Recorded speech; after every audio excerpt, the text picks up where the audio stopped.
Welcome everybody to the beautiful country that is Wales. We are at this brand new motocross circuit here.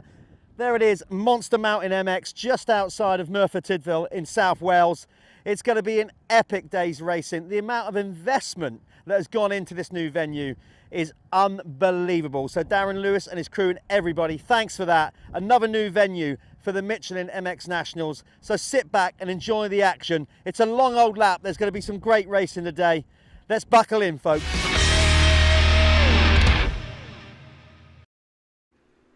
Yeah, it sure is. We've been blessed with beautiful weather. My name's Jeff Perrott. I am joined by Super Cali Man. You can't see him, and it's probably a good thing, but you'll see him later on. He is rocking some... There's a jazzy shirt going on, some get-up. My cohort, my good pal, Callum Swan. Callum, how you doing? I'm good. I'm really good. This place is pretty... Well, I mean, it's complete. I've never seen anything like it other than in the States. Looking at that, it's been a challenge, hasn't it? Yeah, I mean, if we look at this this view that you're seeing at home, that to me just looks like a spaghetti western with bikes on it. Yeah, it's got that Californian feel about it. I does, never thought I'd say South Wales is like California. No, it looks like Indian Reserve land. It literally looks like you're in the middle of Indian Reserve. Looks like Parlour, like that same sort of landscape. Just nothing, absolutely nothing. Last night it was beautiful though. The moon was amazing. And then seeing the sunrise and stuff, it was quite pretty in ways, but there's just nothing. You're an old romantic, aren't you? Look, I'm a bit weird. I'm not going to lie. I do like stuff like that. So do I. Mate. Yeah, so we had some brilliant racing yesterday. We're going to talk about that in a while. This is such a buzz about this place. Obviously, there's been a big build-up to it. It was kind of on the low. It started last year, then it all went quiet, and then the last big push to get it all done. So to give you some insight, some of you may have seen this already on social media, we're going to play a little VT here about the whole track build and what went into it. So sit back and enjoy this, and we'll be back with you shortly. So we're back at Monster Mountain. We've had a long winter, but we're back. We're pretty close to finishing now. We've done a hell of a lot of work. We've managed to get all the top layer on the track now. After last year, obviously, we built the whole track, got it pretty much done. And then the only thing left to finish this year was to put the riding layer on. And we're pretty much ready now to have bikes on it. Been a lot of work going on behind the scenes though. Darren has done a hell of a lot, and Darren is the man that got us here in the first place. So he's the one when we first come to have a look at this landscape, he was the one that brought it all up, and he's done a lot of work behind the scenes. He's moved literally mountains to make this happen, and even all the infrastructure work he's done, it's just unbelievable the scale that they've gone to. The facility is a massive asset for the British motocross, and yeah, we're really looking forward to seeing the bikes on the track.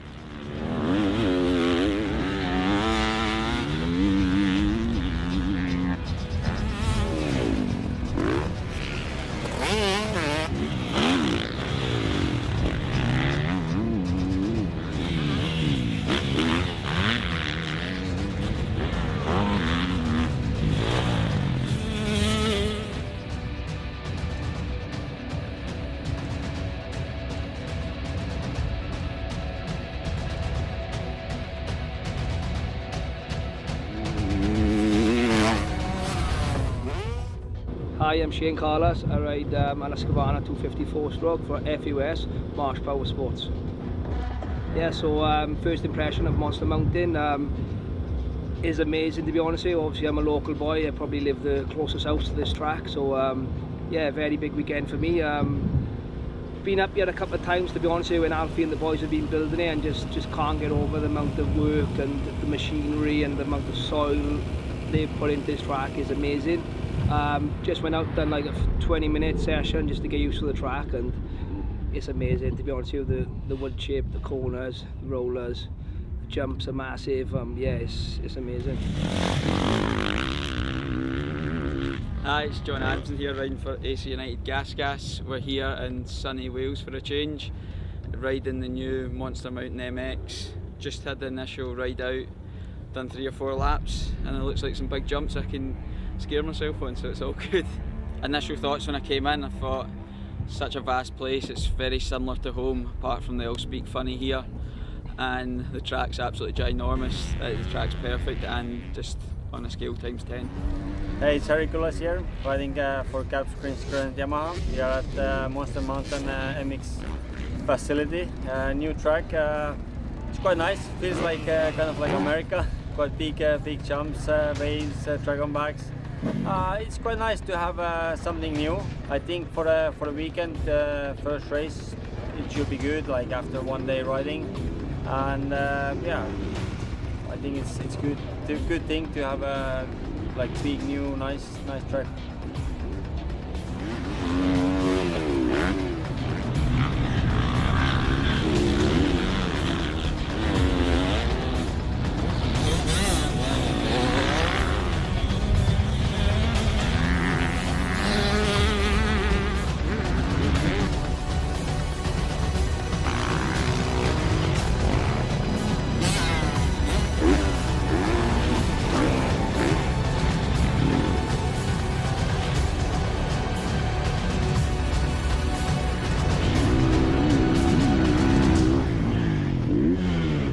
Was the test day over and done with.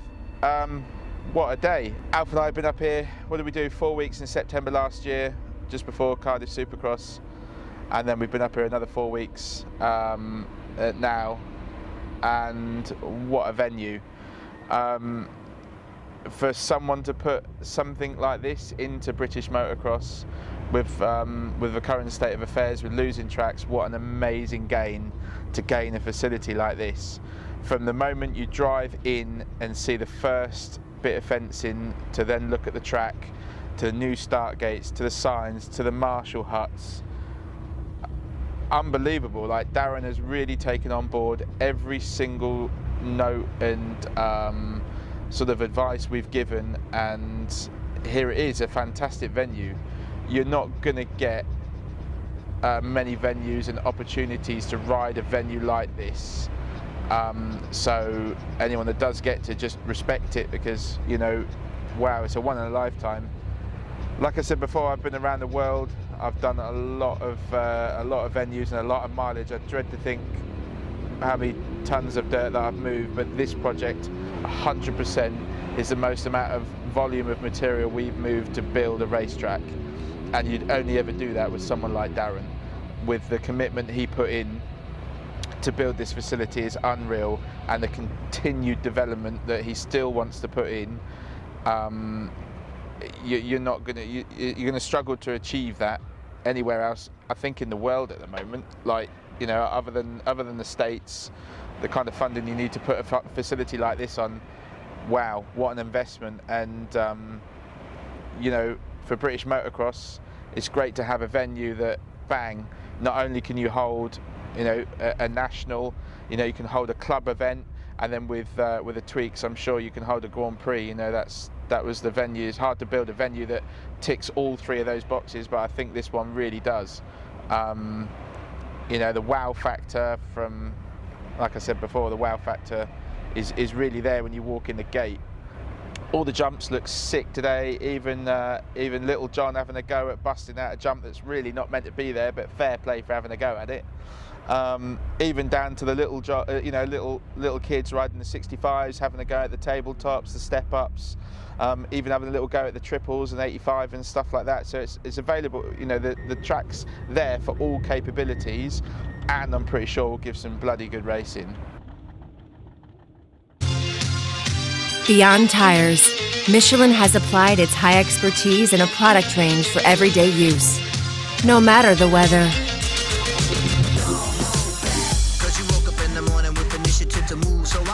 No matter the type of grounds.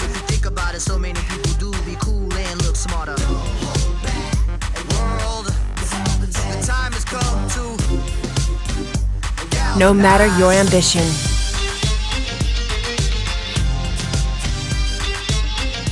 Michelin cares about you however you choose to move. Discover our product range for a safer and stress-free life in motion now.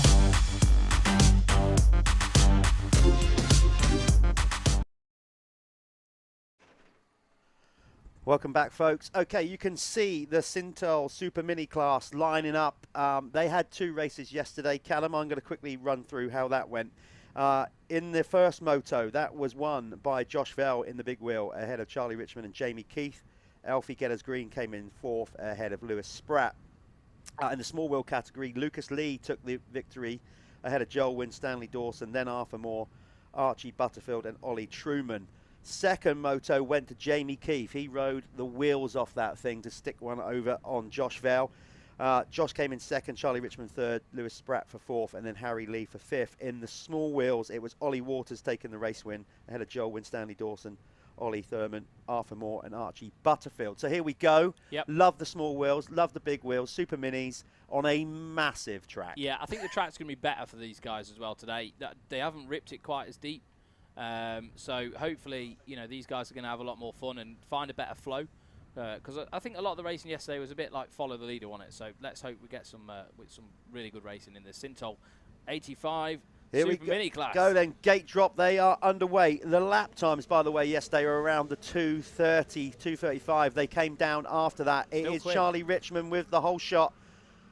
Stanley Siebert there in second. Can't see Josh Vale. You should be able to see him because he is big. He is ready for a 125. He definitely is. The dude is ready for a 125. Probably last year he could have ridden a 125 by the look of his stature. Like, he's a big kid. Alfie Getters Green going round the outside there into second as they go through the rollers, then up to this behemoth uphill triple. John Addison had a go at quad in this, as you probably saw in the VT just before we had, and just bounced. That didn't was quite just make insane. it. Yeah. So obviously the 85s with this class, they're all on 2 strokes as well this weekend. So probably like to mention we're at an extremely high altitude here. I haven't got the meter reading. I'd like to find that out. But these guys will be struggling with power as well a little bit. You're definitely going to notice that there's a bit less power in your bike.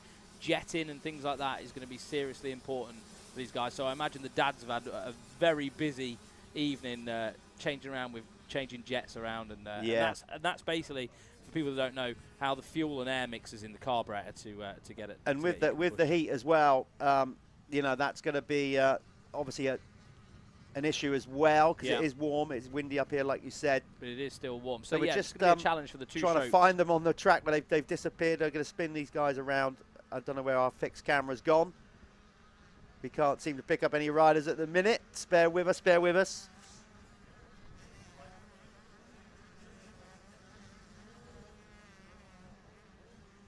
We'll be back in the room any minute. We are just trying to get this sorted. There we are. We've got some riders on. Oh, we're good. You can see on screen that is Alfie Getters Green. He's still in second. Charlie Richmond leading the way. Who's that up to third? That looked like Jamie Keefe, yesterday's second moto winner. Yeah, he was ripping in that second moto yesterday. Yeah, he was. Charlie Richmond started off well in both motos, but he basically got pipped in both of them. When he had second in the first moto, third in the second. Obviously, this class is mixed as well. Big wheel and small wheel, we run them together.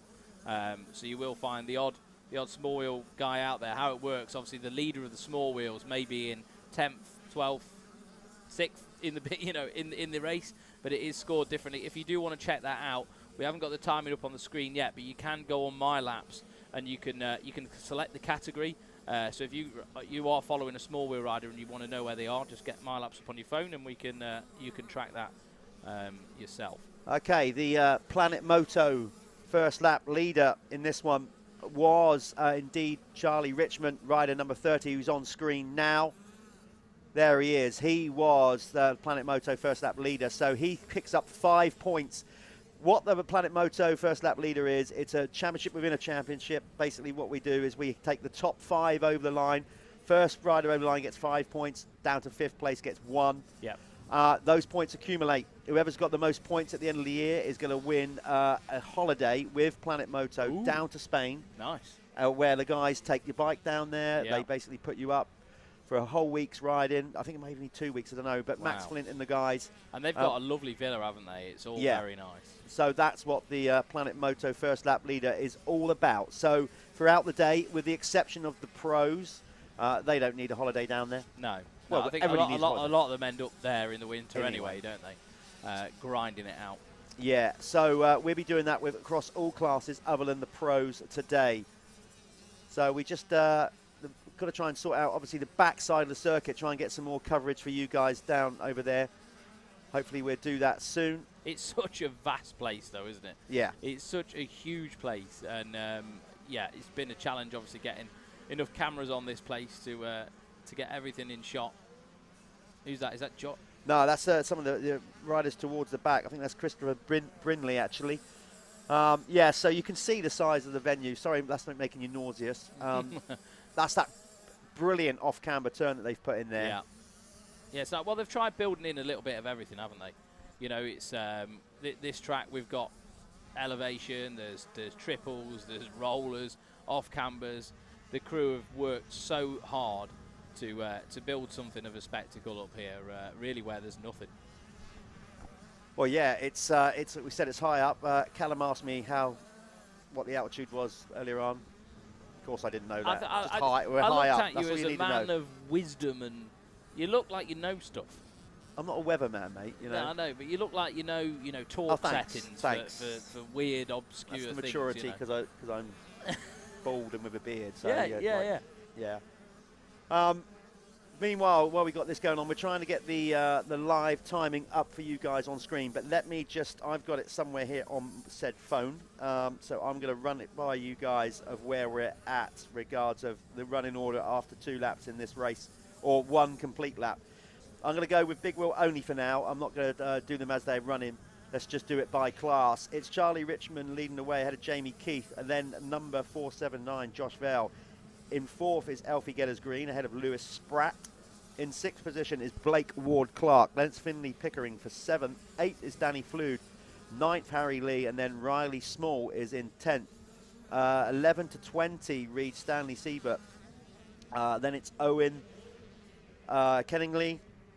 Then we got Travis Bixby for 13th. 14th is George Clark. Harley O'Callaghan, he's currently in 15th ahead of Archie Cogden. Then we have in 17th Regan Rogers, Archie Stapley for 18th. 19th is Charlie James, and then Mason Jones rounds out your top 20. 21, by the way, so many stacked out Super Mini class. Yeah, so really good. I was just about awesome. to think that. Really good names. You know, a lot of these kids, they're the best kids in the country, aren't they? You know, minus a handful that might do other series. But yeah, we've got pretty much the best here in the Sintol Super Mini 85cc class. In 21st is JC Dix. Then we have Marley Alder, for 22nd. Zane Stevens is in 23rd. 24th wildcarding is Andy Pigford. Then we have Tyler. Who's that down there? Is that Ollie Bubb? Not Ollie Bubb, sorry. 55 maybe? Yeah, Ollie Waters, sorry. Yeah. Not Ollie Bubb, he's in the 125 class. Yes, Ollie Waters on the Matt Gardner Racing KTM has just and that's the thing, starting the bikes, you know, at altitude as well, you'll see he was kicking it, can be jetting issues, all sorts of stuff. It can indeed. So he's up to 23rd, Zane Stevens. Then it was Andy Pigford for 24th. Tyler Townsend, 25th. Ethan Jordan, 26th. Then it's Jack Bullock, 27th. 28th is Samuel Logan, ahead of Silas Mandeville. Then we have Finley Markham, and then in 31st position is Christopher Binley. Small wheel then. That would have probably changed on this lap. Joel Stanley leads the way ahead of Arthur Moore. 7 seconds over Arthur Moore as well. Then we got Lucas Lee for 3rd. He took a race win in the opening moto yesterday. Then it's Ollie Waters, but he now looks like he's dropped out of that place now because we've just seen him on screen. So he's down, probably down out of the field. Archie Butterfield for 5th. Then Ollie Truman 6th. Charlie Ward for 7th. There you go. That's the current running order. We are working on getting the timing up. That's a big jump. That triple up on an 85. I mean, we saw John Adamson go for the quad, but that's a big jump for an 85. It's huge, yeah. It's the fact that there's not much of a pocket for them to land in. You know, when you're looking at an 85 compared to a big bike, you've got a lot less suspension travel. And I was just watching them then. You really got to land in a sweet spot, or you could take your wrists out completely, I think.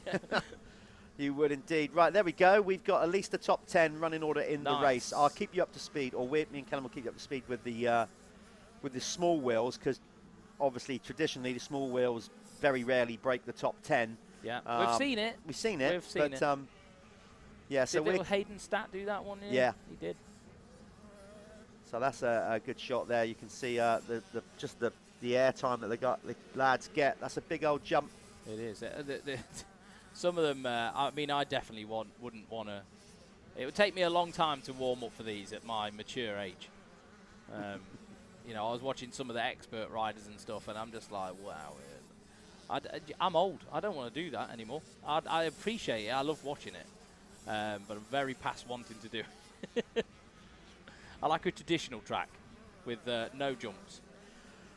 Well, yeah, it's an age thing, mate. It happens to us all. It's just come over me. Yeah, I just don't like them anymore. Oh, that happened. Yeah, that's it. Like I said, I think it's having kids, isn't it? Yeah, Change your perspective suddenly on life. realise. Like you start getting older and enjoying your life so much, and you're just nah. We're just working. You can't see it on the screen yet, but we're just working on a few little static cameras down by the track, so try and get a sense of speed. We're putting one on the outside of the first corner, so hopefully we'll be able to get that up on screen in a minute. And when the riders come rattling up that super fast I think start straight, 50 miles an hour at that part. there you go. Now we're on screen. Wow. Now you're getting a sense of speed even on these 85s. And that's actually where they're starting to get off the gas. Some of them, well, whatever that was. Well, some of them. I mean, if you've got any sense about you again, I would be getting off the gas. Yeah. And then we've got a great static corner on, I think, which is the finish corner. So you get a sense of the lean angle with the ruts. And that will get deeper throughout the day. So technical yesterday. I went and had a look at the pro practice and when they were going through there. And that corner got super technical. It really was... you know, it looked like it was a challenge to get through there. There you go. That's fine. Just sort of played from the park, come through the shot on that finish corner. It's just been quite different today. Yeah. Better racing on it. And we changed the schedule today. We put the pros out first on a fresh track. Yeah. To sort of try and make better lines, basically. Yeah, cuts the lines in, yeah. Faster, sort of flowing lines. And then obviously the smaller bikes will then follow. I always prefer that. I think back when I used to race back in the day, the track was always better on the Sunday because of that. You know, like I did the KWS. I don't even remember that. I absolutely remember that, mate. And it was always better on the Sunday once the pros have been out and shake the track up because, you know, when amateurs don't. I mean, I have no clue what I'm doing. I just come into a corner and I'll follow a rut. Like there's not a lot of thought. Where a pro riders, there's a lot more negotiation in there and a lot more thinking. Right, if I come into the corner here, how's that going to affect the next corner? So on, so on, so on. So there's a lot more thought, and I think that it puts the track in completely differently. This is a completely different track today. The way it's cut. Okay, we're going to try and get the guys out there in the field, the cameraman, to basically follow the race leader, which is number 30, Charlie Richmond. So if we can get the our camera crew following the race leader, number 30. If we can find him on circuit somewhere, that would be great. You can see it starting to cut up. Just keep an eye on where we're at. They're quite spread out, but we kind of knew they would be because of the size of the circuit. It's absolutely massive, as we said. As this cuts up, their second motor today, I bet they're edging towards the 250, nearly 3-minute lap time for the youth. I would say so, because you're going to get this track's going to cut out. It's fresh, it's not settled yet. You know, like I think if you left this track alone until next year, it'd probably sink a foot or the whole of it, because the ground's not yet settled. So it takes time for something like this to develop. We have 12:43 on the clock, so... Alfie Jedda's green going through. Yeah, that was 4th place you just saw going over the line, so we're trying to find race leader still, Charlie Richmond. Listen, he's had a 2nd and a 3rd so far this weekend. There he is, coming up the start straight. I think that was Charlie, just going round the first corner. Oh, no, that was Geddes Green, sorry. That was Geddes Green, yeah. Yeah, so Charlie's further afield. That is there, I think. Camera 2, was that him just going for the shot? It was Jamie Keith. So, Jamie is currently in 2nd. So the running order, as you can see, is Charlie Richmond, Jamie Keith, Josh Vell, Alfie Geddes Green, Blake Ward-Clark. In the small wheel, there's Blake Ward-Clark having a real good dice with number 21, Lewis Spratt. So that battle there is for 5th and 6th. Small wheel, you have Joel Winstanley now with a monumental 18-second lead. He's just crossed the finish line in the small wheels, number 236, ahead of Arthur Moore. So Arthur out there repping the only Yamaha out in the field, actually. Really? Yep, he is out there. I think he is anyway. Come on, we need more blue crew. What's going on? Well, we're working on that. In 3rd place is Lucas Lee. 4th is Archie Butterman, and then in 5th is Ollie Truman. 6th is Charlie Ward. Ollie Waters, as we saw after that mistake, he's dropped down to 7th position in the small wheel class.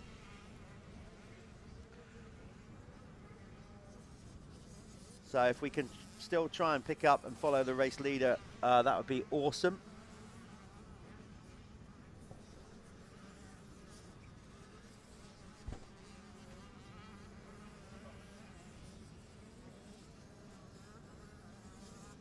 We're just trying to find him ourselves. Rider number 30, Charlie Richmond, who's having a blind here. Is he wearing camouflage gear or something? I'm trying to find him. Oh, we're on one? Ah. There he is. That's him. Yeah, we've Let's got follow him round. Got Let's him. stick with that rider right there. If we can get that directive out to the camera crew. He is still your race leader, but it looks like Jamie Keith. Yeah, Jamie Keith's on the right, hunt. let's try and stick with this because Jamie Keith is now really close. He is only, let's check the times, he's now got it down. He set the best lap time. He is now just shy of 3 seconds behind Charlie Richmond. I think so it there's may Charlie. even be a little bit closer than that. Just before the rollers, he did look very close, but then it looks like Charlie's maybe edged it out again a bit. But you're going to get lappers, aren't you? You're going to get a little, like see there, you're going to have back markers because they're in a race of their own as well. You know, a lot of the small wheel guys, they're doing their own thing and they're battling for position. So you are going to get that a little bit of a crossover, but that's good for these guys. They've got to learn how to deal with those situations.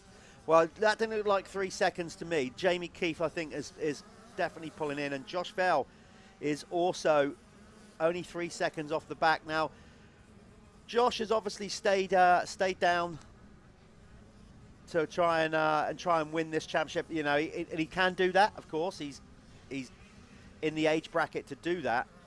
Many thought that he'd move up, and follow Billy Askew and go up to the bigger class, to the 125s or the 250. Certainly 125. He hasn't.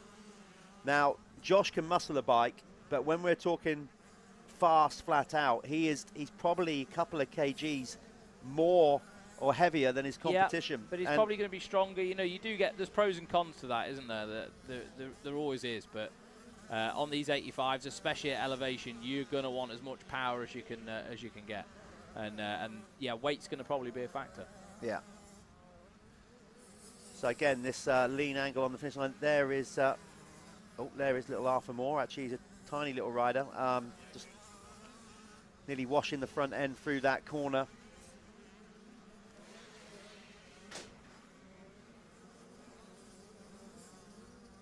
Somebody nearly hitting our camera there as well. I think we're going to have a bit of that. So there's some of the battles with the small wheels going on out there.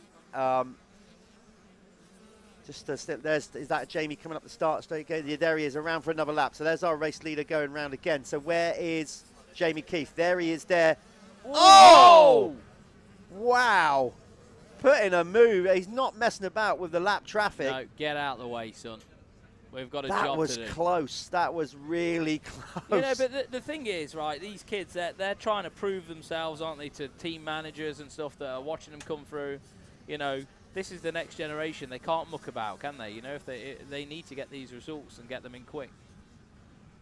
So we must be getting close to the last lap here. I'm going to try and run out and grab and try and have a word with Charlie Richmond. If you're okay to hold fort. I'll man the fort.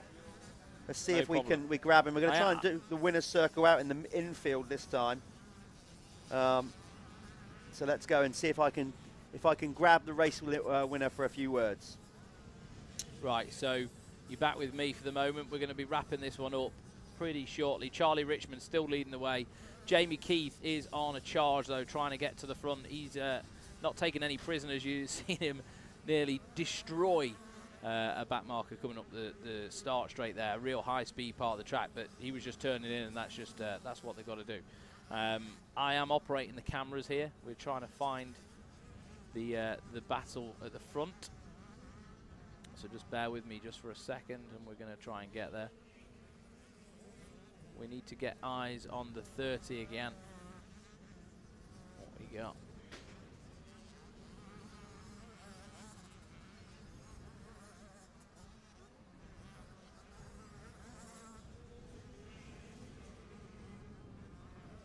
But yesterday, we've got some results here. Race 1, Josh Vale took the win in that first race.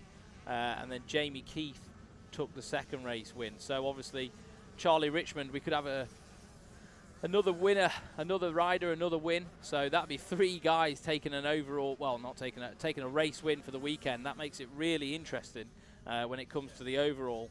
It's going to be really tight between Josh Vale, Jamie Keith and Charlie Richmond.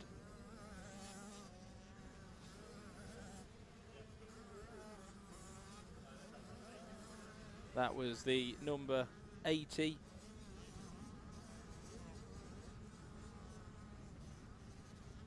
Just trying to find 30 of Charlie Richmond right now.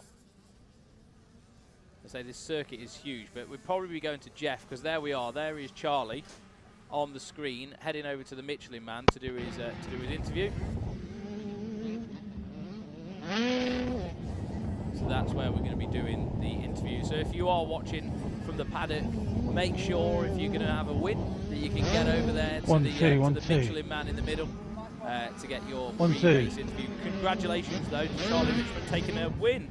So that's the 3rd winner we've had in the big wheel class. I don't know how we're going to cue this up. I don't know, like, they just have to tell you, aren't they, when to go? Well, mate. That's good, wasn't it? Yeah, it's good, yeah. Come around there a bit like that, that's it.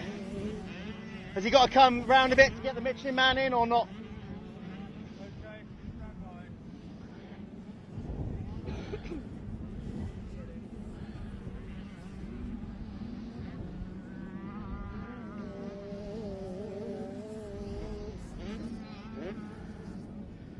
Wow. Notice the wind out there or not?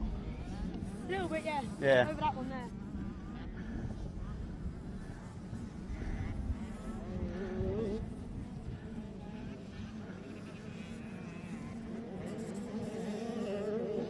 Gonna have to go.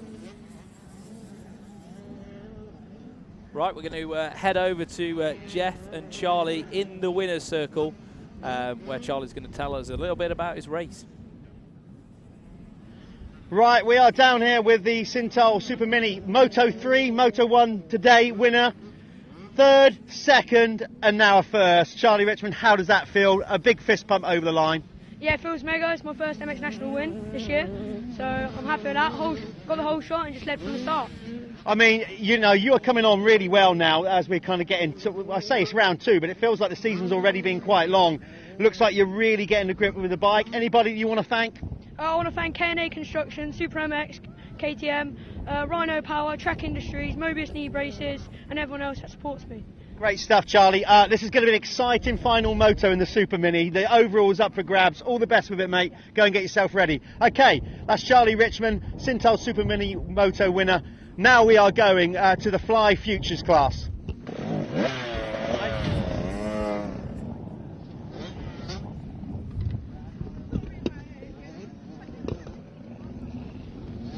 Here we are with the Fly Racing Futures MXY1, MXY2 Championship in MXY1 yesterday. Let me have a little look here.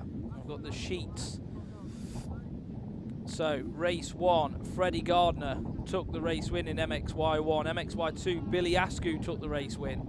It was all a bit changed up for race number 2.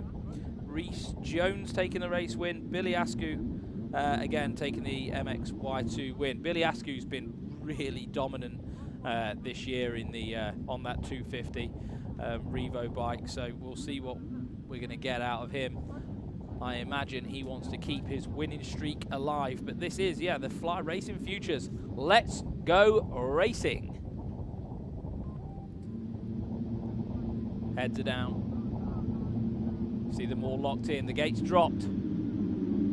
Billy Askew looks like he's going to get another good start round the first corner. He has taken the whole shot on that Revo Kawasaki. So another good start to a moto of him. His season's just been going from strength to strength. It's been pretty impressive to watch, actually. He's definitely ready to move up to the pro class, and he'll be completely solidified in that, I imagine, at the end of the year. Right, we have got George Hopkins up there as well. So George Hopkins just behind on the HJ8 motorcycle gas. So he's trying to chase down the Billy Askew at the minute. So it's the MXY2 guys leading the field.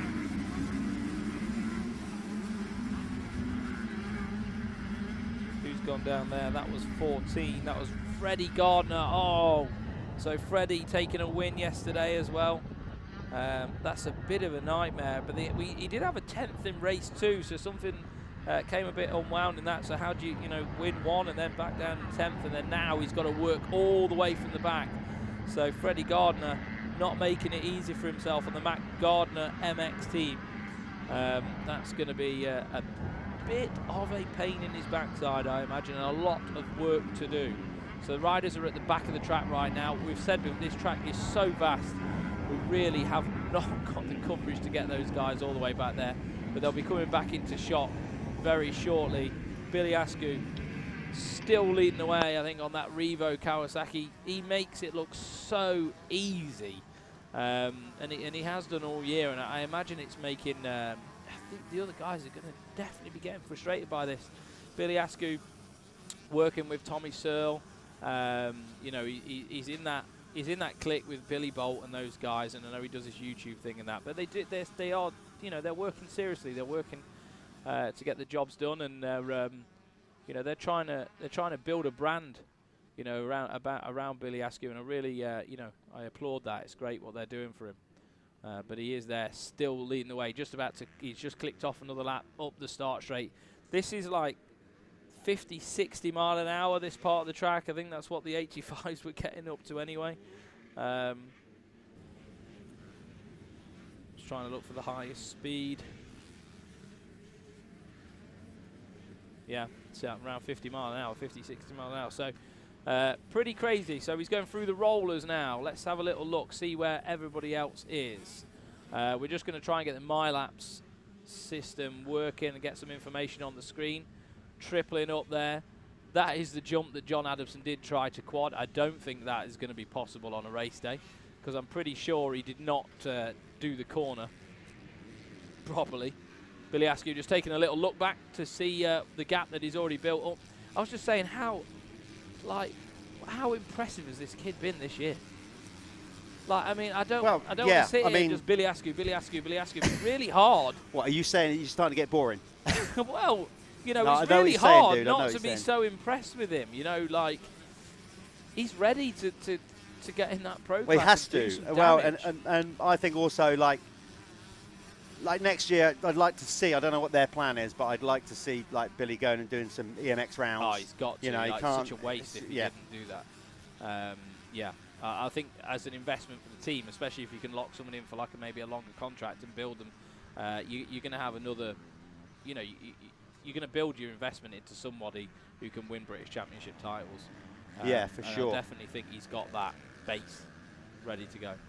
Just going into the championship here, just to give you an outrun on that. Obviously, yeah, as you've heard, we had 3 races at round 1. Obviously, we had that incredibly bad weather and we had to cut the race meeting short. Billy Askew has got a maximum score from round 1, leads the championship. He took 2 race wins yesterday, so he's just going for that perfect season.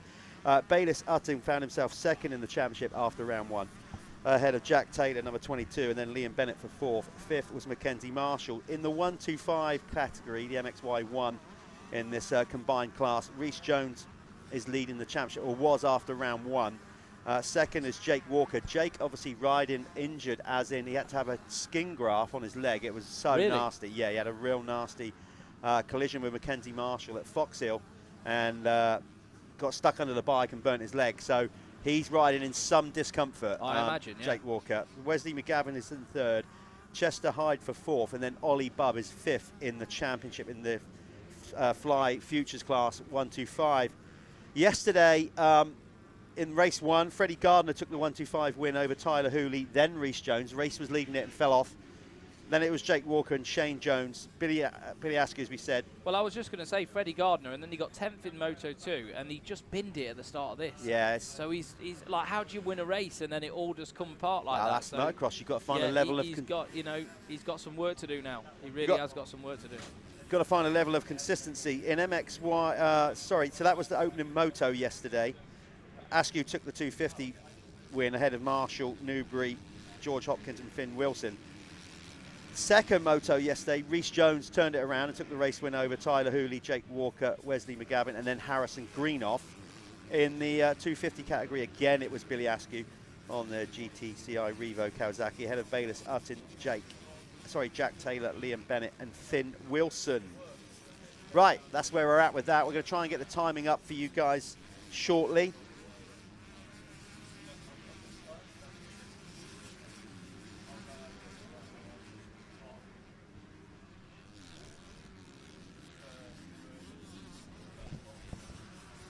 Got waved yellows, can't see the other side of that hump who's gone down. That drops away from you quite there. Like I said, they haven't built jumps here, they've built mini hills. on one massive hill. Yeah, yeah. Man-made. Bizarre, isn't it?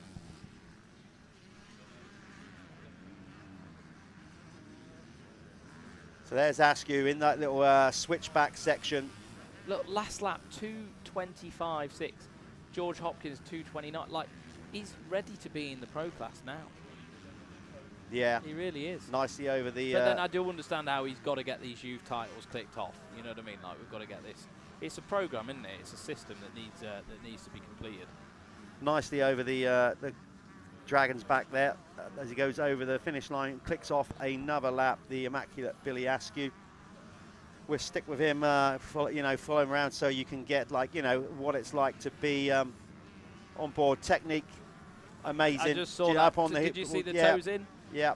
Yeah. Body position, everything where it needs to be. Very so good. in that side of things, he has everything aligned, basically. I was saying as well, like, that what a good job they've done. And, like, hats off to Tommy as well and Billy Bolt and stuff. And Ed, big time Ed, massive shout out to Ed for getting this kid and, like, almost starting to build a brand around him at such a young age. And, like, Ed, that's a selfless act, I imagine, for Ed and that. Like, they just like him. He's part of the team. That's just something that they're doing. And, like, great. Absolutely fantastic. I just wanted to just give Tommy, Ed and Billy a bit of a shout out there for getting him under the wing and trying to build a brand, because essentially it takes away from their brands, doesn't it, when they've got a new young kid coming through and people. Oh no, it's going to be good for everybody involved. I mean, if you're going to be associated with a rider of Billy Askew, you're going to get some good exposure, particularly like I said good with racing here. Oh, just going over the ridge there, see Billy. Just missed that.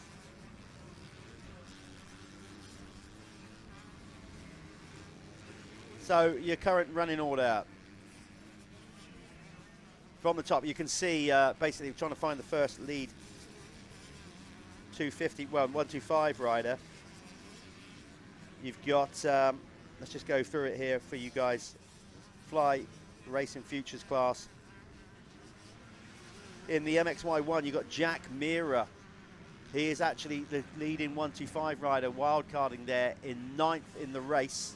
Then it's Rhys Jones, currently in 2nd, but moving up. Jake Walker is currently in 3rd. Then it's Tyler Hooley. Wesley McGavin is now down to 5th. Harrison Greenoff in 6th. 7th is Shane Jones. Ollie Bubb up to 8th, ahead of Chester Hyde. And then Declan Wright. 250s, you can pretty much see on your screen there. You've got Billy Askew leading the way, ahead of George Hopkins. Then Dominic Newbury for 3rd. 4th is Mackenzie Marshall. Liam Bennett is in 5th, ahead of Finn Wilson. 7th is Bayless Utton. Lennox Dickinson is 8th. 9th is Jack Taylor. Kyron Karen for 10th. Oh, see that. I did some seamless camera changing then. I was really, really happy with myself. There's We're Billy. trying. Yeah, absolutely. See Billy's rocking the old chain, the silver chain round his neck, all like a little bit, and he's rock quite star cool. in it. Yeah, he's cool, isn't he? He's just got that vibe, hasn't he, mate? And I think have they done some Keck stuff for Billy yet? Have they done some different T-shirts? I think it's on its like way. That? Yeah. Little Bill. Yeah, it looks like someone's taken one of our cameras out. You won't be able to see it on the screen. No, we'll get that addressed. What you can see though is the speed that they come down this. Oh no, I can't get to that camera. We haven't got that set up. So the speeds that they come down the start straight just goes to show how Yeah, I was just saying, I was having a look at some of the qualifying times. It's like 50 odd mile an hour down there. So that's like 4th gear, absolutely pinned. You know, a motocross bike tops out around 70 mile an hour. This is for people watching who don't follow the sport.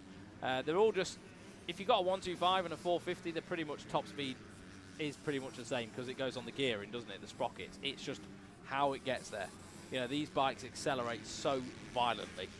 You know, like when you get up to the bigger engines.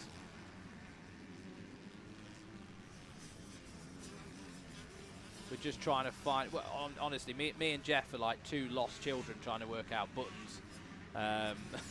Trying to find riders at the minute. So we'll get eyes back on Billy Askew, the race leader, shortly. There we are, we've got him. We're in shot. So you are watching on DirtWorld-TV, and this is the Fly Racing Futures class. Fly Racing bring a load of amazing products to the UK, kit, helmets, goggles. I've been testing recently, Jeff, the new goggle. Have you? The Fly goggle. It's actually really nice. The foam is super comfortable. So yeah, if you want to see what they're offering, go check it out. Bob recommended it to me. I said to Bob, I need some roll-offs. And he said, yeah, you want to be using the Fly goggle, yeah? So Conrad uses it. It's good enough for Conrad, it's good enough for me.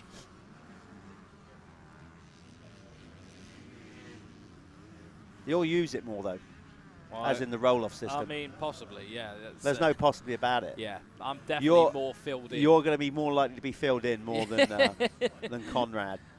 They are nice. I tell you what, Bob does a lovely job with goggles, doesn't he? Got them back. They weren't cheap, mind. Next time, I'm giving him a bit of a plug for his business here, and I paid for it.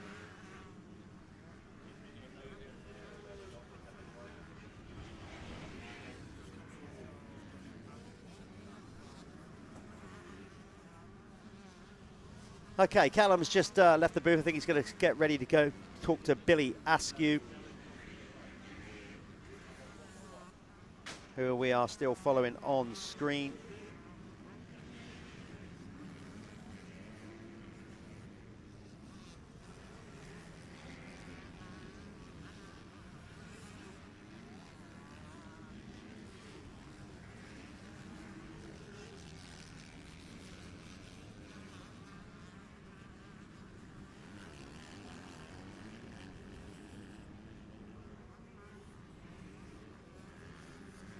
There he goes, once more time, up nicely over that section, right down the back that section is. Then he come into this little switchback.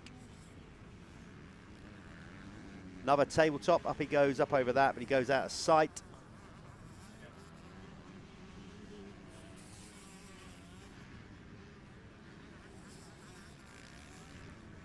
Got a yellow flag down there, so but it's a static. So if you're new to the sport and wondering what that is about, that's the riders can still jump on a wave yellow. They're not allowed to jump off the ground. They can have a significant reduction in speed when it's a wave yellow and jump safely. If it's a static yellow, they can still race, but there's just like being aware that there is an incident the other side of the jump.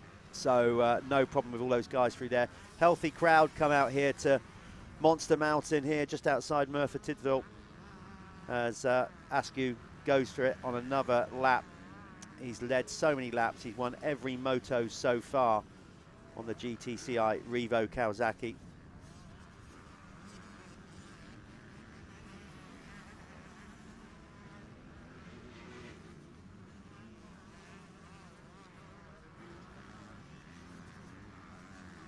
Down past pit lane he goes.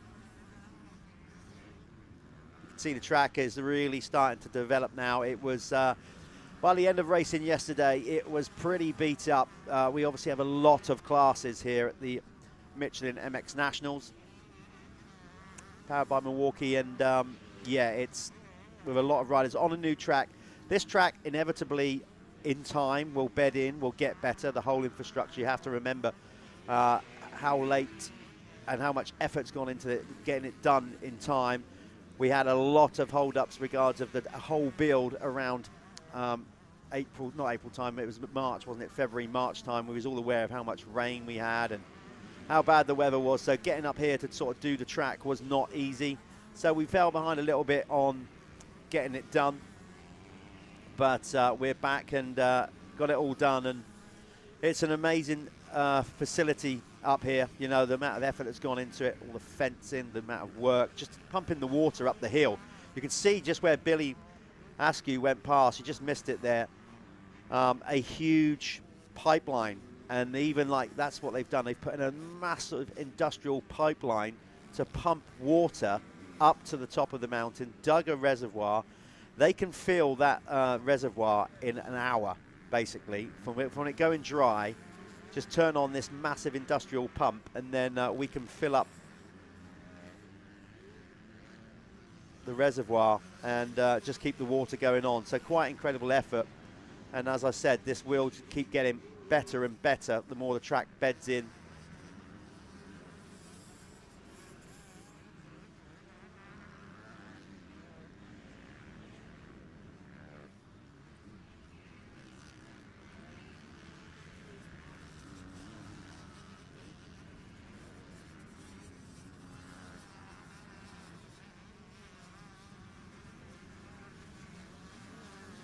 So Askew, I can't quite see the board. There's no sign of it yet. No, he's still got time to go. So no sign of the one lap board yet in this one.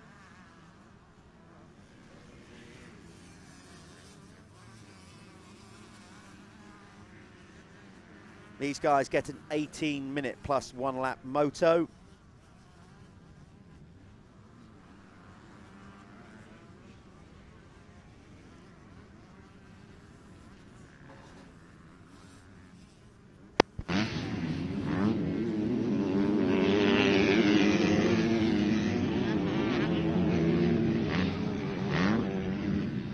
So next time around for Billy Askew, it'll be the 1 lap board for Billy and the rest of the team out there on track, rest of the riders.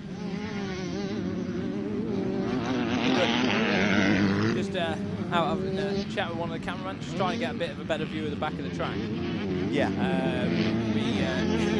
It's got a scaffold pole in the way, but we're good. We're good. We're just going to try and ignore it. But you can see now we've got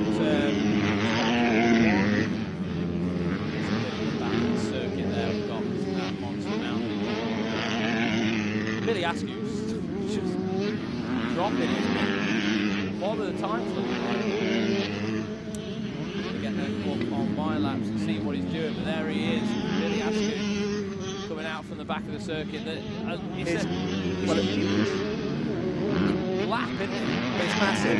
Billy's getting a shift on, but his quickest lap time of the race has been a 2:25. So it just goes to show, in comparison, say with, let's see who's down in the final position. So Jack Wilson, in 16th place, for example, is a 2:36. So, but it's certainly the longest lap. Okay, not long, but this is a long old lap. I think anything sort of over, well, 2.5 minutes to motocross is a big lap. Plenty of times for the guys to rest though. There's a lot of jumps in there. I think like once you get into a flow, a place like this, if you're out of rhythm, it's going to be a nightmare for you. If you can actually get into a flow and start like finding your groove, it's probably going to be quite a pleasant place to ride and log your laps and get them in. Track-wise, I imagine it's very similar to Edge track as well. That slatey ground. So I can imagine. Yeah. Billy's going to he'd be used to it for sure. Well, from what I can make out, he's on his final lap now. Billy Askew, 1 to go for him and the remaining riders in this field. Callum, you want to hot leg it and try and get down there, grab down there, get him younger than you, Jeff. Yeah, your knees are probably in better conditions. Mine just decided to pack up a bit yesterday. So Callum's on his way down there now. I'll hold it here and we'll follow Billy round on 1 lap to go in this Fly Futures MXY1 and MXY2 category.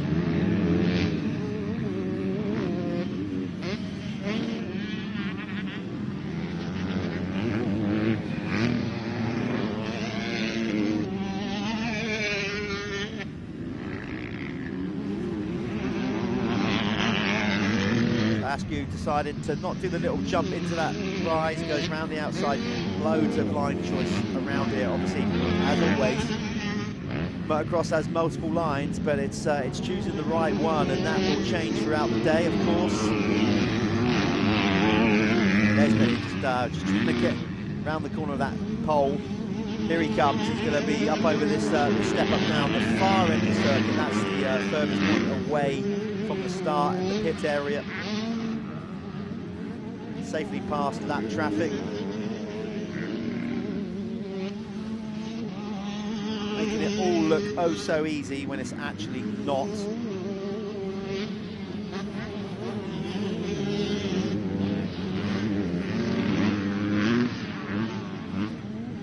That off-camera section, he just feet up all the way around there. Really good form from Billy Askew.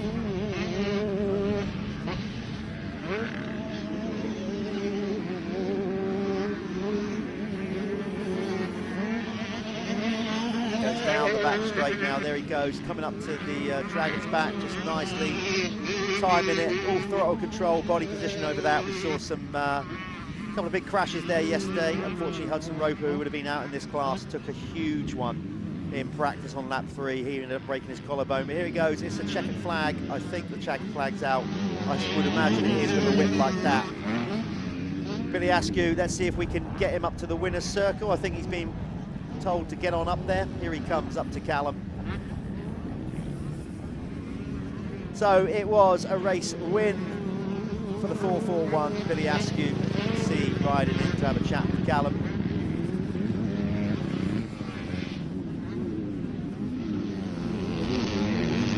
As the others come over the line, there's George Hopkins. He's going to get a second place, I believe.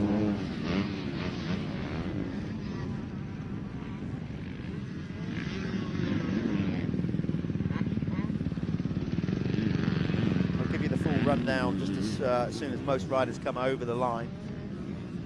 Oh, somebody's just actually rode into, or something's happened with our camera there. Somebody's either ridden into, or the wind's blown it over.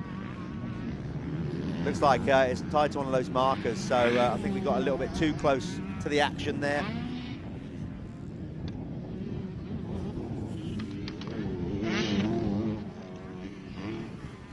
So they're coming in over the line. It's going to be race win in the 125s for Rhys Jones. Looks like Jake Walker is going to get second in the 125s ahead of Jack Meara.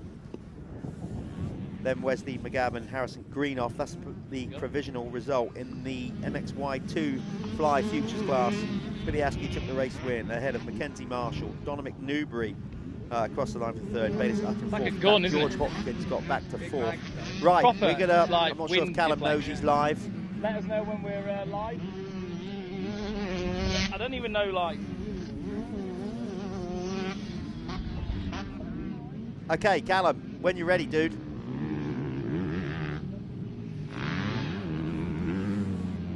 It's interesting, this, isn't it? Yeah. Well, you're live anyway, mate. You just keep making it look so easy. What's the track like? How are you feeling today? Obviously, this is all brand new, isn't it? But it looks like you're very comfortable out there. I said to Jeff, it's probably a little bit like edge track with the ground. Yeah, tracks. Yeah, I really like it. It's real technical. Like, it's fast but technical, and you gotta be like real good technique. So it suits me a lot. But yeah, I like the track a lot. Like, people are saying they don't like it. I'm loving it. Really good jumps. Yeah, it's got a nice furniture. You have to be quite delicate on the throttle in place. You can't just whack on the throttle. You got real patient around the corner. Sometimes you feel like you're going real slow and you like want to get on the power, but you just lights up as soon as you do that. But it's got real patient and just trust it really. Yeah, no, mate, no one's stopping you this year. Like, it's really going from strength to strength, isn't it? I can't. You must be feeling good. Everything's going in the right direction. Is there anyone you want to like particularly thank like on this journey? Yeah, I'd like to thank my team, GTI Revo Kawasaki. I'd like to thank Mark, Sam, Luke, all them who've Adam, my mechanic, everyone, and yeah, just Ash Rowd, my trainer, and everyone who's helping me out really. Everyone seems to be doing a really good job, mate. And look, the kid's not even sweating. It's brand new. Yeah. Right, I'd say go and get yourself cleaned up, but you're all good. You just can go and chill. Right, back to Jeff. And we're on for the next moto. Obviously a lot closer. We are indeed, and as you can see, they're watering the track there, ready to go. If you're on that start straight, you probably don't want to see a water bowser if you're behind that gate. Coming straight off onto a freshly watered start gate, but it is so hot sun, perfect blue skies, windy up here on top of the mountain as well. So we've got to keep the dust down. That will be not too bad for the riders. It's not going to, haven't watered directly into the first corner as of yet. So anyway, up this next class, here we go. We're coming out now with the Spiral Graphics Clubman MX2 category. Matt Tolley is currently leading this championship after round 1. Rider number 4, Matthew Pocock, currently in 2nd ahead of Aaron Framingham. Then Bradley Johnson for 4th. 5th is George Boyce. So yesterday, we had Chris Cawthorne won the quickest in qualifying. Rider number 22, WC, which means he's a wild card. And then we had Sam Ongley took the opening moto race win yesterday ahead of Aaron Framingham, and Matt Tolley took a 3rd. Jordan Ambler for 4th. 5th was Bradley Johnson. Then in the race 2 was Sam Ongley again, so he made it a clean sweep. Here we go. Gate drop with the Spiral Graphics Clubman MX2. Tolley with a good start. He's checking over, looking across. Looks like he's pulled the whole shot there from the outside, or has he? No, coming across in front of him. Is that Toby Lightbound? It did look like it, didn't it? Making a good start. Don't know if that was exactly, but we'll soon find out when we get closer to see who that is. Of course, who's going to be the first lap leader award? Looks like Toby to me. It does look like Toby on 252 stroke as well. We can run 252 strokes with 250Fs in the Clubman. We actually did an interview with Toby yesterday. We might have a chance to run it later on. We're obviously running a pretty tight schedule of gate drop coming straight out. But Toby is a brand manager for Bell, for Fly, for Oakley. Seven. So he's very much engrossed in the industry and this championship. And when he's not sat behind a desk taking calls and either giving people sponsorship or turning them away, he is he's out there getting whole shots and leading races. No, he does well, to be fair, and obviously he's a true clubman. Obviously goes to work all week, and I'm sure he puts in a little bit of time training. But he's just got better and better over the last couple of years, hasn't he, Toby? He's been doing a lot more racing. I saw him at the Vets Nations last year as well. I think he's got into his older stuff. So he's got a few older KTMs that he's built up for sure.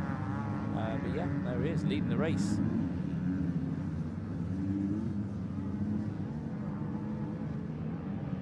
As this is the far section. They come down into this little switchback here, and then there's another one coming up. There we go. It looks like they're just jumping off a cliff, basically down into a valley there, but it turns right. That bit actually looks really cool because the backdrop there is so pretty. Look at me. Again, getting all moony, aren't I? Into this very like AMA style, purpose-built off camber. I love that bit. And then they come in round this as like basically an S-bend, a series of a left, right.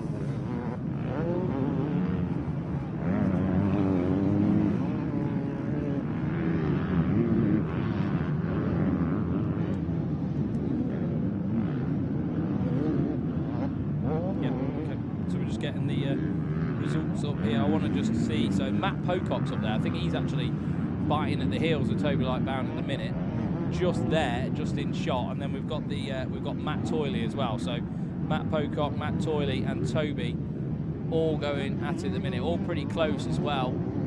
Looks like obviously Matt Pocock's having a bit of a better day, because looking at the results from yesterday, he had a 4th in race 2.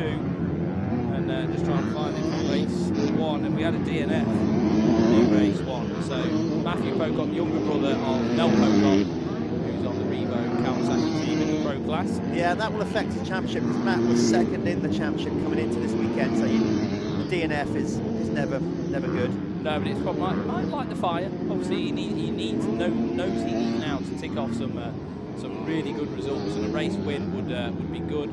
We're very early on in the championship still, though, aren't we? There's a lot of racing left to go. Yeah, we're only at round 2, and it feels like we've been going all year already, but it's been a strange season in that respect.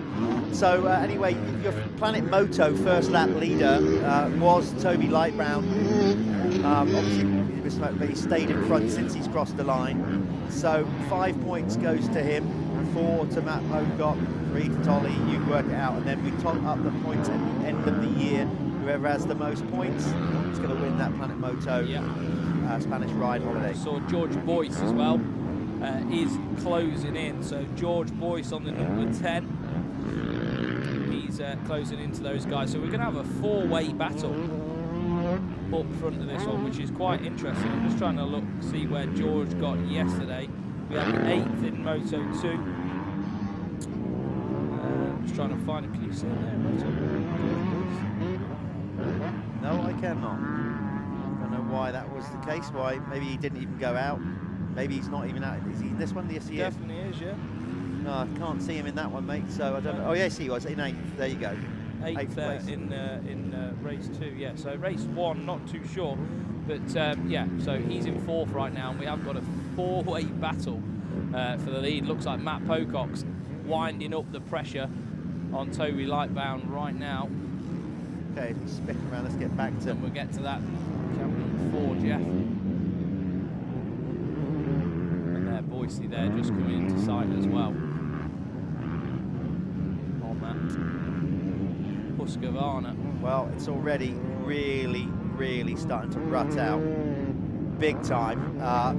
We got a lot of racing to get through today. By the time the pros come out here and basically dig that track up even more. I was saying the ground's not settled yet. You know, this is brand new up here. You know, it is, everything's so fresh still. And obviously we've gone 2 tracks on the bounds that have been pretty much purpose-built, brand new tracks, Okanga as well. So yeah, a lot of learning as well from us. Yeah, absolutely. Behind the lens. Here comes Matty Pocock. He's going to go for the big run up the inside. Doesn't he look like Mel? He does, yeah, he has the same stature, doesn't he? And then runs it up the inside of Toby, but Toby's going to fight back. He's going to. Matt is pushing him right to the outside of the track. Look at them, 4 of them going into that corner. And George Boyce making a pass as well on Matt Toyley. So this is really cooking up the front here. The pressure pot is cooking. Looks like Toby Lightbound's not finished with Matt Pocock just yet. Oh, boy! Look at that out. Matt Tolley round the outside, and Boyce. He's going to get 2 for 1 deal, is he? No, he's not quite. Oh, no, so Boyce is out of it now. So who's that? No, Sam that's Sam Ogley. Sam is making some serious moves that lap. Sam's moved up like 3 or 4 positions in that last lap. So Sam is motoring. Boyce has been pushed back to 6th place now. Here he is now, all over the back then of Matt Pocock, your new race leader. Toby Lightbound is now down to 3rd. There's that outside line. He's going to get the inside into the next corner. That one is out of our view. Who's going to pop up in front? Oh, let's stick with it. Who's going to come over that ridge in front? Oh, he's going to jump past and into the lead. So there you go. It looks to me like no, Pocock closes him off. Hanging tough, but he's got the inside in this one, has he? But that's the thing again. He's going to take that inside line, but Matt's going to get a run round the outside and get over the step up first. No, finally, Sam Ongley. That was an exciting lap. He's fought his way through. That was a really good lap. It'd be interesting to see the lap time. You know, leading up to this, it's guaranteed to be the fastest man on track right now. Matt Toyley is just watching all of that, thinking what? And Toby Lightbound, I imagine, is really considering what just happened in that last 2 minutes. But he made a good start. He hasn't made the greatest because he got a handful of Holt shots last year, if I remember. Yeah. He was right in the mix with that Planet Moto first lap leader last year, Toby, so he'll be pleased with that. Yeah, good to get him out the gate again. Loads and loads of people have come out to watch today as well. I've noticed there's loads of fans out there. If you are sat at home on the couch in South Wales and you do fancy a day out, get over here. We've got ice cream vans, there's food vans. You're going to be cool. You're going to have a really good day out. The weather's nice, so come and check it out for yourselves in real life. Not saying this isn't real life, but and there we are. There'll be a change for the lead on the board. So Sam Ongley leading the way, Matt Pocock, Matt Toyley, Toby Lightbound, Bradley Johnson just coming in there in 5th, George Boyce crossing the line 6th, Charlie West in 7th, 8th is Jake Argerman. 9th, Richie Roberts. So Richie Roberts up there in the top 10 as well, and then Max Flint, who is the Planet Moto man. Yes, he is. He is the man that puts up the prize. In 10th. So look, we have the business people, they're racing as well. Toby out there, Max out there. Look, this Clubman class is for you. That's what this class is for, working men.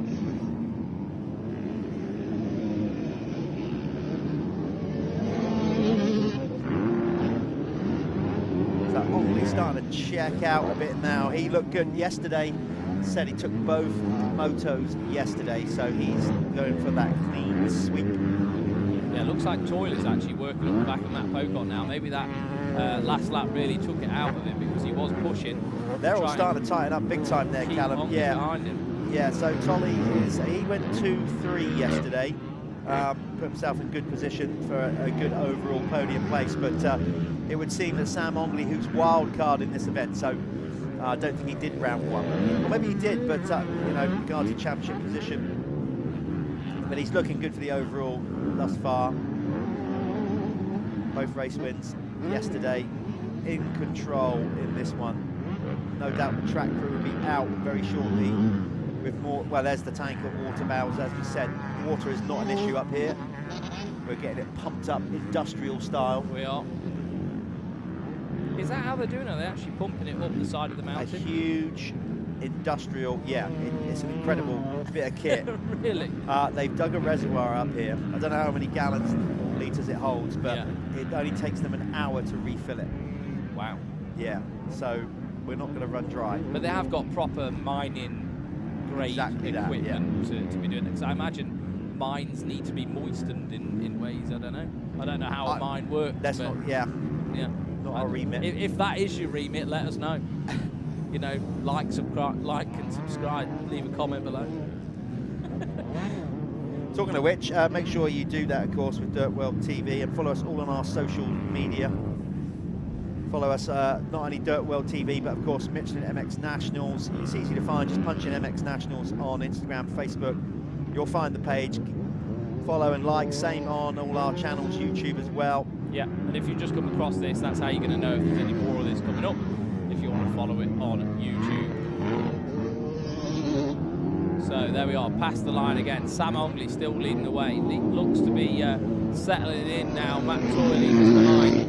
Close battle with Matt Pocock right now. So that is cooking up.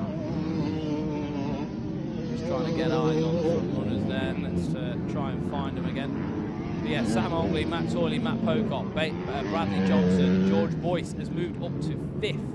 So Toby Lightbound had a bit of a bad lap there, down to 7th now. Charlie West in 6th. 8th is Richie Roberts, so he's moved up as well. Max Flint moving up the order into 9th, and Alex Harmer there in 10th, or Hammer, sorry.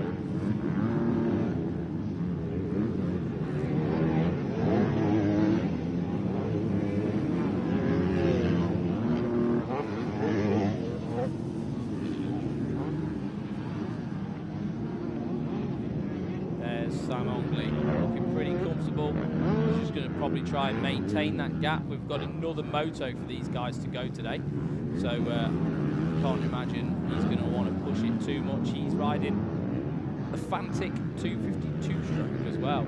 So like I was saying to Jeff earlier on in this, you can actually ride a 250. So that could be a 2-stroke. You'll see the 2-stroke bikes have that big front pipe on them, and they sound different as well. So you'll be hearing different noises in the camera if you're new to motocross. And then you can either run that or a 250 4-stroke. 4-stroke sounding a little bit more industrial, a little bit more like a tractor. But that's the modern, that's more where motocross has gone to 4-strokes. But a lot of these guys opt in to pick the 250 2-stroke. But it's cheap power, isn't it? Cheap power. I'd say so. Cheap power, eh? I'd say so. I'd say so. A little bit more technical to ride though. So yeah. There's pros and cons. It's all right having more power, but then you've got to be able to put that down to the track, and that's where riding a 2-stroke, there's a little bit more skill involved. So you are watching the Spiral Graphics Clubman MX2 category. Up next is the Clubman MX1, brought to you by Works Sports Insurance. Who's that? I don't know, some geezer I know that's got involved. Yep, and he's got a weird facial hair. Yeah. And a weird shirt. The shirt's good. The shirt's good. I like the shirt. It's cool. So Ongley over the line on another lap. He's going to come blasting up this really fast start straight into what is basically like a Talladega first Talladega? turn. You know what I meant? Yeah, it is. Get it out. Not enough coffee, actually. So, murder one? yeah, just putting anybody near us on the venue.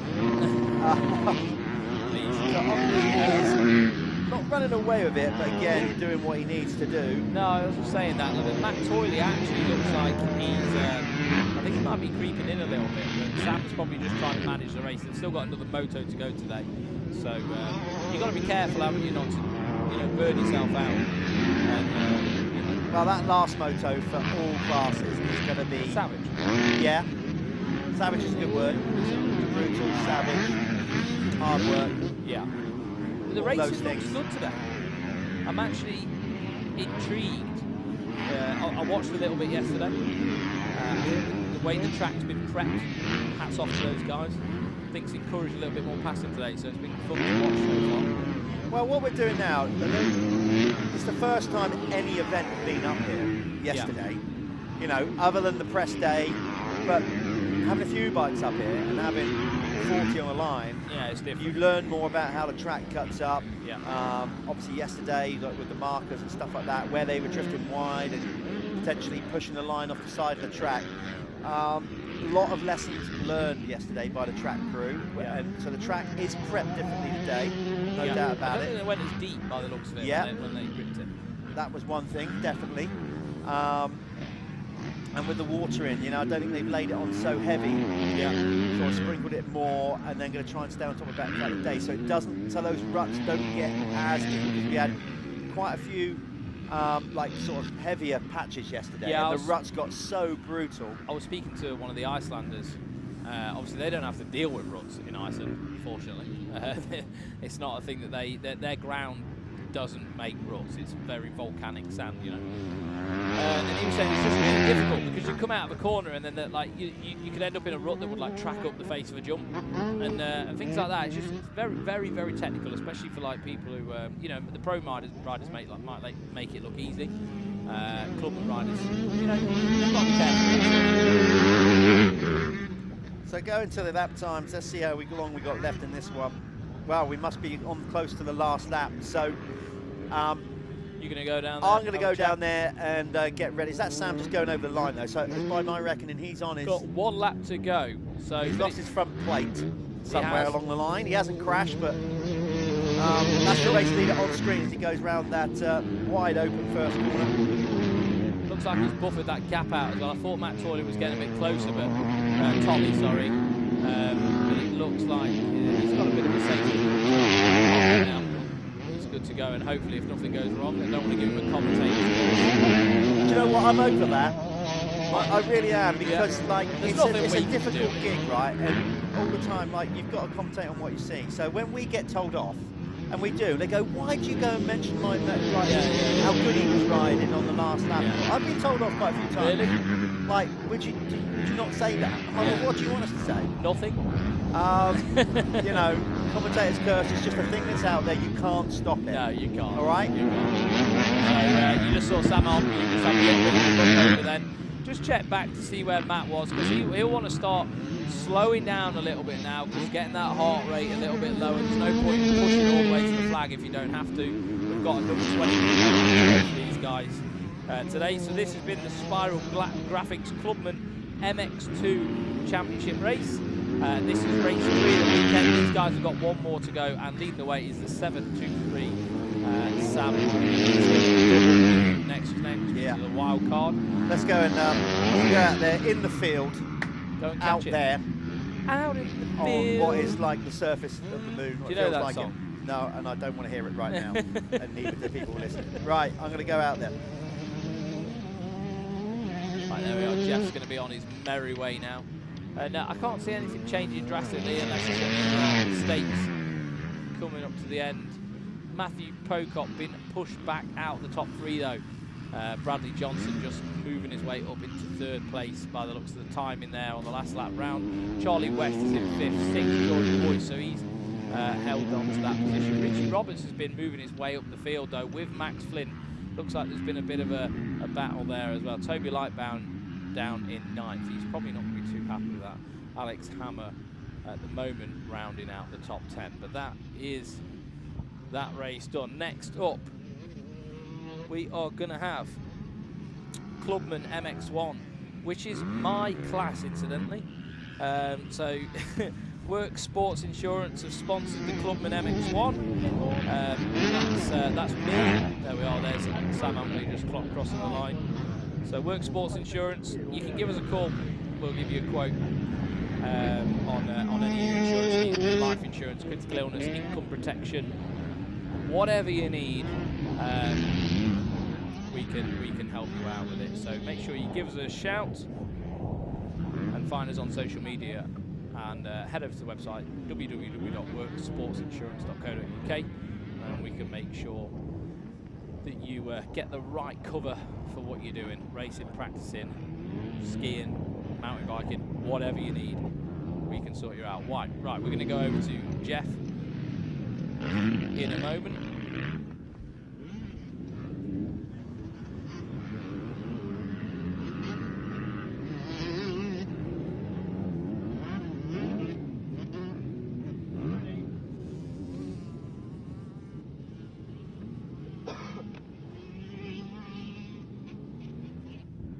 Okay, Sam, 3 for 3. Sam Ongley, you worked it. Your kit's filthy. What's the track like today compared with yesterday? It's quite the same, just a bit less deep. Still nice and technical. Some of the ruts still catch you out a little bit, but no, it's real good fun. It's got, it's got an AMA feel to it as you look at it. Yeah. Does it kind of ride like that? Well, I've never ridden like an AMA track, but no, all the jumps are big. It's quite daunting a little bit, but no, it is fun. Quick shout out to your sponsors, because you're getting it done this weekend. Yeah. Shout out Caravan Tech for supplying me with a bike. Dean from Fantic, Mum, Dad, Nan, Grandad. Everyone else that's behind me, thank you. Great stuff, Sam. Go and get washed up. Yeah. Fresh kit. We'll see him out for the final moto to see if he can make it 4 for 4. Cause you woke up in the morning with initiative to move, so I make it harder. Hold back. Think about it, so many things do be cool and look smooth. World time has come to.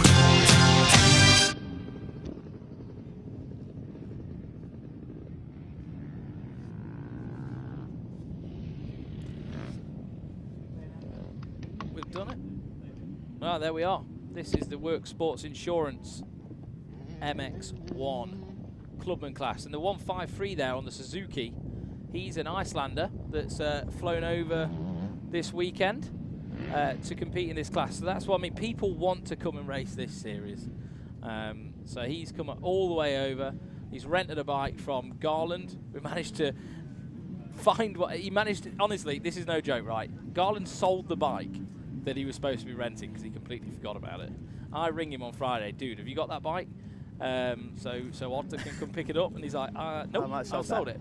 So he went and bought a bike straight away and made it happen. So big shout out to Dave Garland for good that. Stuff. It's amazing, and he's on the line. Talking of quick shout outs as well, massive shout out, of course, to the Michelin, title sponsors of this series, Milwaukee, the guys at Liat, Apico, RFX, Moto Verde, Works, Sports Insurance sponsoring this very event. Oh no, we need the door shut, paperwork going everywhere. Spiral Graphics, Syntal, Fly, DP, we've got so many people, Locked Vans, Bell, it goes on and on. Seven, Carbon Comps, Oakley, Planet Moto, all these people, thank you so very much for getting behind it and also enabling us to do the stream.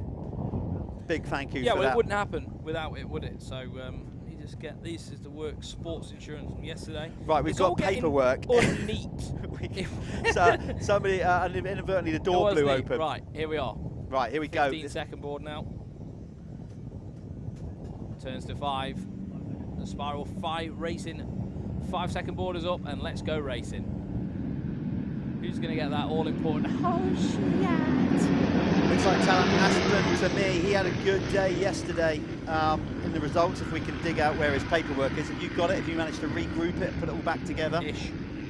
Ish. So, yeah, so Talon, I think he went double moto winner yesterday.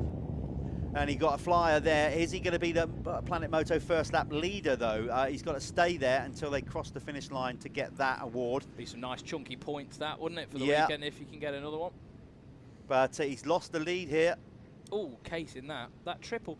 On the first lap, people struggle to do that, but I think it's because of that corner. They must all bunch up, and you need quite a lot of momentum for that.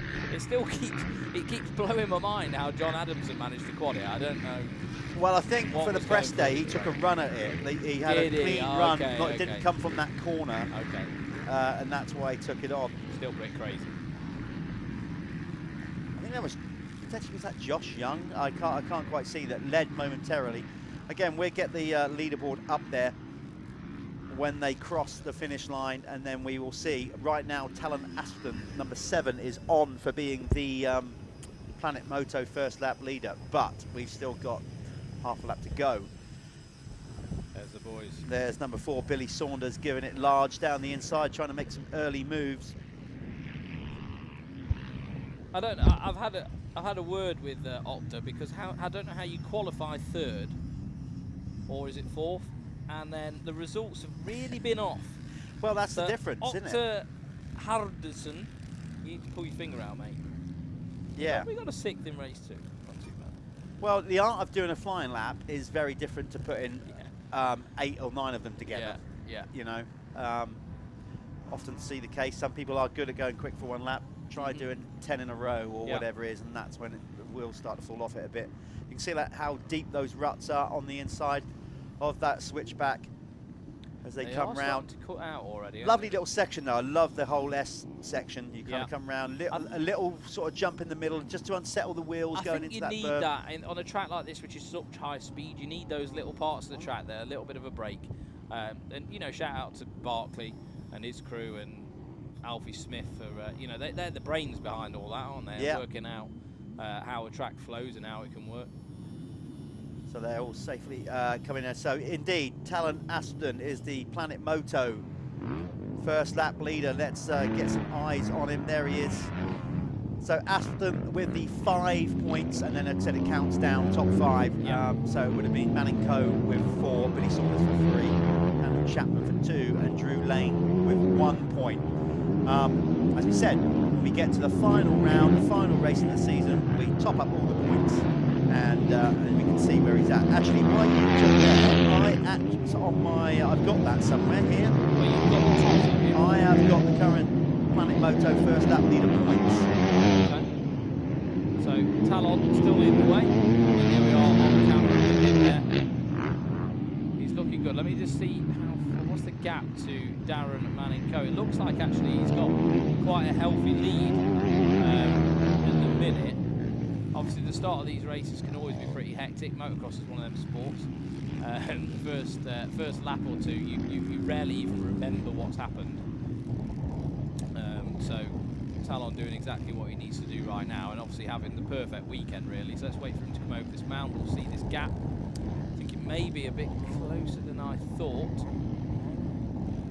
Right then, going to the Planet Moto first lap leader current championship standings after, this is, by the way, this is after Oakhanger. Haven't put in yesterday's results. So it's Talon Aston coming in, was on 13 ahead of James Thompson for 8. Billy Saunders was also on 8, and then Darren Manning Co for 4, and Ashley Senior 3rd, Jude Gardler, Brian King, Charles Haskins. So when we get to round 3 at Oxford, before we get rolling, we'll give you the championship up to date of where we're at with Talon that. should be in a good position going off of what happened at Oakhanger there as well. Well, at Oakhanger, he took, he was second across the line in the opening moto, second across the line in the second moto, and then led the first lap in the final moto. Yeah. And that's why he's acquired 13 points. And there is Talon on screen right now. Loads of you can't see the other cameras, but I just saw under the pan of like the paddock where people are standing and watching. You can see them all there. They're all lined the circuit. This is such a massive place, so it doesn't look like a lot of people, but there is a lot of people here watching today. It is vast. You know, when we did the scale. It is vast. When we did the scale, the aerial shots, whatever, people saying, "Oh, it doesn't look that big," but then when you zoomed in and saw the size of the machinery, yeah, it's very big. up here. Just huge, in fact. Massive. The drive in, you get it's, you know, it's exposed up here. There is that element. You know, we are literally up. I had the biggest above the valleys yesterday trying to find this place. I put the wrong postcode in and going somewhere where I could not turn my ginormous motorhome round. It was it was one of the moments when I was my dad was telling me you should have something smaller, it'd be better. Yeah, I should have. Yeah, there you go. These Welsh roads are not designed for a Bursner. They're just not. So I had a lot of interesting time. Once I did find it, and driving up to it, the approach, it just literally looks surreal. Absolutely surreal. So I did get here in the end. I was a little bit later than I wanted to be. A little bit of work, and Jeff had to do a bit more, so it's not too bad. That's right, mate. I'm okay with that. So here we are on screen. Talon Aspden. Is that how you pronounce it? Aspden? I say Aspden. Aston leading the way. Darren Manning Co, Billy Saunders there in third, Daniel Chapman in fourth, Drew Lane fifth, Jude Garland in sixth, Caleb Hicks seventh, Callum Watson in eighth, Max Wood in ninth, Charlie Roper in 10th. Obviously this class is just MX1, it's not mixed. We have completely separate classes for the Clubman guys, don't we? What, 250 and we have the 450 class. So these guys are all going to be on MX1 machines, well, most of them 350s and 450 motorcycles. And there we are, actually it looks like Darren Manning Co is closing up that gap a little bit on Talon Aspden right now, and in shot Billy Saunders was there as well, so this one is tightening up at the front. You see the MX1 class, they're always a little bit more chilled out, aren't they? I think it's a bit more of the gentleman's class. That's why I'd rather sponsor it. We have less injuries in the MX1 in the MX1 class. No, but if any of you do want to talk insurance, give us a shout. www.worksportsinsurance.co.uk. You can find me, Callum Swan, on my social media, CallumSwan27 on Instagram. And yeah, just message us, give us a shout, and we'll make sure we find something that suits you and fits your bill. By the way, Callum does work. Don't be fooled by his Instagram account. He's seemingly riding most days, doing stuff. It looks like that. It's all an image thing. Yeah. He does actually do stuff. Yeah. I have actually, do you know this year I've actually put some graft in, mate. I've been working, very proud of myself. Been working extremely hard. I've got videos to pay for next year, that's why. Oh, okay, you're off to that. You're going to do that. Yeah. Cool stuff.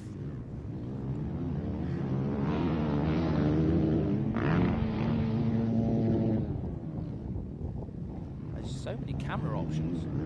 We're finding our feet a little bit now. New venue, obviously just working out places to film and whatever. And got not only that, the guys are getting their eye in a bit now out there. It is a bit windy out there on course, so the guys up camera towers are in for, you know, quite busy. Yeah, I hope they've got the sun cream on, 'cause it's one of them days. It feels pretty cold, but it's going to burn you if you're out there and that. So make sure if you are washing it with the channels, get your sun cream on. We don't want those sunstroke pictures. Anyone looking around, looking like a drumstick later on. Factor 50 on. Get it on. I want to, next time they come up the start, I'm going to test out this fast.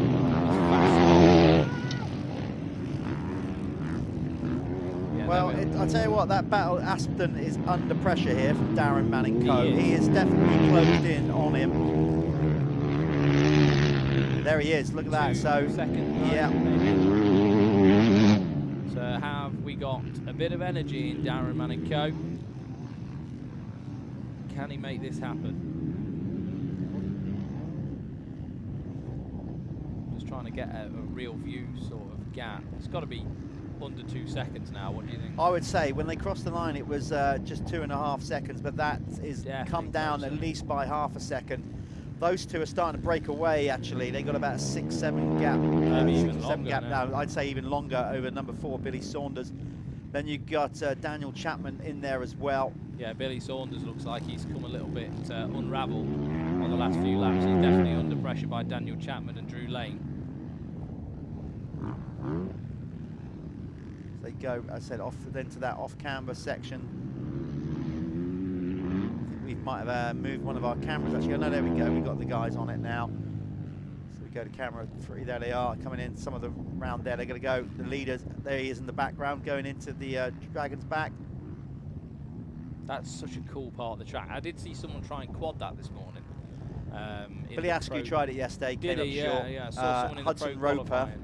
It was on a Kawasaki. I don't know who it was. It wasn't Billy. It was someone this morning in the qualifying. Well, yeah. Yesterday in practice, as I said, Hudson Roper was. I don't think he went to try and quad it. He just didn't realise he was carrying so much speed. Look at this speed through here. And just cased it so hard. Yeah, basically went from about 40 miles an hour to stopping dead, and unfortunately, it literally like ejector seat, James Bond style. He just really? went boom up in the air, Did come down hard on his shoulder, and unfortunately broke his collarbone. He is massively youth class, so he's going to sit out at least a month. Luckily, a nice clean break, no need to have it plated. So Hudson, we wish you the best of luck with a speedy recovery. Yeah, it does look gnarly doing that. Like I said, I saw someone do it this morning. It looked big. He did case it as well, but he managed to just get over it. But I did think if you didn't quite get your front wheel quite over that knuckle, it's going to bite you big time.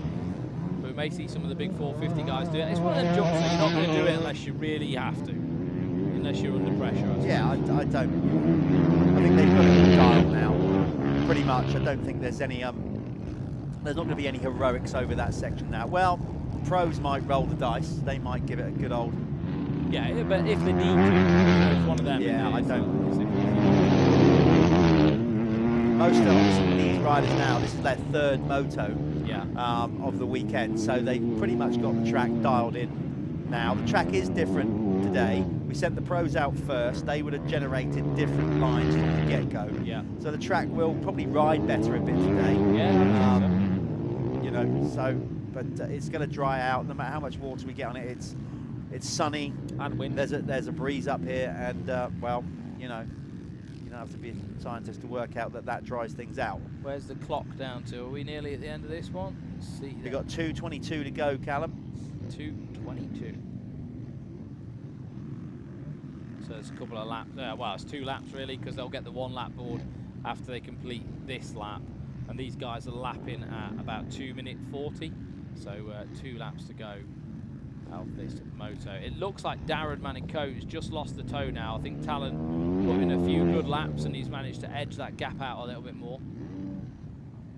You're seeing on screen the battle for 3rd, 4th and 5th as they drop down off that off camber. We're going to pick up the race leader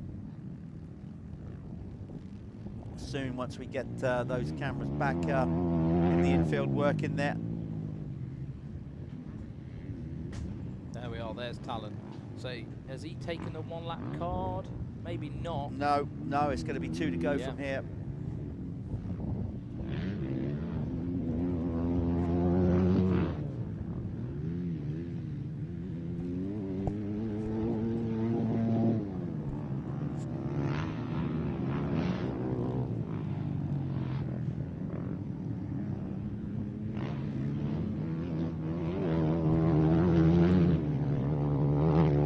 So Talon Aspden has a 2.6 second lead, so he's keeping that gap consistent. Darren Manico is definitely applied heat all race, but Aspden looking very good here. He, as we said yesterday, he went 1-1, and like Sam Ongley in the Clubman MX2 before this race, he's got to keep it focused, keep doing what he's doing, and he's looking good overall podium. This one, Callum's going to make his way over and speak to Talon. We've got about a lap and a half to go.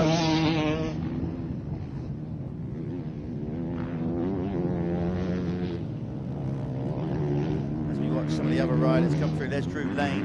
He's currently 5th. A load of riders gaggling it over the finish line. Further down the field, there's Wigger going over the line. So again, if you want to follow where we're at on Speed Hive, you just quite simply go and get the app and you can get the running from top to bottom.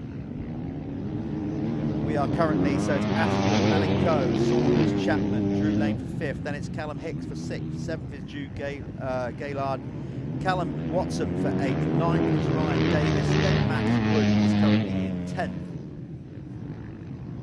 running order top 10. 11 to 20 is Ash Senior, then it's Josh Young, Josh Bailey, Jake Thompson, Charlie Roper, then it's Oda Jarl Haraldson, our Icelandic friend. Then we got Ollie Kingston for 17th, 18th, Ben Lightbound, and then Guy Carter 19th. Rounding out the top 20 is Thomas White.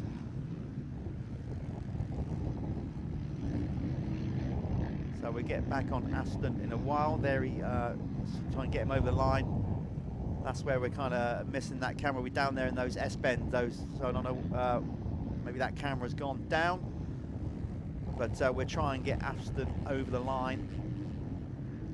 And Callum will try and grab some words with him. There he is, 1 lap to go.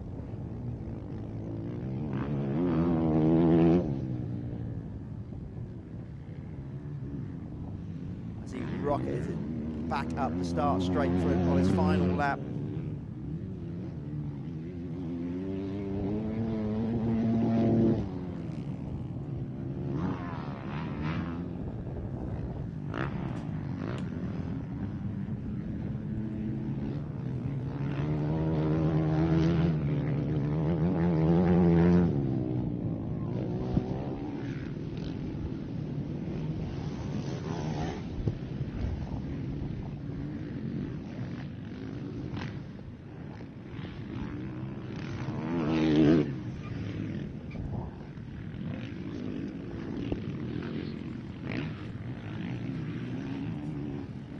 So we are winding down action. This is Moto 3. This is the Work Sports Insurance Clubman MX1. Their first moto of the day, but their third on the weekend here at round 2 of the Michelin MX Nationals, powered by Milwaukee. Again, huge shout out to everybody that makes this series happen.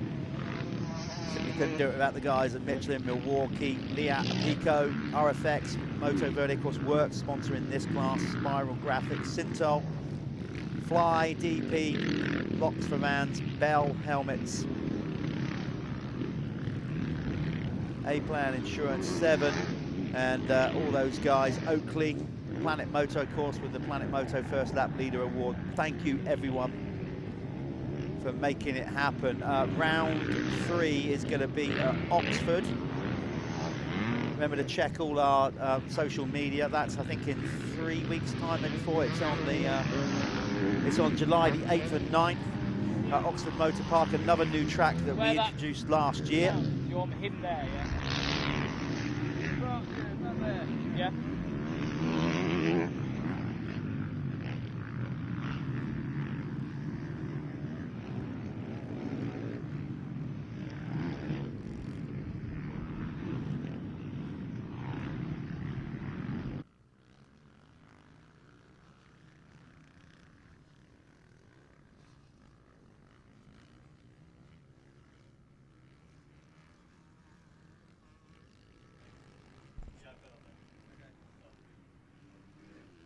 Right, we're just waiting for Talon Aston to cross the line here.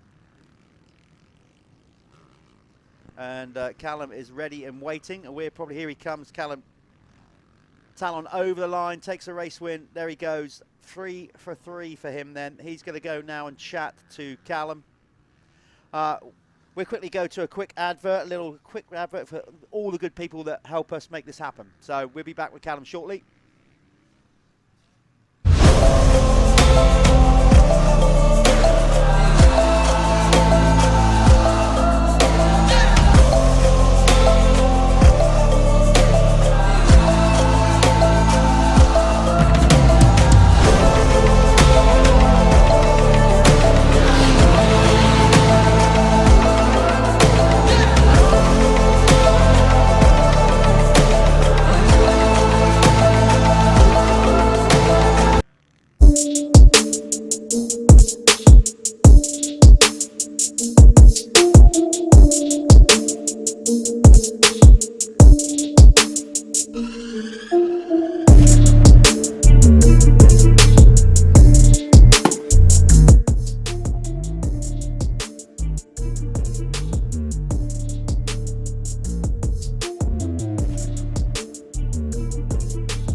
So here we are with the Work Sports Insurance Clubman winner, Talon.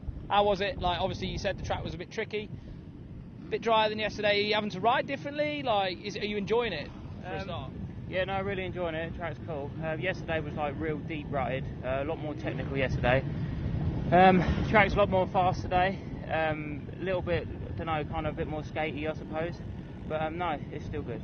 What was your, like, how did you find the pace on the other guys? Were you doing anything differently that you saw? Because I saw you were getting closed in on at one stage, and you managed to just like pull that gap open a little bit. Yeah, I think yesterday suited me a little bit more with how deep the ruts were and stuff, where today is not as much, and it weren't as easy today as it was yesterday. Not that it was easy, but yeah, it's a bit more closer racing today. Yeah, well, you earned some more points towards your Planet Moto holiday anyway, so you're doing pretty well in that. We're trying to tot all that up as we're going along. Anyone you want to thank particularly? Yeah, Paul from PW Racing, Moto X Mad, Motocross Bike Trading, Track Industries, and Rip and Roll. Good bit of vision out there. There we are. Talon Aspiden taking a moto win in the Work Sports Insurance Clubman MX1 class. Hopefully we see you back here in just a bit of time, and well done. Congratulations. Nice one.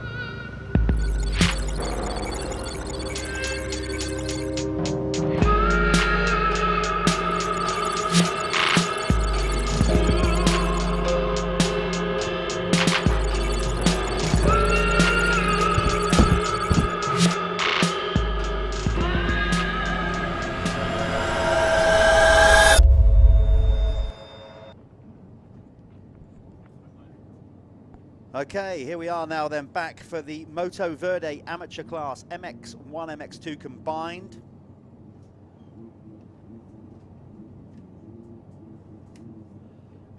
So this is always a good race. This is where we're starting to step it up a little bit now. The Moto Verde amateur riders, obviously that little bit faster than Clubman. Following them will be the expert class, and then it will be the opening moto of the pros. So yesterday in the Moto Verde classes, let's run through who did what. Moto 1 yesterday was won by Scott Elderfield. Amazing to see him back on a track. Punch in Scott Elderfield on YouTube. I'll say no more than that. Just go on YouTube, find Scott, just punch in Scott Elderfield. He, to this day, has still done one of the most insane things I've ever seen on a motorcycle. Did you see that in real life? Because I did. No, I wasn't there that day. I was a 16 or 17-year-old kid eating some super noodles, watching the pro qualifying, and nearly had I just could not believe what I'd seen. Well, Scott showing his skill, obviously coming back, laid off a bike for a long time, had some injuries, yeah. Just coming back for a bit of fun, and he went 1-1 yesterday. Ben Clark took a second in the opening moto ahead of Josh Greedy, Walbini and Sean Wainwright. That was your top 5. Moto 2, it was Elderfield, Mellows, Josh Greedy, Rafe Broadley, Jaden Murphy. Right, here we go, gate drop, Moto Verde. Amateur class, who's going to get that whole shot? As they rip off the gate, they're charging into that first corner. Number 4, Lewis Taylor. He's been up there, I think, in the Planet Moto first lap leader. Obviously we haven't compiled the points from yesterday's racing, but regardless, he was, yeah, he's on 14 as of coming into this meeting. So starts are obviously Lewis's strong point. Well, he race 1 he finished in 11th. Race 2 he went down.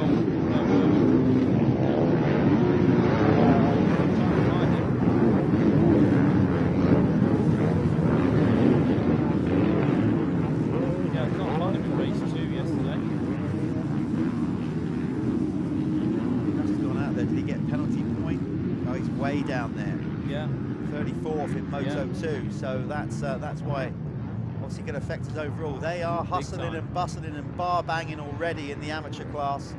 Is that Elderfield? Just trying to get the number. No. Just trying to it'd be interesting to see how Scott comes through in this one then, because he's obviously went 1-1 yesterday. yeah, I'm intrigued to see if he can keep that rolling. Maybe it will start to catch up with a bit, because I said he's off the couch. He hasn't ridden in absolute ages. But obviously just such a prolific talent. Just trying to work out who that is. They're in second right now. I'm sure when they come up this time, but we'll wait. Yeah, we'll try and get a visual on the 271, it looks like.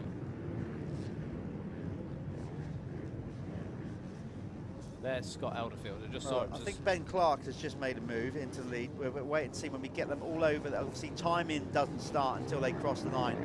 Question is, who's going to get the green flag and Planet Moto Leader Award? Like Scott Elderfield has made that. Is Elderfield. I can tell that, Scott. Yeah, he's already done it. He picked off a lot of riders then. Here he comes then, Scott Elderfield out of retirement on that Husqvarna.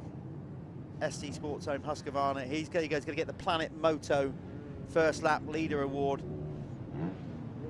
Here he comes. He's going to be rattling down this start straight. Lovely tight line. Yeah, that I'm about to say, not many people have been there, have they? Bar when the 85s are out.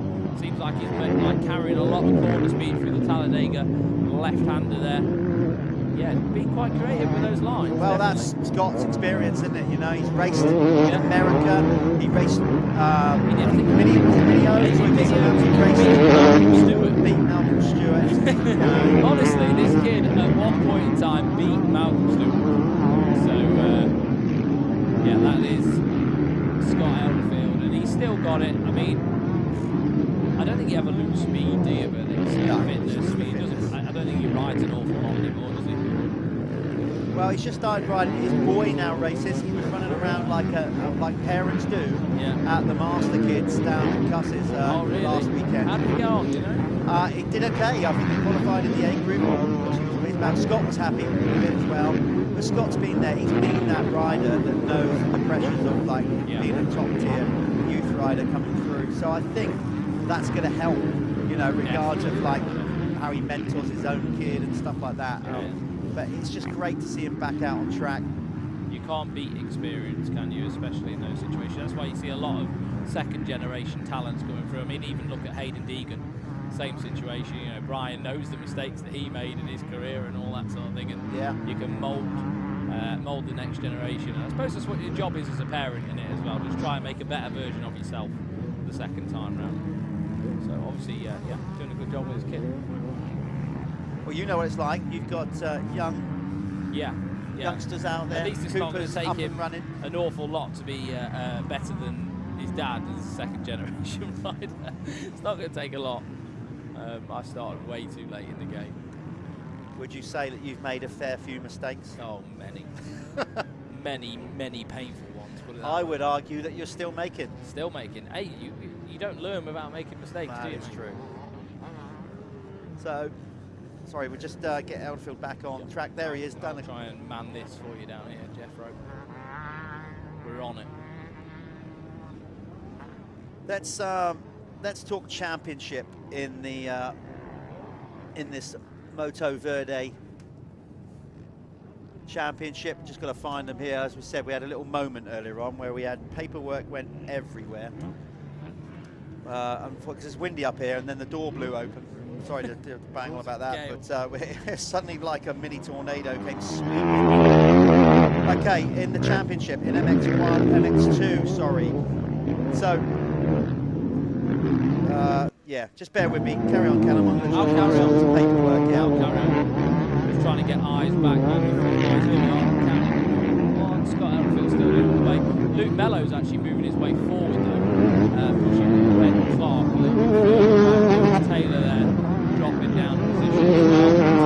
Malbini, he's moving up. Malbini, he's, you know, come after being a youth, he's still quite young. I think Malbini is. Sean Wainwright as well, so Sean Wainwright's been out of racing for quite a while. He last year off, didn't he? He did, yeah. Some injuries. Oh, who's that run off track? Can't quite see that on camera too. He's just got back on. That looked like Lewis Taylor to me that went off track. I think so. That was number 4. Let's give you a rundown then of the championship. This is after round 1. This is not including yesterday's race results, okay?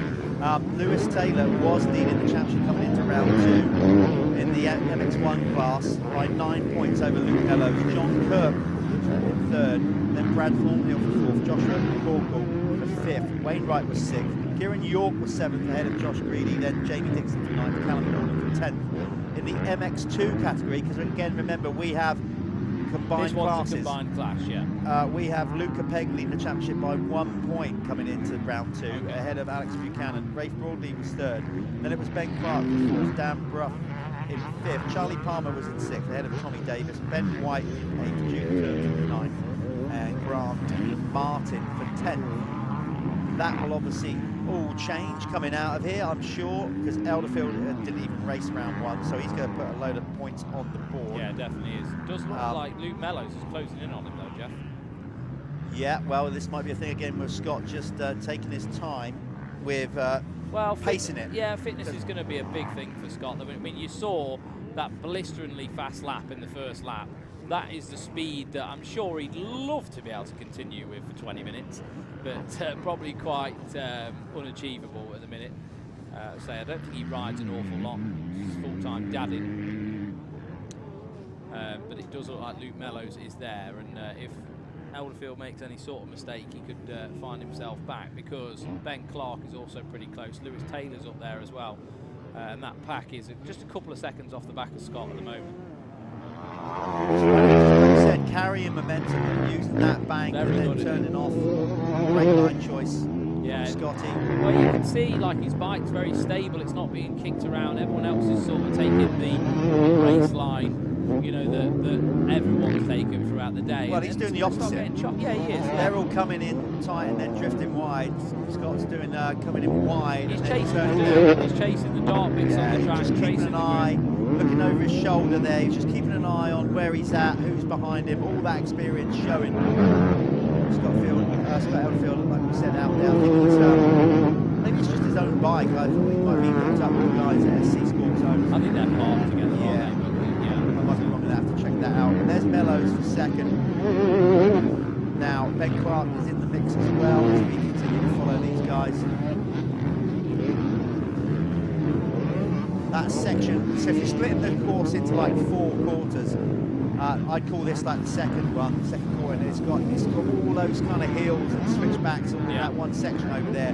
It's pretty funky actually, because they do feel like hills, you know, they're not like they're jumps, you know. And everything's man-made as well. Yeah. I think basically all this dirt has been taken out of the ground when they've been quarrying, I imagine. Yeah. It's been through crushers, it's been refined, and then like, you know, this is we're actually, this is it. This is a man-made mountain. Yeah. This wasn't, you know, this is all, and it's huge. You see where it's been dug out of as well. You almost can't comprehend that it's actually man-made. It's that bit. Down there. Who we got down? Like 158 on the deck. That is trying to find him. He's dropped down. That's Dan Holiday. Dan back up and running. So you can see it's hot. It's windy. The track's going to dry out. There's going to be definite more water intervals as we go throughout the day. We've got to get through, just basically through the racing. Yeah. I mean, there's going to be battles going on throughout this track. Who we got here? There's a bit of a battle going on there, as the cameraman just decided to change his mind. We have gone on the clock. We have 10:57 to go. God, that sounds good. That I was just thinking that. You know, that's all I want from the start. Yeah. 10 minutes is that's all I'm good for, man. Yeah. So earlier on in the year, I had my annual rollout and went and raced at the Hunt Cup. It was 4 laps of like bliss. I loved it. It was joy. It was technical. The remaining 4 laps went from literally from heaven to hell, and I just despised every second out there. It's not nice, is it? The whole body just went into shutdown. Really? Oh, everything. My arms stopped working, the brain stopped working. Complete survival mode. I couldn't pull in the clutch. I had to knock it down to first gear on some of the off-camera corners just so I didn't flip it. That's coming out because I couldn't pull the clutch. I was on my YZ250 with Wells. You've got to be riding all the time. Yeah, you know. The body just went, that's me done, pal. Unfortunately, I still had half a load to go. I'm alright, I just get a weird, my hand goes numb, the control hand just switches off, I don't know why. I think it's a ulnar nerve, a nerve in your elbow. Nothing you can do about it, so that's just age, mate. Like, you know. Yours sounds more not riding. Mine was not riding. It was my first race at being 50 years of age, the plus 50 class. Yeah. I managed to keep it rolling around and get third place and get a trophy. So it seemed a nice place to hang it up. My first race was number 28 on a Yamaha. I'm calling that as my final race. Are you done? 28 on a Yamaha on the box. Oh, really? That's yeah, it? I'm not. Really? Happy to watch now and ride for a bit of fun, but Wow. racing is so tough.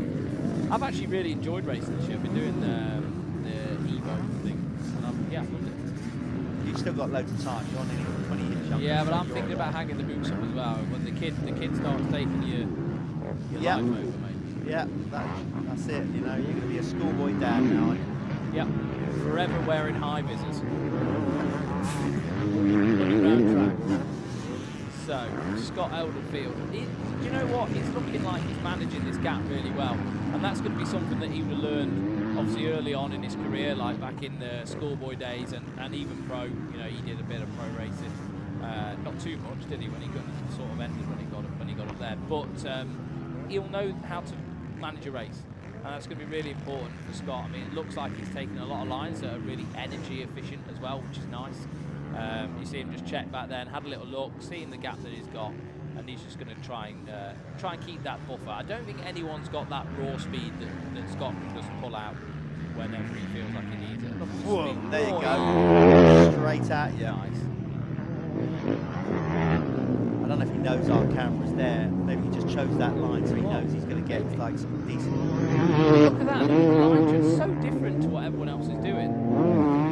A bit longer way around the circuit, but if you're in the lead, you haven't got the threat of someone diving up the inside, so he can manage his own race, can't he? Yeah, Scott is just total race management mode here. He, when you're good enough, you know where to look over and when to look and all that kind of stuff. And obviously taking his time and looking over in the air, and just for me, it looks like Scott is just doing what it takes to win the race. I think he's got something in the tank if he needs it. Well, obviously, lack of bike time and race time. I can only imagine. Pace it out. Yeah. Just do what you've got to do to get it over the line. As they drop down that back section, you'll see Scotty jump back into view in a minute. There he is. So that's obviously a 180 round there, and there's a nice little section into the next rolling section. This is a fast sweeping corner. You can see it's actually still hard packed. I think Scott's taking the inside line there, so that's probably why we didn't see him. Yeah, there you go. Unfortunately, that marshal point is just in the way there. So just take note as well, Scott Elderfield, Ben Clark, and Paul Meany, they're all wild cards. Luke Mellows is the only one who's not a wild card. How does that work with the championship, Jeff? So the wild cards... Well, they're registered, so yeah, they should score the points that ultimately end up winning the championship. Yeah. I don't know the criteria exactly of like a wild card ride. I guess, I think a wild card rider can still make points and still win the championship, but I guess it means you haven't got a guarantee that you're going to get an entry. Yeah, for sure. At every race. I think that's pretty much how that works. So you're watching on DirtWorld-TV. If you're into what you're watching and you dig it, give us a like, subscribe to the YouTube channel. You can follow us on social medias as well. The MX Nationals Instagram page is going to tell you everything that you need to know about when we're going to be doing these events. So make sure you follow that page. And also my man here, Jeff. Give him a follow, and myself, Callum Swan. So Jeff Perrott, Callum Swan, we're the guys in here in the booth calling the racing behind the mic. Quite a cool shot that is of the finish line jump there, and there's all the riders coming through, completing a lap. And let's have a little look again at Scott Elderfield, who's still leading the way. I want to try and see what that gap is back to Ben Clark. It doesn't look like it's too far away. I don't know whether Ben Clark's actually maybe taking a little bit of time out of that lead, but Luke Mellows is definitely putting on the pressure as well. So those guys in a bit of a battle back there. and trying to close that gap towards the 160 of Scott Elderfield.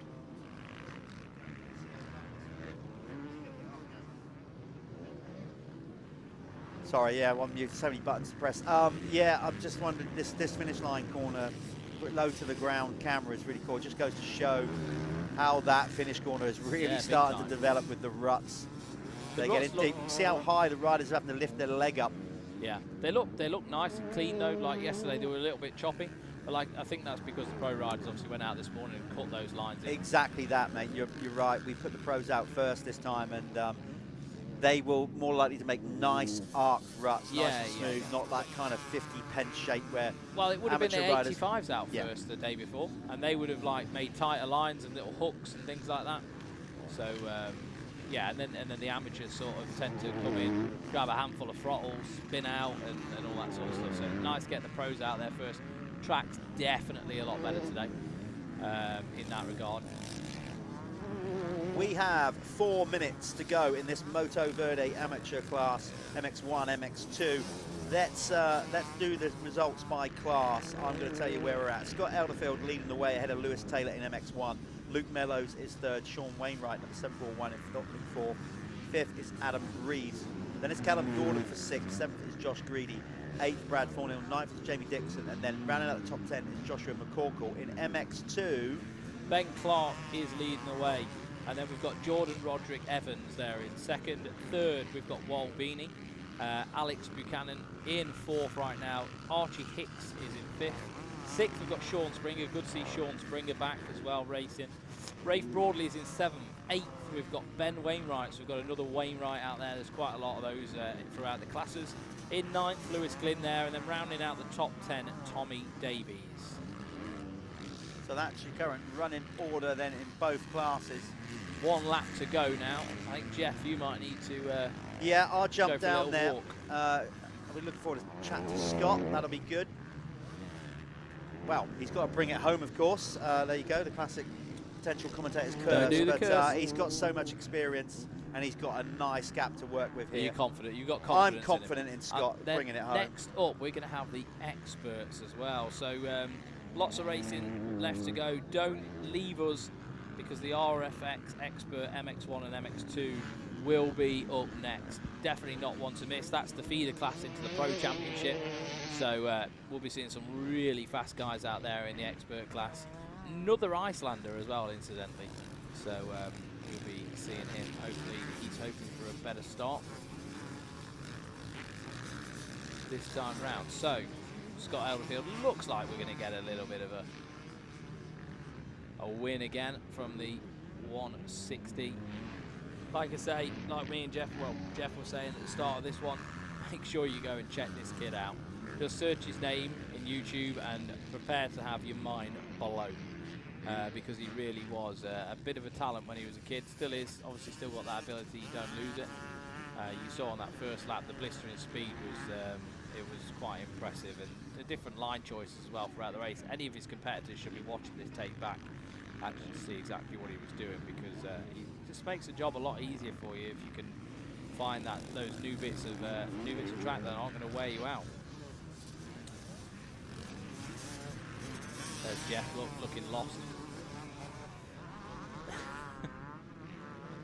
And here we are. Scott's going to just tick off this final lap. Can he make it happen? Under no pressure. Can't see any mounting immediate pressure coming up behind him. He's managed this race absolutely perfectly.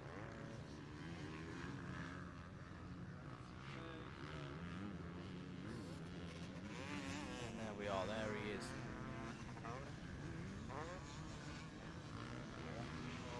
So the gap last time round was only 1.6 seconds, but it's sort of been maintained throughout the whole race. Be interesting to see the fastest time differences when we get the lap time sheets back. And there we are, taking the checkers, the 160. Pretty pumped with that. Or is that just on? Ben Clark comes over the line second, Luke Mellows, Sean Wainwright, Rafe Broadley in fifth, Wal Beanie, Sean Simpson, Josh Greedy, Jaden Murphy and Archie Hicks. That was the top 10. Obviously the class is mixed and a little different. We're going to send you over to adverts now. We're going to do a bit of an advert break, and then you'll be seeing Jeff with Scott Elderfield in the winner's circle.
Scott Elderfield, is it good to be back or is it painfully hard work?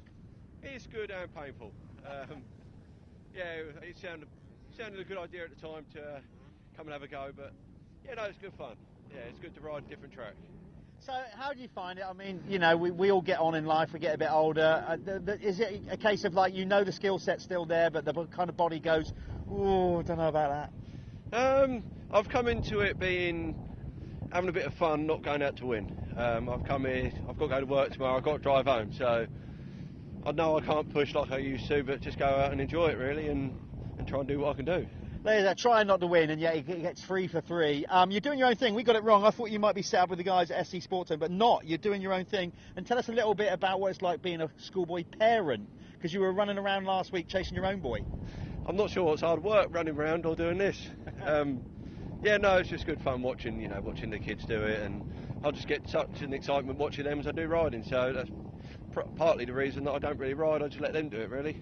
Mate, it's a pleasure to see you back out. As I said, go on YouTube, punch in Scott Elderfield. Still one of the nuttiest things I've ever seen done on a motorcycle. Good to see you back, mate. Scott Elderfield. Superb, mate. Might see you in the next one. Go steady.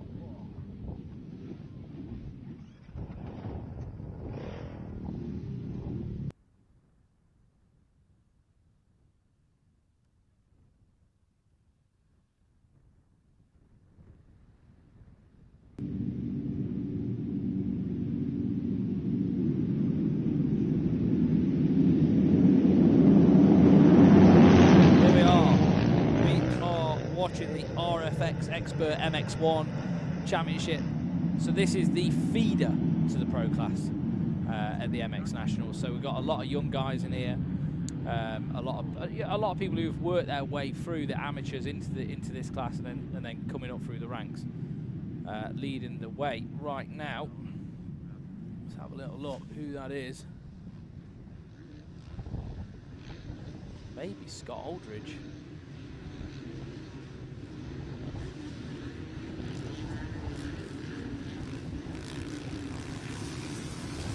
Yeah, it looks like Scott Aldridge, number 57, the wild card. I actually know quite a bit about Scott Aldridge, incidentally. So the lad leading this was an amazing 85cc rider. Can you remember Scott Aldridge from back in the day? Yeah, you can. So Scott Aldridge was, yeah, he was one of the best big wheel, small wheel riders in the country at one point in time. Yes, I can. Yeah. And yeah, I know him quite well. Like, to be fair, actually, when I first started riding, Scott is younger than me, but he was on, I think he was on a 65, and he actually taught me how to ride. And we used to go down this wasteland in Nottingham. So pretty cool to see him. But he's been out of the sport for years. I think he had a terrible accident, came out the track, hit somebody, and it scarred him when he was a kid. Didn't want to ride anymore. Grew up in boots for years, like 10 years.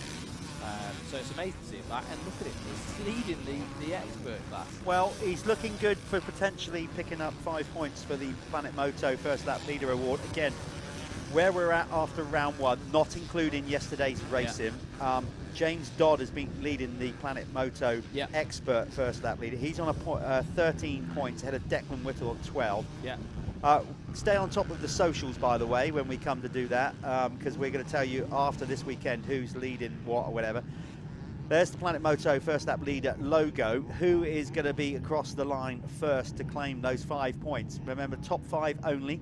5, 4, 3, 2, 1. It looks like it's your man. He's going to get the Planet Moto First Lap Leader. I'll tell you something as well. He will be doing this on a shoestring. Scott does not spend any money. I remember him used to turn up to race at Sherwood on an enduro bike, win. He'd ridden there on it, and had rode there as well. Rode there on it, had no knobbies on the tyre, and he could just show up and win. The kid blows my mind. Natural talent, really is natural talent. That's one thing. Turning up to a motocross, but riding. Mate, he'd ride there with no knobbies, like full road tyres, and win. Like, never seen nothing. Honestly, you'd think I was lying. I'm not. It was crazy. But you can see the kid's got talent.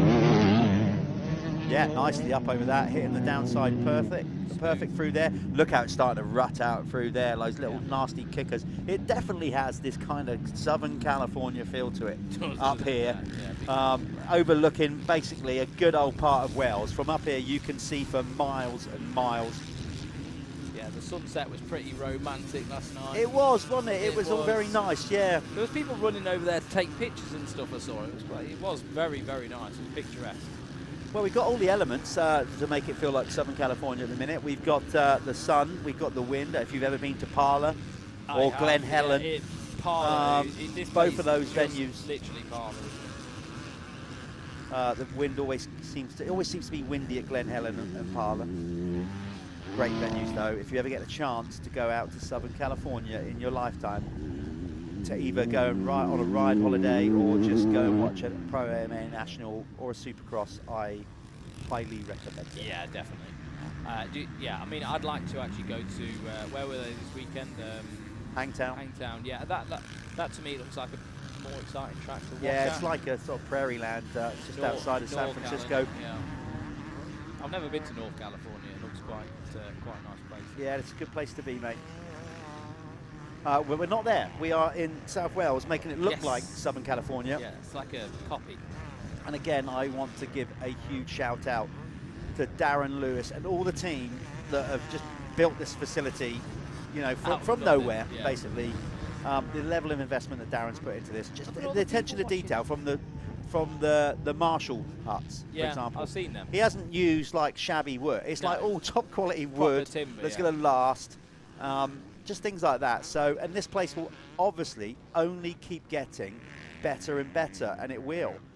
This is the first ever event. The infrastructure is going to get better. Yeah. It's going to start looking better aesthetically, as you know, like there's talk that they might even start planting all the infield and putting grass down. Yeah, I think they're going to grass all that the stuff. Infield. So they're going to build a supercross track apparently and a practice track. Yeah. So amazing, really. Like it's good for Wales as well. It's good for Wales. It's good, you know. They're probably going to provide jobs for people in the local area and all that sort of thing. So it's. There's Ben Edwards going through in second place. I just want to highlight those rollers. I'll tell you what, they are energy sapping over at Moto, because you don't kind of really get over them. You've got to just manual your weight, pull on the bars over all of them at speed. I imagine this track's going to start tiring Scott out, because I know that suspension is definitely not set up in any way. That bike is out of the box. I promise you. I promise you. Well, you're saying that, not me. So if there's any comeback on that, I just know. That's you saying that. I just know. So I'm sure we'll find out if he manages to cross the line in the lead. But Ben Edwards looks like he's there. He's there waiting for any sort of mistakes. The number 3 of Ben Edwards will be ready to pounce. And Ashley Greedy moving his way up as well with Josh Waterman. Okay. Those guys moving up the order.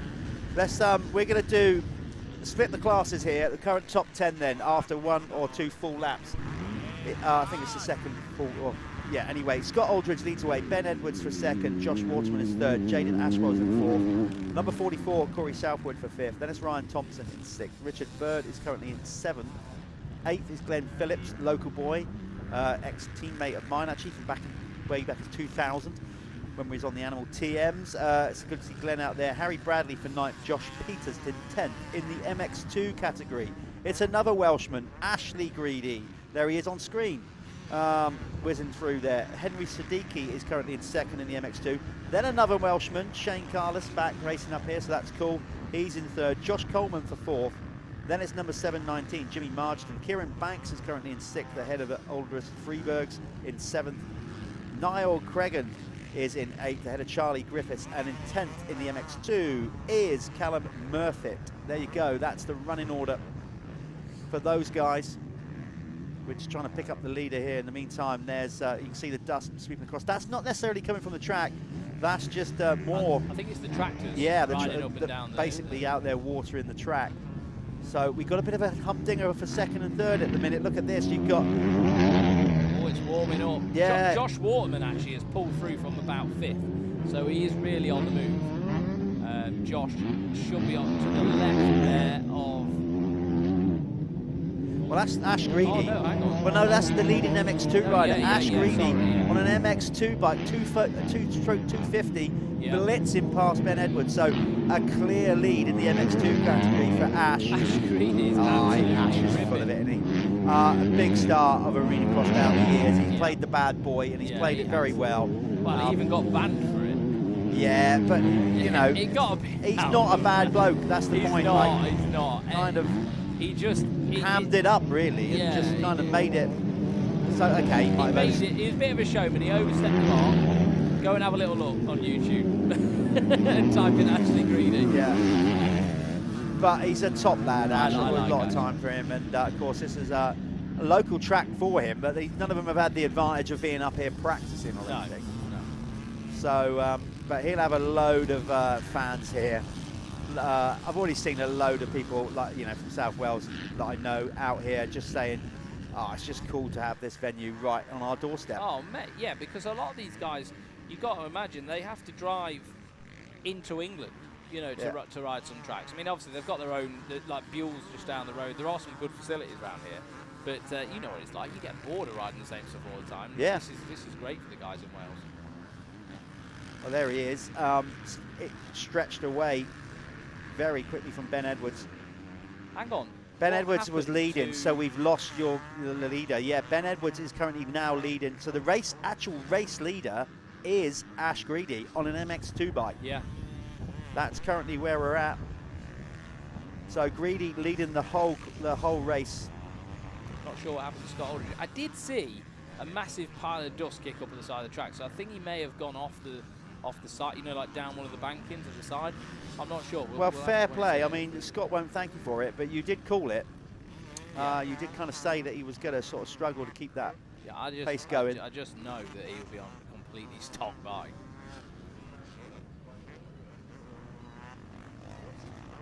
With more than likely a bolt tyre or a tyre is borrowed off somebody. Out of a bin.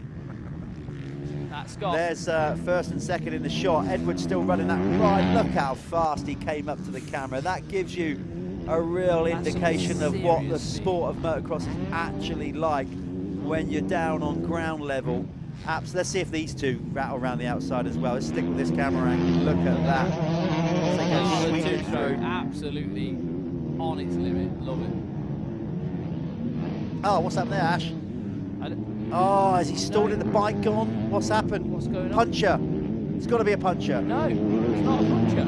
It is. It's a rear wheel puncher, isn't it? The tyres look good to me. Okay, well, I don't know what's parked it up there. I mean, a two-stroke, normally, like if it goes, it goes. It seizes, it stops. Yeah, that's weird. Unless he's got some kind of electrical problem, we'll try and figure that out. He's back up and running. He's there, look. So he hasn't lost too much ground. But what went on there? I'm trying to... So weird. The bike looks fine. I reckon that could be some kind of electrical issue then. Could it be a shock though, or something like that? Maybe. Don't know, but he's. Let's see how much ground. Well, he hasn't lost too much ground, has he? No, but he's not charging. Oh. Okay, so we got That's obviously a Yamaha rider down there. We can't see the number. Is that my Icelandic, mate? No. But of course, we've got really good first aid team here, and the track crew are all on it. So Ash Greedy is now back on the back of Ben Edwards. Really don't know what went on there. That was kind of threw his hands up in the air. He just went, what is happening? I think it could be some kind of electrical issue. Maybe it's not quite firing like it should. At top end speed, maybe. Obviously, we're in the commentary booth, so we can't hear what the bike's actually doing. No, it's a bit of a strange one, though. We can only sort of guess. Let's just see what... looks like Ben Edwards is pulling away quite a bit, though, doesn't it, now?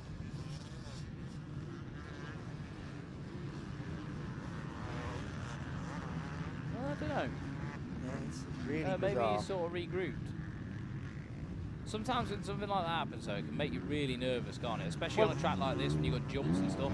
You do not want the bike stopping. Yeah, I don't think it was rider error. Like I said, the way that Ash threw his hands up in the air back to his pit crew and pit lane was just to say, like, something's gone wrong with the bike. That's the kind of thing he was indicating. I don't think it has anything to do with riders in his way or anything like that. But he hasn't lost much ground, so whatever it is, it might clear itself out. Let's see if he gets a run on these rollers. But Ben Edwards from up there in Scotland making the trip to Wales. There you are. We have got a genuine British Championship. Riders coming from all over the country. We get riders coming over from Ireland. We get riders coming over from the Isle of Man. Yeah, the Irish boys, big shout out to those guys because they do that trip all the time. And shout out to my friends as well who come from Iceland all the time as well. It's a long way to come. Yeah, Either Parkinson, he's out here in this one. He's in 29th in the minute. You know, like these guys, they're leading their championships back home, and they need to be pushed to get better. You know? You've been to Iceland. This has a kind of like Icelandic landscape to it a little bit at the top. Yeah. The track's very different to the guys. They don't get ruts like this. It's very different. But yeah, no, looking at it, you can be. Well, it looks like whatever the problem was, is finished. Ash Greedy is back up to speed.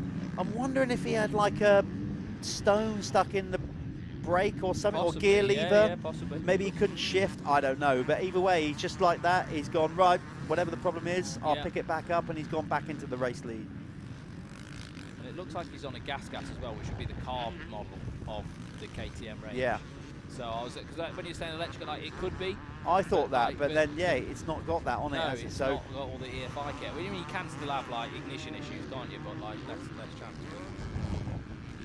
He looks good at the minute. He's whatever it was, he's figured it out and he's moving forward. So Ashley Greedy leading the way over Ben Edwards, this Scotsman at the minute. He will be pushed back to second. And we've got Josh Waterman still there in third.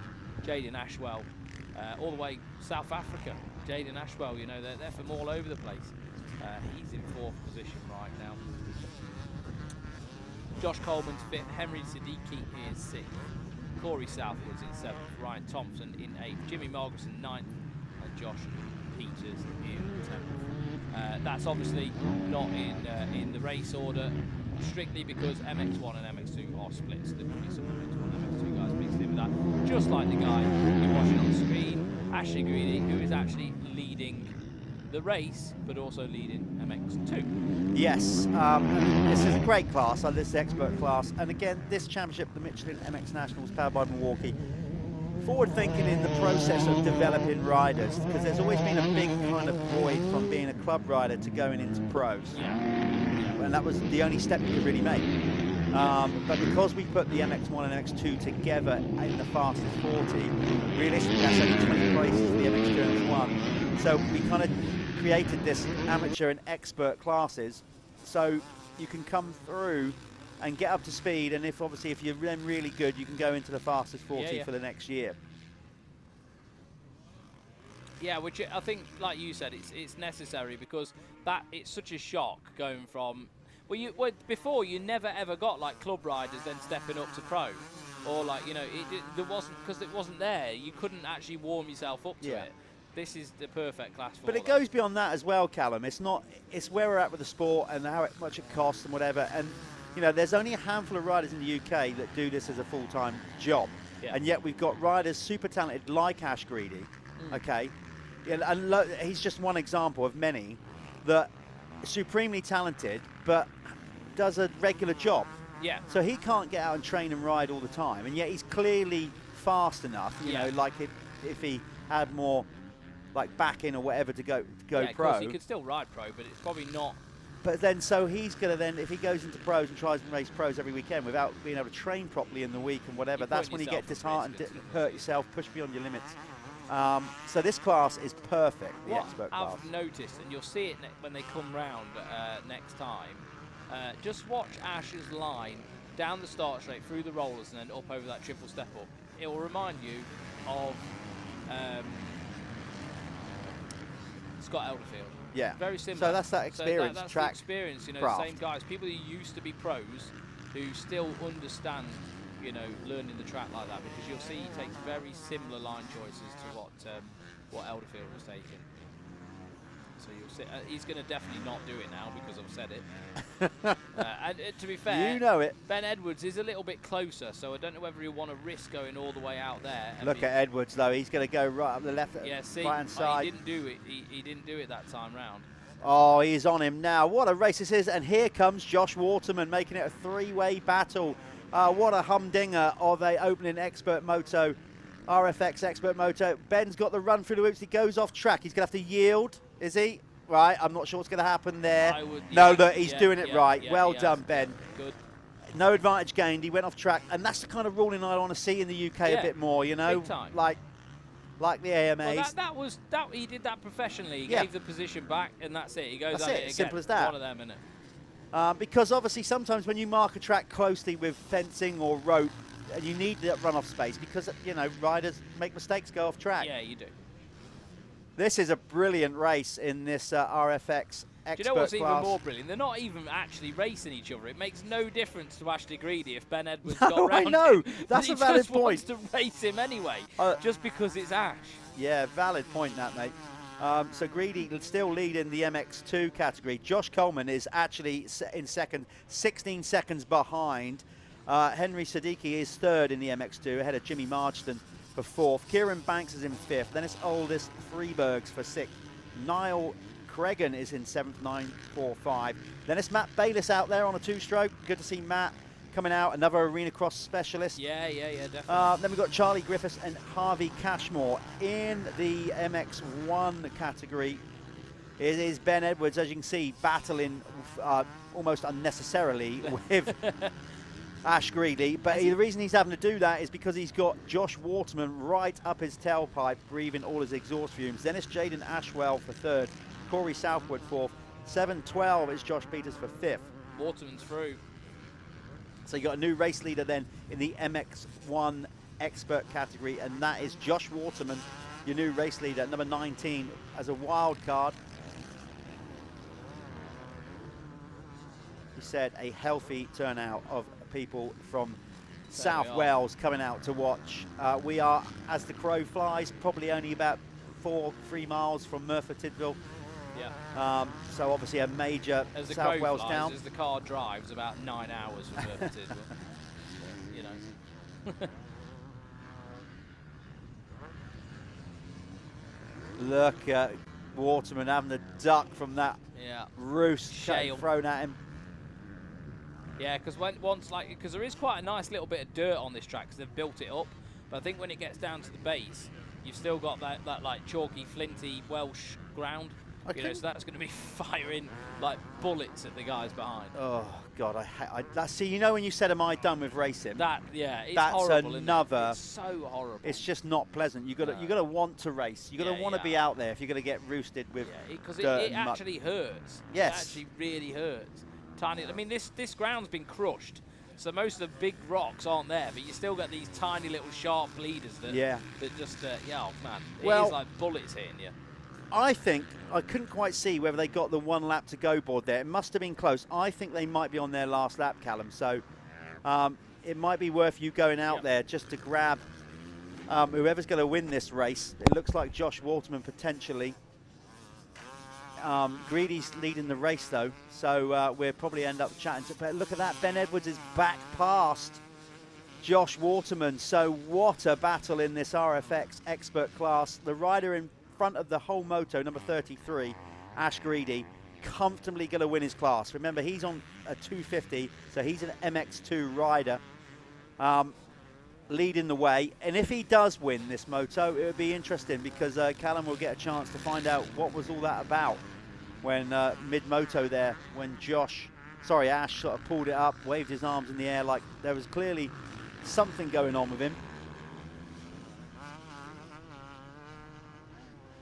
That off camber, you get a sense of how deep that is as they drop round down there. So it looks like to me, listen, I'm not sure because we missed the 1 lap to go. On the timing, lap times would suggest that maybe they didn't quite get it over the line. So it might be 1 lap to go this time around. Ooh, Ash just going a little bit off balance through there.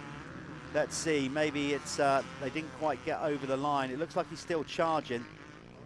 Is it going to be the checkered flag or is it going to be 1 to go? It's the checkered flag, so Ash Greedy takes the race win in MX2. MX1 goes to Ben Edwards. We're going to go to a quick ad and then we'll be down there with Callum.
We live?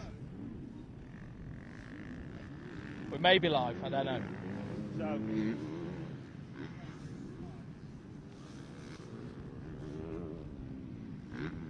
We'll wait and see. Yeah, we're live. So, you just told me what, just tell the viewers what actually happened, because you were putting your hand up and you were just a bit... So halfway through, once I got the lead, I went through the rollers, and I think because we were on a carb 2-stroke, she bogged out and just cut out on me. I thought she'd seized, and then she sort of bumped herself, got going again, and I was like... It took you a lap though, didn't it? Yeah, I was like, do I go again? And I was like, I don't want to hit these triples. Yeah. But no, we got away with the win, and well... That was mate. Well, we were saying you didn't actually even need to win that race, no, because you weren't ready. No, I know. But in here you wanted to win. Yeah, arms are full. How long have you sort of been off the bike? Well, I had 8 months off over the winter, and then I done 2 rides before round 1. Oh, really? I was not ready. Especially at Ogang. Yeah, was rough. We get No, that meant whatever it is. So we're high as well, so altitude. Yeah. March Power Sports, Bob from Oakley, just everyone, Bell Helmet, just everyone. Yeah. Have a good day, mate. Hopefully we'll see you back up here again on the next one. Ashley Greedy. Yeah, mate, I wouldn't want that round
Beyond tires, Michelin has applied its high expertise in a product range for everyday use.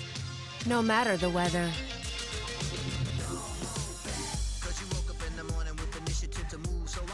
No matter the type of grounds.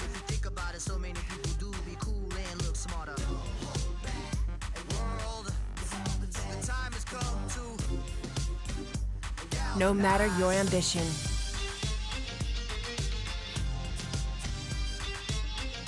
Michelin cares about you however you choose to move. Discover our product range for a safer and stress-free life in motion now.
Right, here we are at the top of the mountain here just outside Merthyr Tydfil with last year's MX2 champion Jamie Carpenter. Jamie stepping up to the MX1 class, obviously new team as well. Now you're riding for the Cab Screens Crescent team. First and foremost, how's it going with the adaptation in general to the 450? How are you finding that?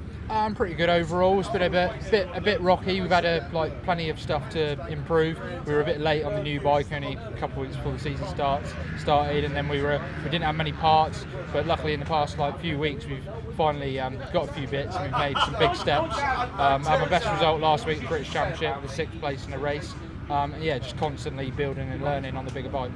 Who's, obviously predominantly your decision to move up, because there's no age limit. You could have stayed down. You just obviously fell coming straight off a title. I mean, your first pro title. Let's not kid ourselves here. So you could have stayed down. You could have gone for another title, and all that. But straight on up. What was the reasoning with that? I mean, first in the MX Nationals Pro MX2 Championship, and then second in the British. Yeah, I couldn't really done much better. And then I'm 23, so I age out of the GP doing on a 250, and just felt like it was my time to have a next challenge. Almost lost a year and a half of COVID kind of racing, so all of a sudden it's bang, I'm on the age limit. So yeah, and I always kind of thought my riding style that 450 is where I'll eventually be. So just thought it was the right decision and the right deal with the team to get started on that next chapter. They're a bit more of an animal, aren't they? How are you finding that with the physicality of it, that kind of side of things? Are you noticing more strains on your body, the weight of the bikes and the power? Oh yeah, definitely. And I think racing one's completely different to practicing on one. You can do all the practicing you want, and then until you get put in that scenario with riders around you and having to take different lines, and yeah, it's a different animal, and you've got to be prepared for it. Let's talk about so far. Obviously, round one was hard graph for a lot of riders, particularly the Sunday when the U Pros rolled out. So obviously you didn't get off to the best of start. You had a bike issue, so just talk us about that and how you're feeling coming into Monster Mountain. Yeah, round one was quite a while ago now. It was pretty extreme conditions with the weather. It was on the borderline of cancelling or not, and there was a lot of standing water. But the team at MX Nationals made it happen. In the first race, unfortunately, I had to pit stop for goggles, which wasn't great on the first lap. I came through to 9th, which was an okay result. And then the second race, I believe I was running comfortably in 6th until a few laps to go, my bike stopped, so it was a DNF. So not the start to the championship I like, but we're quite a way down the line now, made a lot of improvements, so hopefully I can have some consistent results for the rest of the year. Yeah, I'm going to back you up there. Jamie definitely has. Since round one, I can see that you are getting more adapted to the bike, not just the MX1 class, but the bike, the team, all those things. So nothing we need to know about from a rider standpoint. You're 100% healthy, no little niggling injuries or anything like that? Yeah, no injuries at all. I did have quite a big crash at Fox Hills. This how long ago is that? About a month ago now. But yeah, nothing broken, just a few aches and pains. But no, I'm all good now. I'm ready to go again. Good stuff. Well, there you go. Jamie Carpenter, 184 on the Cabs Greens Crescent Jam, last year's MX2 champion. Jamie, have a good weekend, mate. Cheers.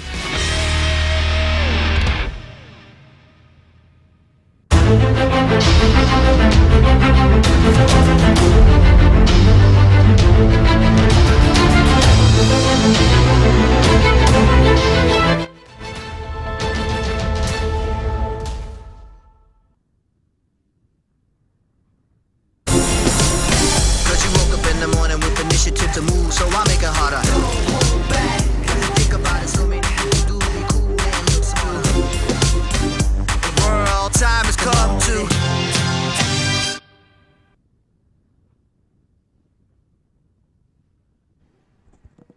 Okay, folks, welcome back. This is it. We are going racing with the Liat MX1 and a Pico MX2 fastest 40 championship. This is going to be an absolute ripper. The track is going to be interesting to see how this track develops with the pro riders on it, racing at speed with all the aggression for a championship. Let's quickly go through qualifying this morning. Conrad Muse was the quickest rider in the Pro MX2, the Elite MX1 category. Conrad Muse went quickest with a time of 2:06.549. Josh Gilbert, his teammate on the Crendon Fast Track Honda racing team, he was 2:06.845. Then it was Ivo Monticelli for third with a time of 2:08. So the Honda boys nearly about a second and a half clear of everybody else. Harry Kulas came in with a 2:09.07, so he was a second further back. Then it was John Adamson for fifth. Jamie Carpenter came in seventh with a time of 2:11. Liam Knight was eighth with 2:11.44. Then it was Stewie Edmonds for ninth for 2:11.54. So the mid-pack is real tight. 10th was Tom Grimshaw, also on a 2:11. In the MX2 category, get this. Topping qualifying on the GRT Impact Machine KTM was Joe Brooks in his nice. Yeah, in his rookie year. He got a time of 2:10.571. So it just goes to show the difference in the times between the MX1 bikes and the 450. I think that's the nature of this place as well. Like, there's a lot of places where it's high speed, isn't it? Charlie Cole, who's having some real run of form recently, his confidence is right up on that Blades Kawasaki. He came in second with a time of 2:12. So Brooks laid down some lap there, nearly a second and a half quicker than everybody else in the MX2. Then McCormick came in third with a 2:13.2.4. Then it was Carlton Husband on the Phoenix Tools Even Strokes Kawasaki for fourth, 2:13.2. And again, the mid-pack, the top, so the race is going to be tight. Yeah. Callum Mitchell for fifth on the Lexa machine with a 2:13.37. Jamie Wainwright, out there, kind of doing his own thing now on a KTM. Yeah, I think he's got a little bit of help from Redline, Redline Motorcycles, but yeah, they're just working their own program now. He was sixth. Seventh was Charlie Hayman. Bailey Johnson, round one winner, that championship leader. Not so good for him. He was down in eighth on that two-stroke. He obviously took his first ever pro victory at Oakhanger. It was quite emotional actually being down there and seeing Dad Carl and everybody, you know, just a great, it was amazing, really. Yeah. So there you go. That's where we're at with the qualifying. This is going to be good. You'd expect certainly the 450s to get to that corner before the 250s. These guys, they're going to start gating up now. Okay, they're going to get behind the gate. We're going to restack them. So just hold tight, folks, because we are going racing anytime soon with the opening Elite Moto MX1, MX2, brought to you by Liat and Apico Factory Racing.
Okay, welcome back. Here we go. We are going to get locked and loaded. We've got throw screen down there, but there we go. This is the pros down there. You saw a quick glimpse of Joe Brooks, who top qualifying as we work our way along. Hopefully our cameraman will keep it on 2 legs. It's there's some deep old ruts coming out of that start. We hope he doesn't go a perler.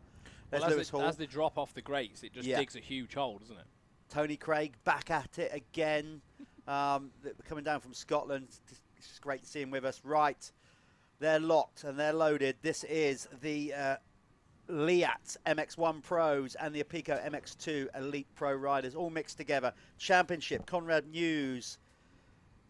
He took a clean sweep at round 1 of the championship. Harry Koulas is in second, 2 seconds, and 2/3 was Josh Gilbert. Bailey Johnson, as we said, leads MX2 ahead of Callum Mitchell. Jake Millward, who's out with a bad injury in his elbow. Here we go, gate drop.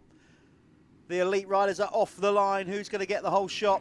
Right down the pipe, it's Harry Koulas on the Cab Screens Crescent Yamaha with an absolute ripper. John Adamson up there as well on the number 2 on the Acer scaffolding gas.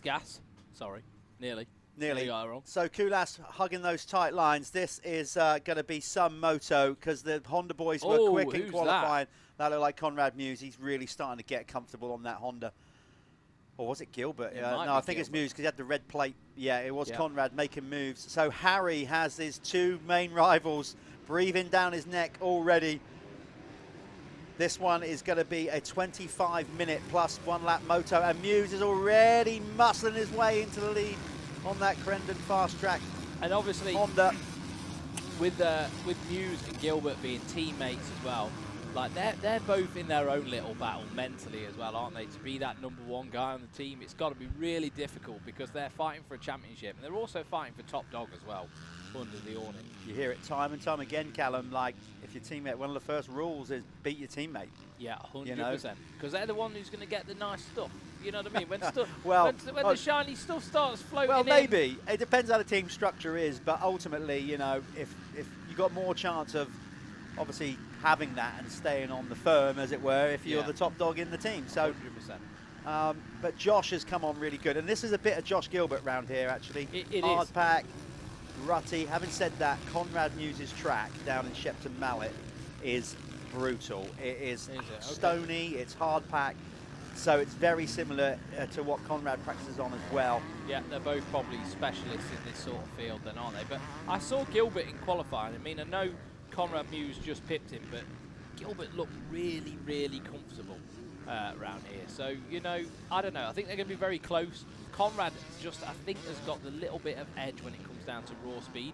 Gilbert's very good as the race sort of develops and moves on. So we'll see. I think they've both got their strengths, and it will definitely get close. He's already trying to get that move done early doors on Harry Koulas. There's Conrad coming into that rutted corner. Oh, he gets a little bit hung up there. He stood up. Yeah, stood up a bit. Oh, Gilbert up the inside. Didn't quite make it happen. They're going to be coming round onto the start straight now. Look at that. Do you know what? You should just be a camera button man. You're very good at it.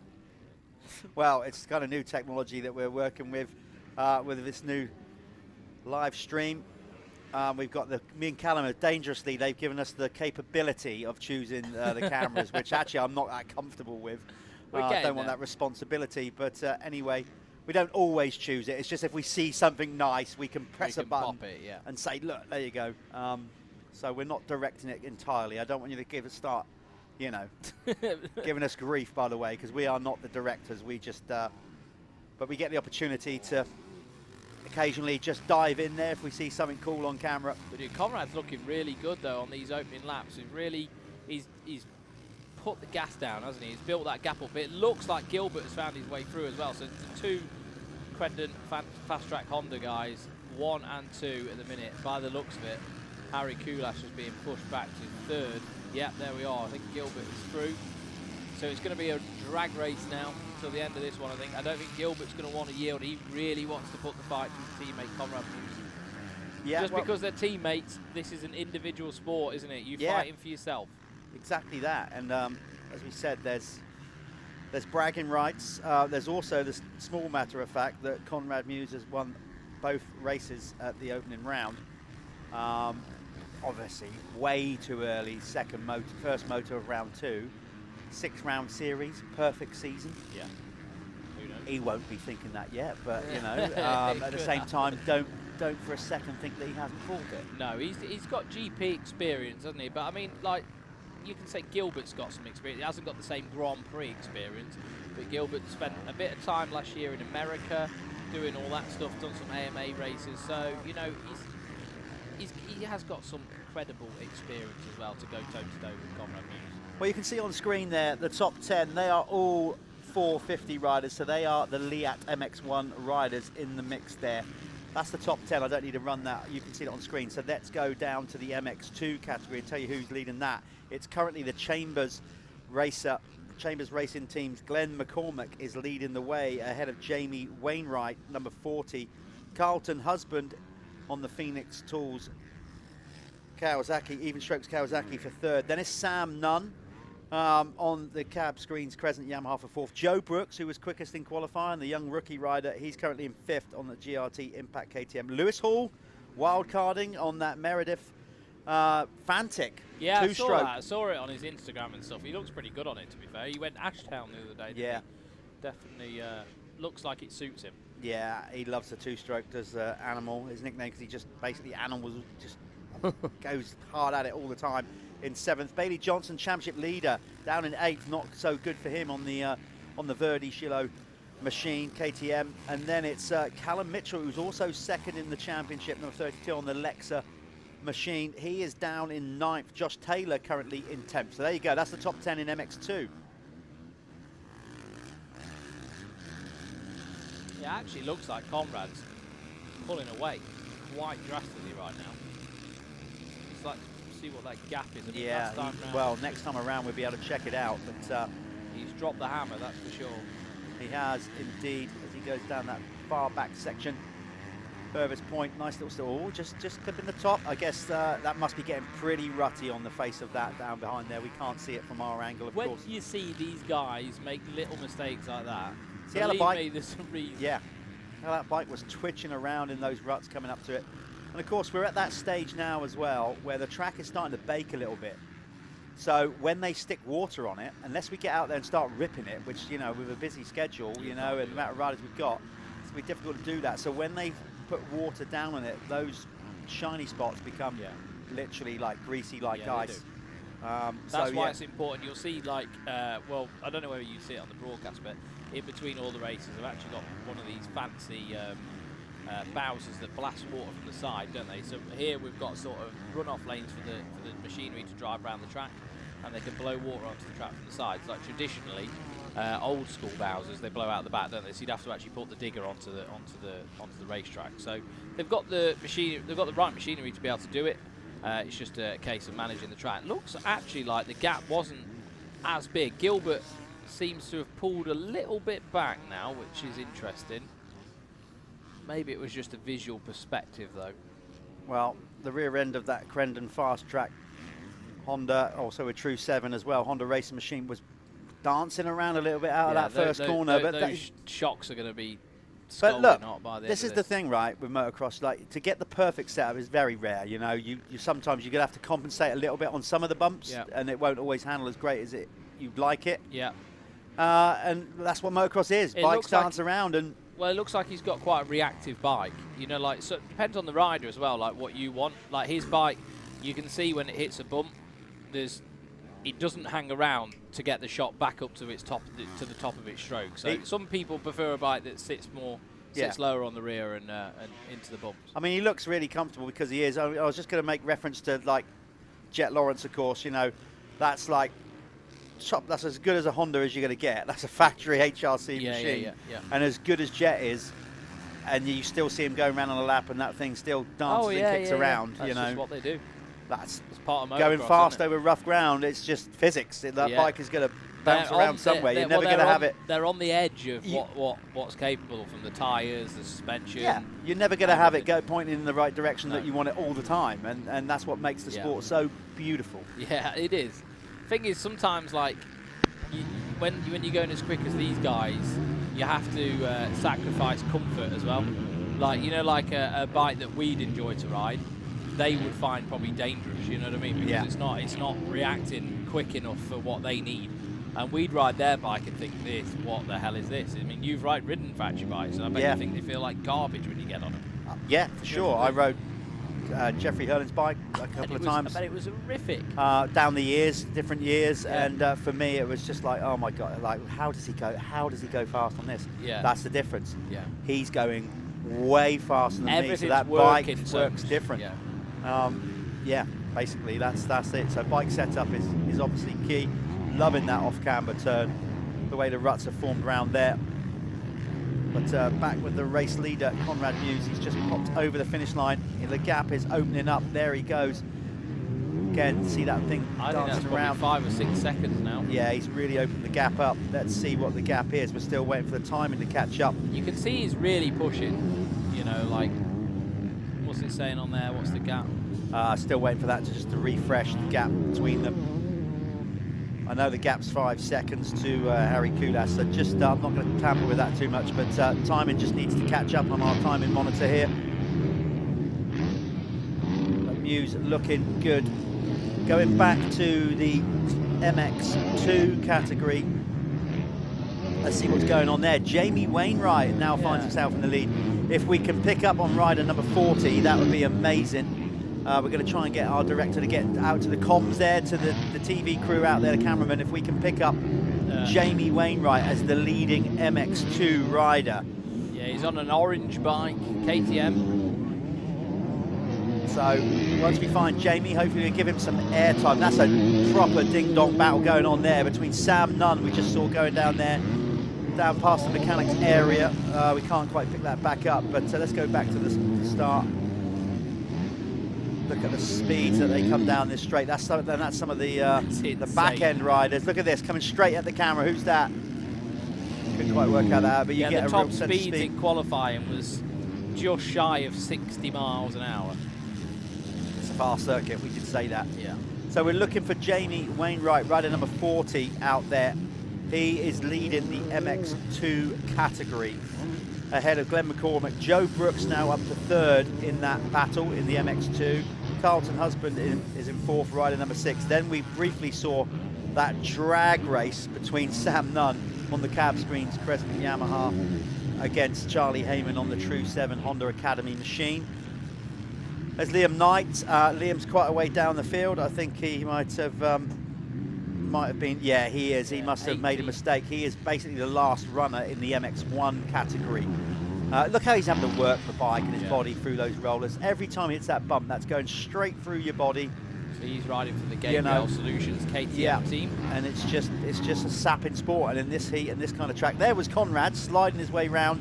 There he is. We're going to pick him up. No, we're not. Trying to find him out there. These riders are going around so quick, our cameramen struggle to keep up. There's Kulas.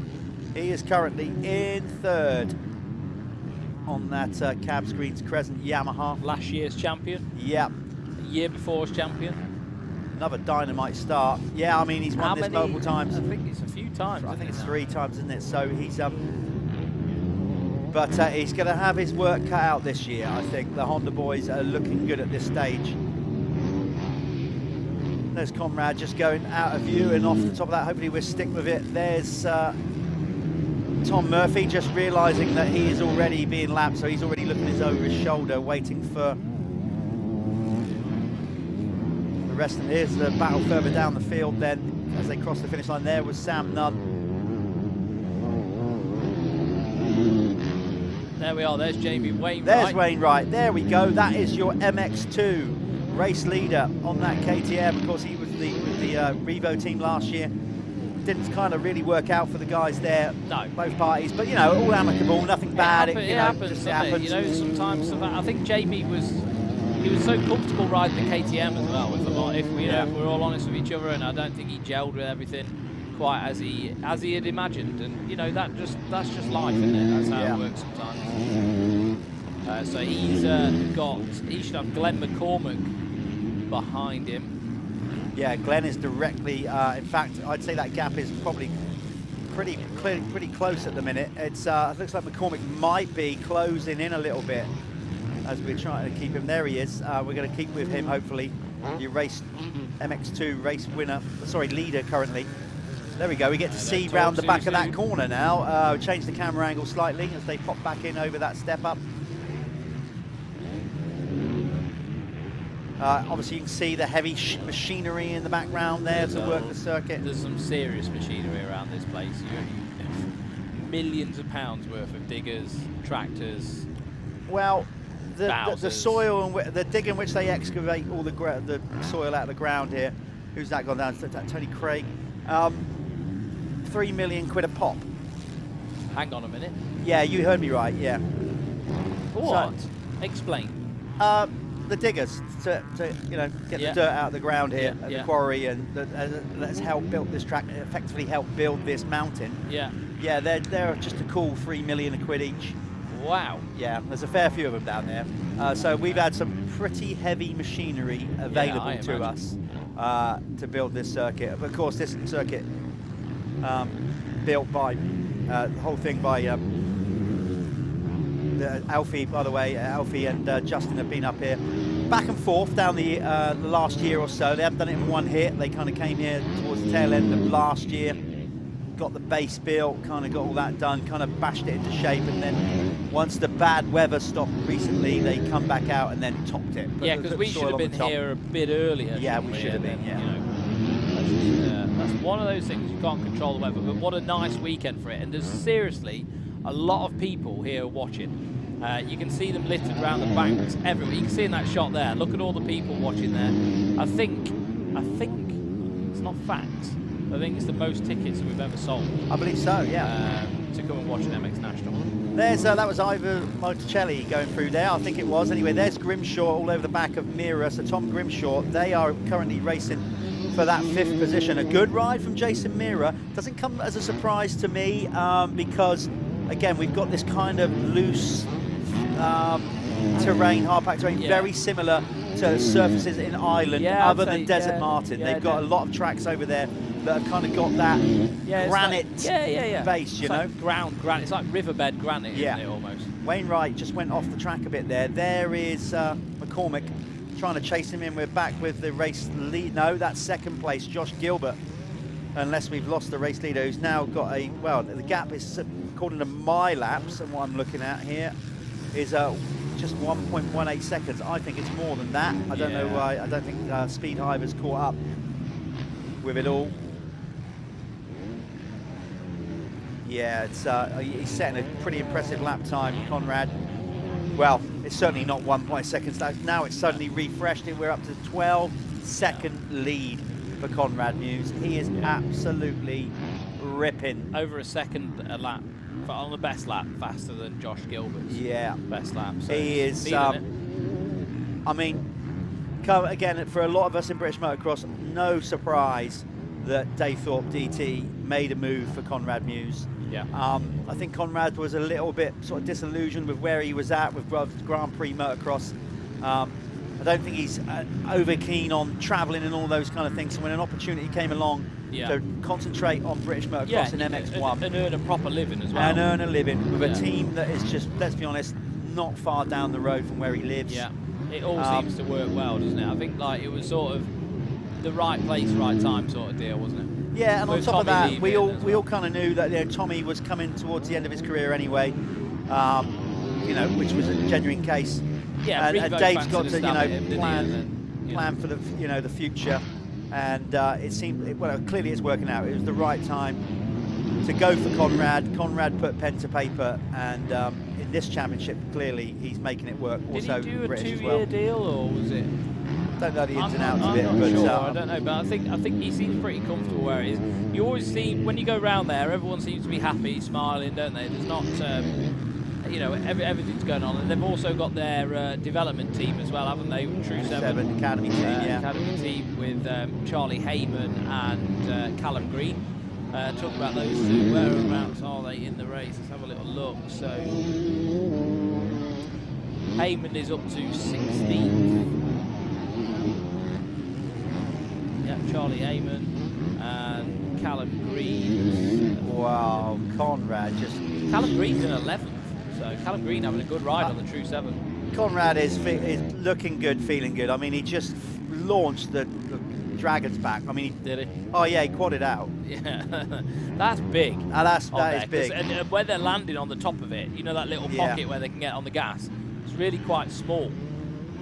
You have to be very precise. It's and of course Conrad, like many or a good handful of British riders this year, with the Arena Cross being British only riders, went and rode that, and it was a steep learning curve, and I think obviously we were part of that, and he said it really helped him. You know, he sharpened up his skills, he learned a lot straight away on the 450, you know, throwing it around in an arena, and he was blisteringly quick. I mean, Tommy won the title, but Conrad often set, you know, the quickest lap times and whatnot. I think sometimes, like, Tommy's skill in the super, you know, been doing a bit of supercross years ago, probably came into play around there, didn't it? Like, Conrad didn't quite have the commitment in some certain areas to try and, like, force a pass. But yeah, like, he's coming on strong, isn't he? I think he's only just getting started, if I'm honest. Conrad's still a young lad. Yeah. Got plenty more years left in the tank. And you know, obviously I hope that they guys go do Arena Cross again next year, and that would be cool, because it definitely had a different vibe to it this year. And you know, it's just a good series in the winter when we can't get out and race motocross. Definitely. People to go and follow. But this is motocross, and this is the Michelin MX Nationals powered by Milwaukee, and you are watching the championship leader. He went 1-1 at round 1 at Oakhanger. Very, very different conditions than here. Very. Sand. It almost got to enduro mode in that second moto. It was almost survival. Out here, the sun is shining. We don't have a wet race at this round, I can tell you that. No, you're watching us on DirtWorld-TV. Make sure you like and subscribe to the channel. Follow Michelin MX Nationals on social media, Instagram and Facebook. You can even follow Jeff Perrett. You can. I don't, to be honest, I don't do as much as I should. I'm too busy yabbering on the phone normally to do social media posts and whatever, but I will start to step it up going forward. Not that my life's that entertaining, I find. Well, we're Blue Crew, aren't we? Going forward we are, yeah. So I'll be announcing more about my involvement with that as we get towards the end of the season. But yeah, now working with the guys at Yamaha UK to help develop the Blue Crew program, so I'm looking forward to that going forward. Hopefully more than one YZ85. Yeah, well, that's the aim, obviously. You know, that's got to start somewhere. You know, so across the Blue Crew, it's quite a cool incentive. Obviously, like, if you signed up to it, you get to ride the super finale, which is going to happen at the Motocross of Nations. Yeah, unbelievable. Yeah, I saw that when I went to the one in Italy. Yeah, it's really cool. Massive thing. Huge effort. So yeah, I'm looking forward to being involved with that and working on that going forward, along with all these other projects. But for now, here and now, we are watching your championship leader, Conrad News, on the Crendon Fast Track Honda True 7 team. And as we said, the True 7 Jake Nichols got involved, started an Academy 250 team to work alongside these guys. They've got Charlie Heyman. Oh, it's not just 250, sorry, because you've got Callum Green out there in this race as well on the MX1 bike. Well, is Callum Green on an MX1 bike? Because when I saw him this morning, it did sound 250. Unless he's gone back to a 250, but he certainly started the season on. I know he did, yeah. On one. He's looking good, actually. Callum Green in 11th, so that's cracking. Yeah. So let's go back to, let's just refresh. So I'm going to go split them by class here. Top 10 in the in the MX1 class, brought to you by Liat. It's Conrad News leading the way ahead of Josh Gilbert, his teammate. Then it's Harry Koulas, rider 151 in third. Ivo Monticelli on the Acer United Gas machine in fourth. Jason Mirror for fifth. Then in sixth on the Chambers Race machine, Tom Grimshaw nursing his way back from an injury. John Adamson out there in seventh on the second Acer United Gas. Jamie Carpenter in eighth on the second of the cab screens Crescent Yamahas. Dennis Dan Thornhill for ninth. He is on the Chambers Racing machine. Then Stuart Edmonds on the Stewie Briggs Honda out there in 10th. In the 250s, Callum, you can rock on with them. Yeah, Carlton Husband out there on the Phoenix Tools Kawasaki. Jamie Wainwright's in second now, been pushed back. He's doing his own program with Redline Motorcycles, I believe.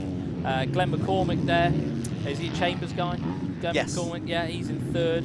Charlie Heyman is in 4th. So Charlie Heyman is on the True 7. Yeah, the junior program to what you're seeing Conrad Muse on. Callum Mitchell there in 5th place. Lewis Hall on the Fantic there is in 6th. So doing a great job, Lewis Hall. Coming back to racing, nice to see. Joe Brooks out there. There's Joe right on cue, 7th. on camera. Yeah, he's currently 7th, the rookie rider in MX2. Yeah. Chasing down Louis Kessler, who of course is on an MX1 bike. Right, okay, yeah, that's one confused me there. And then you've got Charlie Cole, Sam Dunn and Ben Franklin rounding out the top 10. Just want to highlight how close riders get to the camera. Oh, it's back up now. We've just had a camera turned upside down by one of the riders. But we've managed to correct that the right way up, because we're trying to get those GoPros, those little cameras next to the, close to the track, and occasionally riders do clip them. Well, you've got to get close to the action, haven't you? Yeah, well, we're trying to get as close as we can.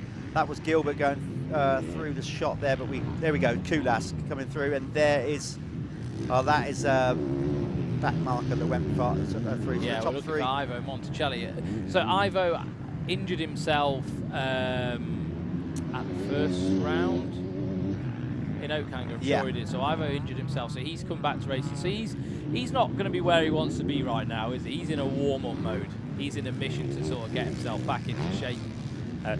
That takes time. It takes time at this level of racing, that's for sure. Just stick with this little battle. That's the best one we can see on track right now. They are not racing for class. This is just track position because, as I said, Brooks is on the smaller bike. Look at that. See the off-camera how it works there, the different lines. That was kind of cool to watch. We're going to try and pick up the race leader again sometime soon. There is that Conrad in shot there. He's going so darn quick around this circuit right now. What is his lap time? I think the lap times is horrifically quicker than everyone else's. So. Let's see how far ahead he is. He's got the gap up last time around. 20 seconds nearly. Now doing the Dragon's Back in a different way. He's not jumping off the top one, he's jumping over the highest point now. That'd be way quicker. You've got to have so much confidence to do that, because if you clip the top and you've got your body positioning wrong, it's good night Vienna. We've got 2 laps to go now in this fastest 40, Liat and a Pico.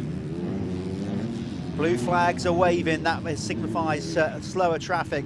God, look at to the speed. Basically get out of the way. So Joe Brooks there was got the blue flag to let them know that the race leader is approaching fast, and That just was like that, unbelievable how much speed but he he's carried around. actually doubling them now, not casing them like the others were manualing. They're massive as well.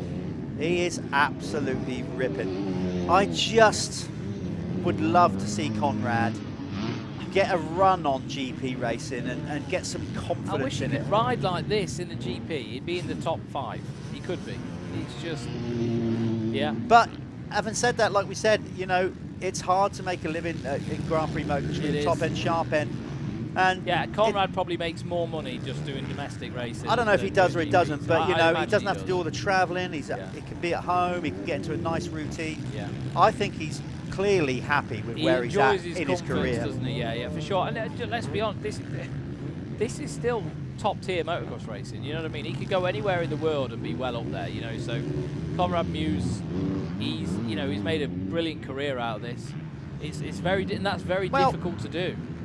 You know, you've got to deal with pressure whenever you're a high-level sportsman or woman. You know, you just do. And Conrad has had that tag from being coming off autos and being on 65.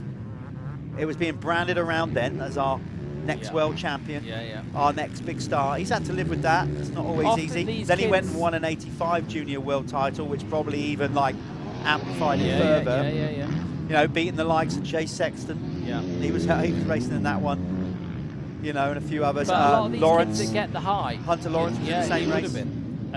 You know, you've only got to look at like Ryder Di Francesco, Adam Cianciarello. A lot of the hype kids from when they're coming up through 85s when they get to pro, because they've got all that pressure on their back. It doesn't always help them. You know, it can be quite a hindrance as well at the same time. It definitely can, mate. There's no doubt about that. So he's, you know, like we've been on to him other times saying. Sat down and done a man in the van interview with him and sort of said, you know, so why can't you replicate that? He can answer it because he didn't know. He's like, I wish I could give you that answer. Like, it's not like I'm not trying. Look at that, Jesus. Well, we got one to go, and the speed that Conrad gets around this circuit, I better get gone and make sure that we grab him for a chat. So I'll leave you with my good friend Callum to bring you home in this opening Elite Pro MX1, MX2 race brought to you by Liat and Apico. Yeah, and you're watching on DirtWorld-TV. Please, if you're watching on YouTube, don't forget to like and subscribe for more of this racing action. Obviously, we're going to be coming back throughout the year doing different race meetings. So if you're liking what you're seeing, make sure you follow, like, subscribe, even ring the little bell at the top so it'll notify you whenever we're going to go live. And there you can see Conrad Muse just coming round. He's going to be taking the last lap board this time round, and just looks so comfortable. I mean, you've only got to look at the things that he's doing around the track that's so different to everyone else, and a lot of that's down to just pure confidence, you know. It takes a lot of belief in your bike to be able to do that. It just looks like he's just lapped his teammate, Charlie Heyman there. Charlie must have got a bit of a bad start. He's running around 16th position right now.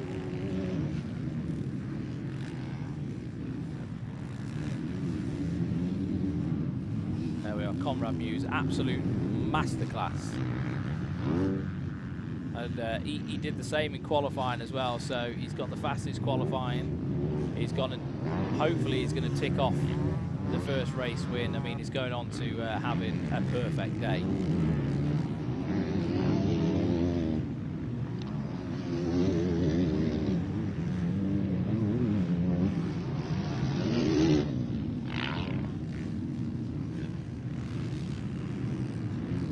Seconds in the lead over his teammate Josh Gilbert. I mean, that's something to do. There we are. Pops a little wheelie. He knows he's got the job done. There is a confident Conrad Muse just about to take the checkered flag. The 4.26 takes race win number 1 of the Liat Pro MX1 and a Pico Pro MX2 fastest 40. We're going to send it over to Jeff, and he'll have a little word with Conrad to see what happened in that race.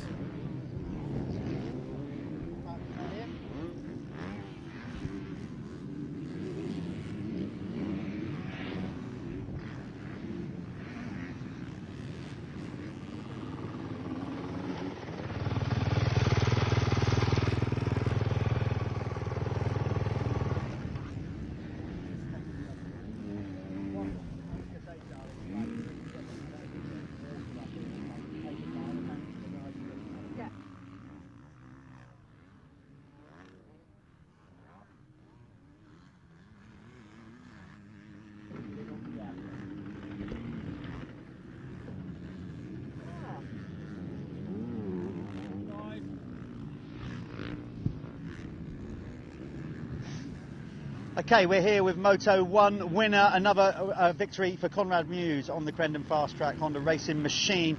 I was just checking out, he's got his heart monitor on here, and he was just stopping that. What was you up to? What was your heart rate? 200 then. 200. That's about the speed you were going around this circuit, by the way. Did you enjoy that? It looked like you was having a lot of fun, particularly down this straight, down past the signalling area. Yeah, it was awesome. They put a bit of water down on the first turn, so I was a little bit hesitant there. I come out in about 4th or 5th, I think. But yeah, I got to work fast. I went straight to the outside, didn't follow, carried my speed through the rollers, and by the 3rd turn I was into the lead. So it was, yeah, I was intense on the first lap. And then just rode my own race, pulled a gap. I didn't feel, honestly, I was just in such a rhythm, so smooth, and I didn't feel too, didn't feel like I was pushing too hard, and I still have for sure plenty more in the tank for Moto 2. So yeah, good way to start the day. We were saying how much you're really getting to grips with the 450 and how you feel comfortable with the team and stuff like that. Also, this track, your practice track is, okay, not too dissimilar, kind of hard clay and a bit rocky, so the conditions you're comfortable in, basically. Yeah, for sure. I mean, I would love it if we had a practice track this size, but nah, it's a smaller version. We've got plenty of big jumps there, nice jumps, stony ground. I would say for sure this gets a lot more ruttier, like the turns are rutting up so much, but yeah, keep getting ruttier, keep getting bumpier, because I love those conditions, so yeah. Race winner Conrad Muse, we're going to to try and grab a word as well with the MX2 winner. Conrad, well done. Let's just quickly, if we're still rolling, I think we are, let's just quickly get Carlton in, because obviously the 2 winners. Carlton, all right, mate, well done. Have we got any water for Carlton? We'll get to it in a minute. Yeah. Hot, dry conditions.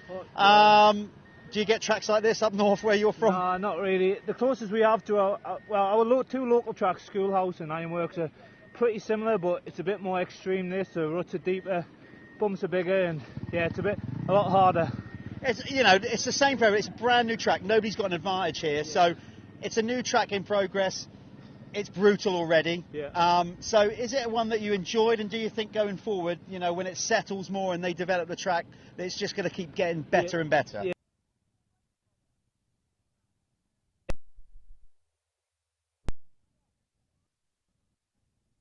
Better, more like the team's going good. You obviously want to thank them. Anybody else you want to give a thanks to? Yeah, big thanks to Phoenix, Even Strokes, Kawasaki, Barry, my mum and dad, my girlfriend, my little girl, everyone for being here. So they've got all modern gadgets on the bike. Just quickly explain what this is here. Look. I don't know, the new GoPro, someone just come and put it on. Oh, awesome, right, there you go. So he's going to have onboard footage. Where will we get to see that? I'm not too sure, I don't even know the... Okay, people just attaching things to Carlton's bike, but he got the job done, takes the victory in the MX2 at Pico class. Okay, we are going to go to a short ad break. We're going to get back with Block 2's racing. That will be the Sintel Super Mini 85s coming up next for their final race here at round 2 of the Michelin MX Nationals. And he said Monster Mountain. It's Monster Mountain. I'm getting confused. It's hot. I'm delirious.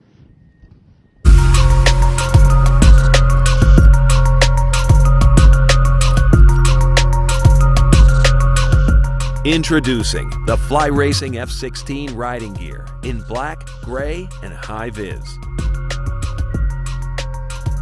The F16 jersey with tagless comfort stretch collar and relaxed shorty elastic sleeve cuffs. Lightweight, durable polyester construction for maximum performance and a comfortable fit.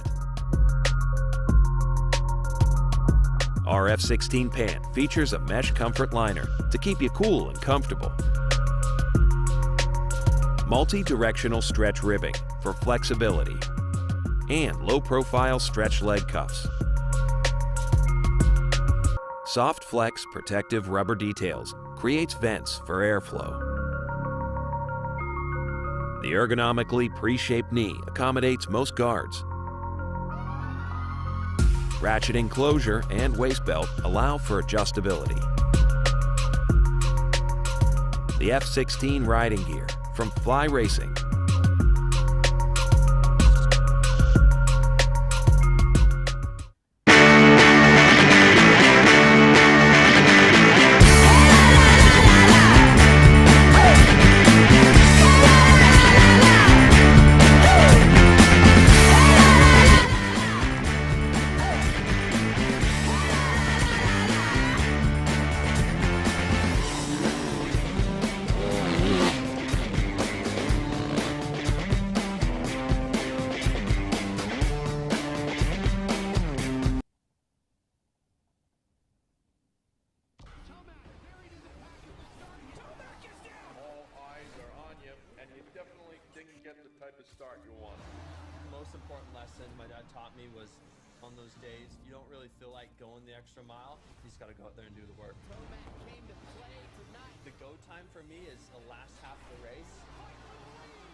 Championship fight, never want to give up.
Welcome back, folks. We have just done a very quick bit of track maintenance. You can actually see that, there you go.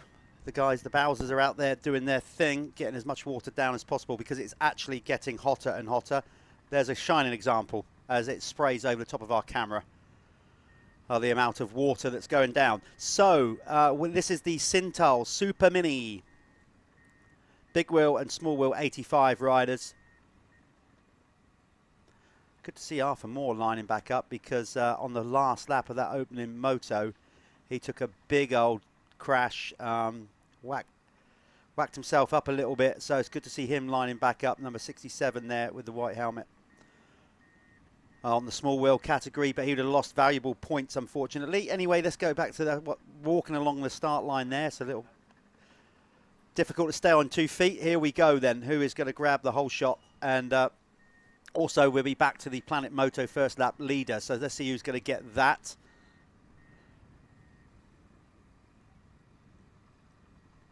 This is their final moto of round 2. They've had 3. This is their 4th moto. Can Charlie Richmond take the overall victory in the big wheels? Who's going to get it in the small wheels? And the gate drops and there's a tear into that first corner. It looks like Richmond again. He hits a big old huckabuck coming in though, but he keeps it on 2 wheels. But has he grabbed the whole shot? I'm not sure if he has. He's going down the inside. Fighting it, but is it Jamie Keith maybe around the outside? He's going to get a run. I can't quite see the number yet. No, it's I think that's Elfie Getters Green. It is. Elfie Getters Green grabbed the whole shot, I guess, depending on where the whole shot line was. We don't do whole shot awards here at the Michelin MX Nationals, but we do the first lap leader award, and Elfie Getters Green is on his way.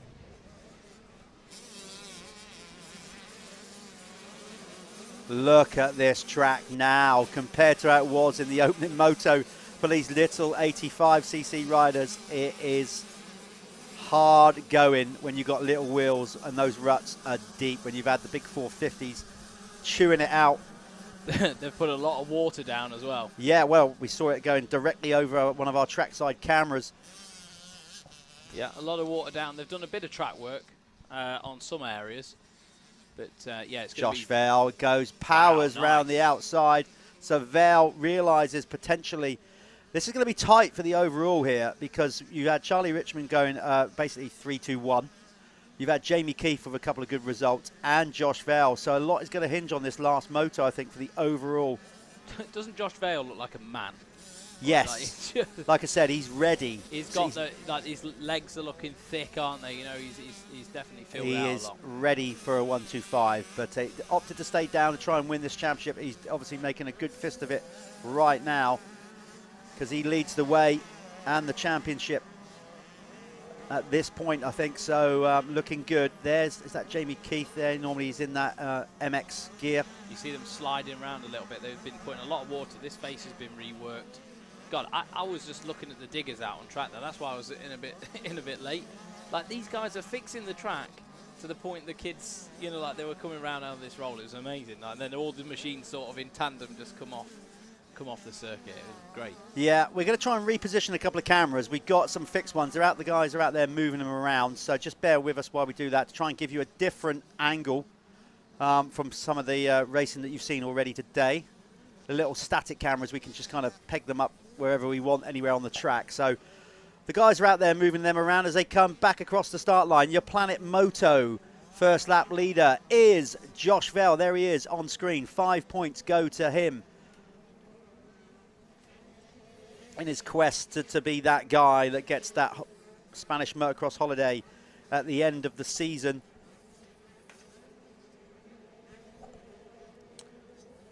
Yeah, so I've just got the results from the first moto of today. That's race 3 of the weekend of this one. Charlie Richmond led the way over Jamie Keith, then back to Josh Vale. So these guys all chopping and changing in slightly different positions this time round. Jamie Keith looking like he's quite consistent. Alfie Getters Green up to 3rd this time. Finished 4th in the last one. So a few different changes up the front. I think Josh Vale's going to want to try and break away from this one, though, isn't he, and run away with it. Looks like he's pulling a nice gap at the minute. Yeah, I think because it's the overall probably hinges on it. I think if he takes the victory in this one, so again, what he's had a pretty consistent was he had 3. Third, and then he won Took a race win yesterday, didn't he? I think as well. No. So yeah.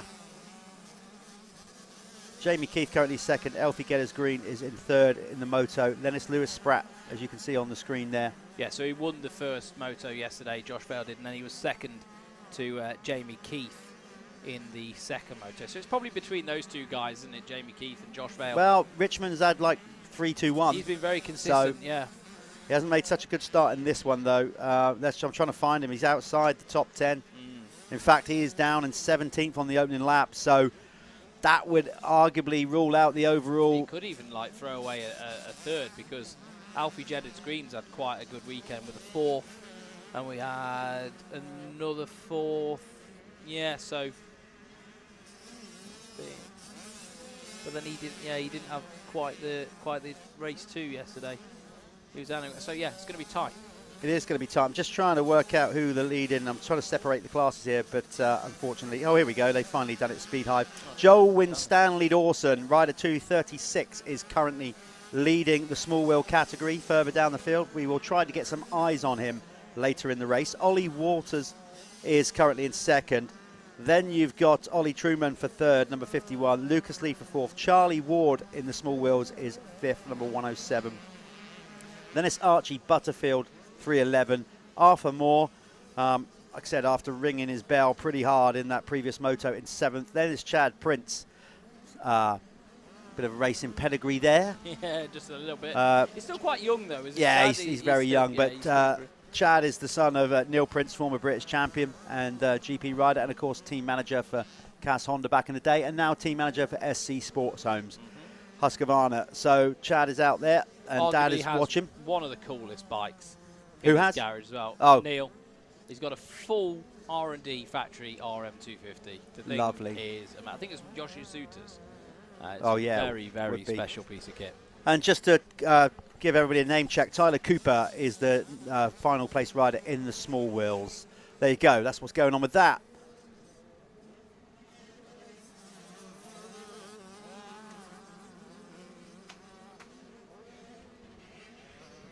So we are sticking with the race leader. Oh, we've got a faller. We've got so many cameras now working. We've gone nuts with the cameras now. Who's that? Is that Stanley Sievert? He normally wears a bright orange lid. Can't see until they pick the bike up. Still can't see in this sunlight. Yeah, that's Stan.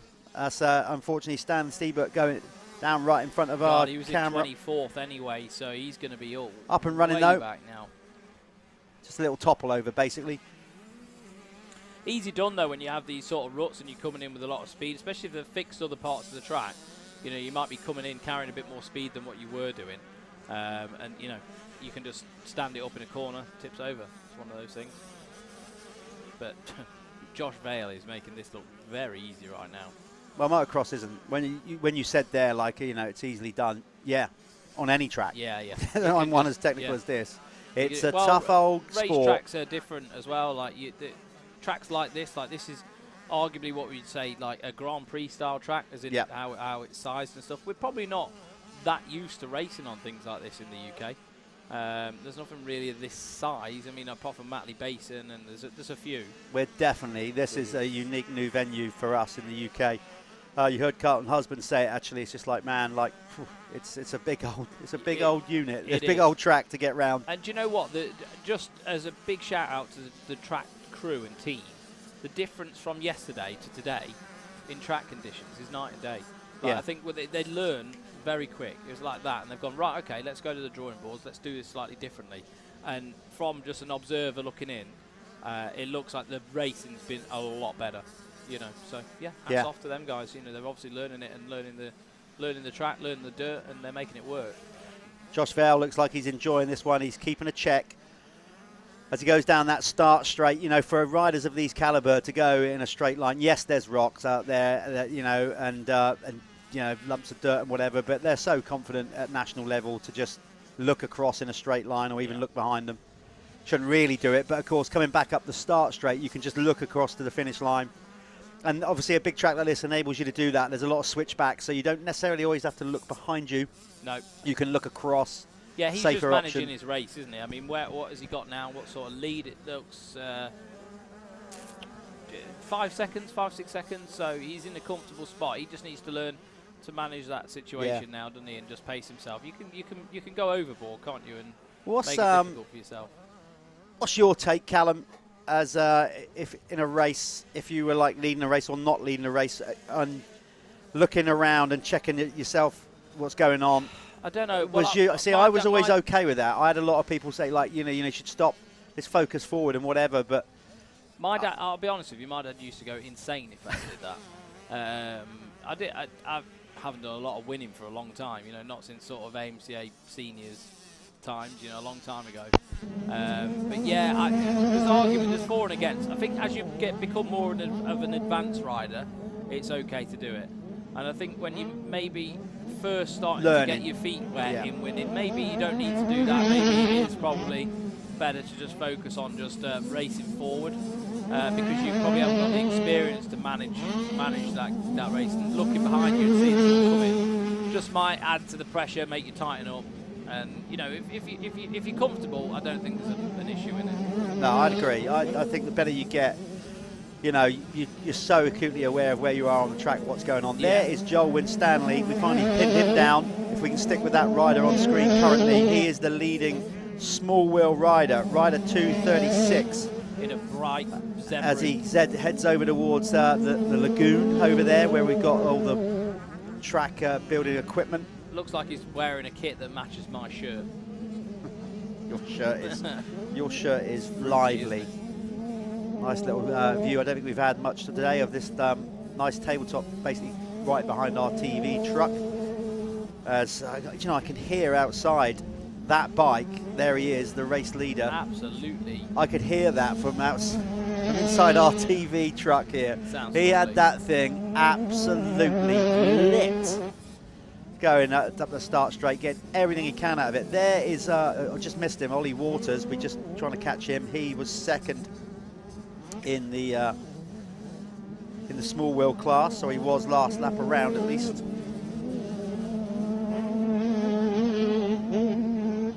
Oh, sorry, my bad. I was trying to get him going through there. We just, there he is, the race leader again, absolutely on the pipe. Does that not sound good? Yeah. Got that rear, maybe, I don't know if this is his weight, but you'd still spring the suspension to his weight, whatever. But Josh seems very comfortable at the bike set. He has that rear end's quite low. Quite low. Very low. Yeah, it does look like that. Obviously, like, I think, it's like almost like AMA sort of style setting up your bike. Turn with the rear. Again, with a high speed track like this, but also because of his size, that might help him. So he's not. So he doesn't then have to get up the front so much, and he can kind of steer with the rear, like you said, lean over the back a bit more. Probably helps him a little bit. So that's probably just a conscious thing that they've probably done with the bike setup. I think on an 85, when you become as big as him, like when you're a taller rider as well, you have to like try and get the cockpit opened up a little bit as well. Like, it's harder. I think it's quite hard to settle an 85 for a fast rider and a big rider like Josh. I don't know whether he's using the bigger frames. Some of the guys opt to use the bigger frames. Not sure whether he is or not. It's quite a costly thing to do. You don't see many people doing it, but it is something that riders definitely choose to go for. Okay, so Vel is we got what we got left, 2:22 to go in this one. So we're again trying to hunt him down on track. Still got our fixed cameras here on the finish corner, and those ruts are getting deeper and deeper. Look at that. Ollie Waters, both feet off, trying to work his way. And these 85 kids are now going like they're avoiding those inside ruts. Great little line there from Josh Bell. Nice. Going super tight, probably where the bigger bikes couldn't get. It looks like a nice line, actually. It doesn't look like it's been too chopped out. There's Ollie Waters on the Matt Gardner racing machine, small wheel. Someone needs to get his pipe blown out when he's pulled off as well. There's a massive dent in that. Is there? I didn't see that. Josh Vale drag racing down the start straight there. So, actually, he's showing us in the big wheels. I thought he was actually small wheel, so my bad, but I was convinced that number 55 is a small wheel rider. Don't know why he's not showing on our timing monitor here. I can't actually see him anywhere on it, so he might have a transponder issue. Don't see him, do you? Quite possibly. He's not showing on our timing screen, number 55, Ollie Waters, so I got no idea what position he's in. Currently, it's showing on our timing, without Ollie on it, Joel Winstanley leading the small wheels, 236 ahead of Lucas Lee. So let's hope there's someone in that ACU van down there writing down. Yeah. Doing the old school lap marking. We had Arthur Moore in third, Ollie Truman for fourth, then it was Archie Butterfield for fifth, Charlie Ward in sixth, Chad Prince for seventh, and then in eighth in the small wheels is Tyler Cooper. I love this shot. Yeah, and a couple of them are so stylish. I think I saw Richmond go over earlier on, all cranked sideways, laying it down. We'll wait for some of the big boys to come for a look at that. Lovely. Sweet little popping jump, that. Yeah, it is. Well, it's not little, And for here's the Joel average guy. Stanley. There he is, there's Joel. Again, he has good racing pedigree. His uncle Matt, top British Championship rider, GP rider, then went to Supermoto. I think he won multiple Supermoto championships. I always remember a story about his uncle. Showed up to an AMCA race meeting, went in the experts around Caister, hard pack track, on Supermoto slicks, and won. I'm not even joking you. It was the most mental thing I've ever seen. It is quite a hard packed track, and it was one of them days where it wasn't too rutted out and stuff, and he destroyed everyone. I couldn't believe it. Like, it made no sense to me. There's Lucas Lee going over the line. He is in the small wheels and currently in second position, rider number 11. We have got, next time around, 1 lap to go. Now, I was just going to say, he's probably just about to take the 1 lap board, and right on cue he did. Callum is going to get down there to potentially speak to Josh Vell. Josh, of course, riding for the SJP Moto KTM team. These guys have banged out a few championships in their time as he rolls past small wheel rider Arthur Moore there. He's currently in third, Arthur, in the small wheels on the free flow Madison Crescent Yamaha. That's the running order, but he's now a lap down, but as be the case with some of these small wheel riders. And don't kid yourself, those small wheels make a big difference. There might only be a couple of inches difference in the wheel diameter for big wheel to small wheel, but it makes such a difference as a racer, the corner speed and the way the bike tracks over the jumps and bumps. And of course, just traditionally, the big wheel riders are just that bit bigger, stronger, fitter. If you look at some of the small wheels, they are exactly that. The riders are really small, freshly coming out of the 65 class. And this is the class really where we see like some riders have a major growth spurt on and basically become young adults, you know, as young teenagers. All of a sudden they start growling at you a bit more. They've got a lump in their throat and they've got whiskers are starting to grow. But yeah, so there's a varying age difference in ability as well with size and strength. Josh, of course, is at the high end of that. He is absolutely, when this season's done, ready to hop it up onto a 125. Arguably, he could get on one now and you know, get in there and probably run top 5, potentially in the 125 class. But we'll see that from him next year. There he is, final time around that very difficult off camber. Lovely though, on the pegs, balls of his feet. We're going to follow him home, and he is going to, 2 race wins over the weekend. I think he's had a second and a third in the others, so he's looking good for a potential overall victory here.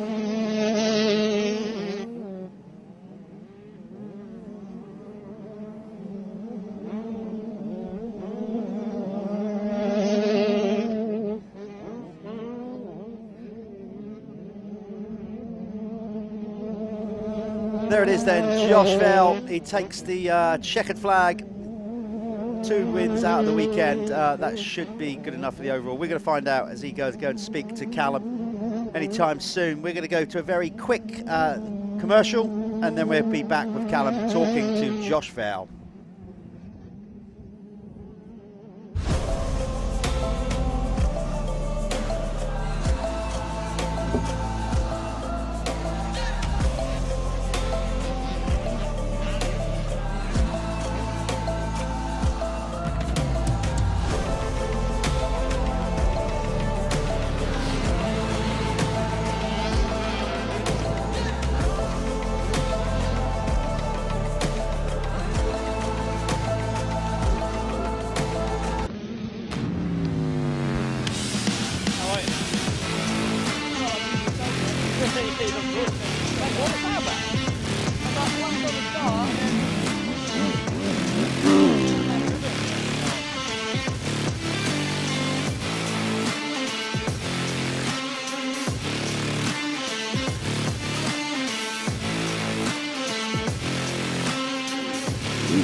every day it's like a new adventure. You know, you can be on different kind of track. You can ride motocross, sand track, and yeah, every track are really different.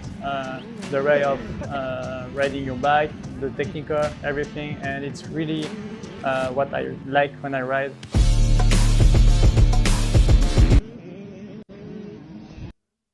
So, we're here with Josh Vale. You just won the Big Wheel Super Mini class. You told me this morning, no, after the first race this morning, you didn't feel as comfortable, but you felt a little bit like your usual self then. Are we going to continue this going forward then? Yeah, hopefully. I mean, I found a rhythm in that race and I felt good on the bike. I've not been very well all week and I didn't feel very strong and I kept messing everything up, but in that race I felt like my usual self, so it's good. Yeah, me and Jeff noticed, like, the way you run your bike, you're quite low on the back end, aren't you? A little bit AMA style. Is that because of your height, you wanted, like, to steer with the rear and stuff, or...? Yeah, I mean, I just got to get this year done with. Hopefully I can win it and then move up with the big boys, so... Yeah, mate, you are definitely ready for a 125. You're looking big, you're looking ready. Are you excited to get onto the 125 next year? Yeah, I'm excited to race with everyone that I was with last year and the year before and see what we can do on the 125. Yeah, you just need to get the job done. Anyone you want to thank in particular? I'd like to thank SJP Moto, all my other local sponsors, Beckwood, Plumdale, my mum and dad, to get me here, and that's it. Yeah. Well done, mate, and congratulations. Okay, back to it. We have an empty start gate there, as you can see, because we're just chucking some water down. Yet again, it's just getting warmer and warmer up here. We're obviously getting towards early afternoon, mid-afternoon. So getting some, keeping on top of it.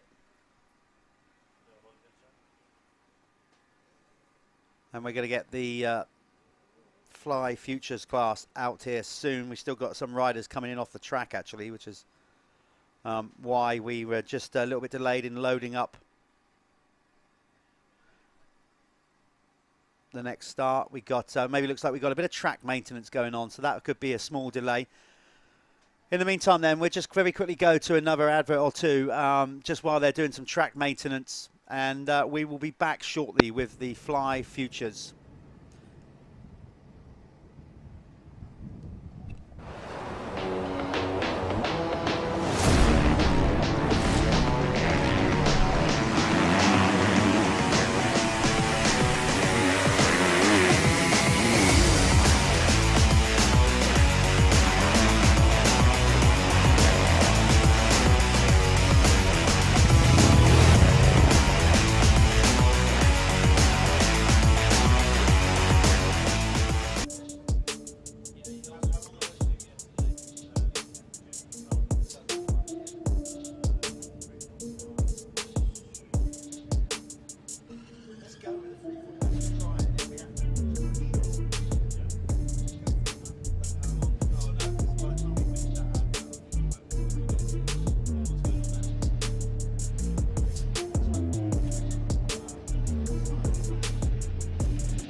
Okay. Yes, this is the Futures class coming out for the their fourth and final moto of the weekend. Their second on the day, of course. It's again, we're going to see who's going to get this. These are separated classes, remember. we have the MX2 category. Won every race so far, number 441 in the 250 youth category. Billy Askew on the GTCI Revo machine. 125s, Rhys Jones was looking good in this championship. He's had an indifferent weekend. He hasn't had all his own way, that's for sure. But Jake Walker is out there as well, riding injured. Jack Meara, Wesley McGavin, Harrison Greenoff, Ollie Bubb. That was the running order. Shane Jones, Chester Hyde, Freddie Gardner, Max Smith. That was the top 10 in the previous race earlier on today. Yeah. That was the 125s. The 250s was Askew, Mackenzie Marshall, Dominic Newbury, Bayliss Utting. Then it was George Hopkins, Liam Bennett, Finn Wilson, Lennox Dickinson, Cade Rains, and Kyron Karen. Okay, let's buckle in for these testosterone-fueled young gents and ladies. I'm not sure if we've got any girls out there actually in this class. We have a few girl riders at some of the classes as we go through the series, but I don't think we've got any girls racing. But there's a lot more girls racing motocross these days, and that is just brilliant. Suspense. I can feel it. Is that what you're doing? Is that why you're quiet? Yeah. Okay. Okay, don't make those noises. It's very off-putting. No, haunted. Right. This is going to be a tough one for these guys. In fact, this final block of motos for all riders is going to be super competitive. We are still doing some track maintenance. Look, that's why we haven't got them off the gate. There we go. I'm not sure who's in charge of that giant Tonka tool, whether it's Alfie in there or Justin. But anyway, here we go. Green flag is up. Yeah, here we are. Final run of the day. I'm sure they're going to be happy with that. The sun's coming out. It's getting hot now. It's hot. It's getting hot. Warm out there. Let's go to that camera there so you can get a wide-angle view of they go charging into the first corner. There we go. 5-second board is round. So any time now, 5 seconds. Who is going to get the whole shot? Nice They've put view, some actually. water down on the track. Whoa, coming in hot as George Hopkins. Yeah. Wow, he was on it. Number 4 there. I saw him just trying to turn on that dry stuff on the inside. It was just sliding. But his lead is short-lived because normal service has resumed. Oh, has it? I take that back. Oh, my gosh, okay. George is battling for it with Billy Askew, but Billy with the undercut. Let's be honest, they're all going to start getting fed up of Billy just winning and winning and winning, aren't they? Oh, yeah. It's got to stop. Yeah, somebody's got to put a stop to it. The question is how, because he's that good in this class at the moment. He slips it up the inside and goes into his regular position that we so often see him, even last year in the Big Wheel 85, similar kind of deal. And off he goes on another green flag lap, leading the way. So we will get them all over the finish line, of course, and then we will be able to tell you I mean, it will definitely be race. one of them riders who's very eligible for the first lap. Yes. He did. Planet Moto. Yeah. He's going to, you know. He won it last year, didn't he? I think possibly so. He was very dominant last year as well.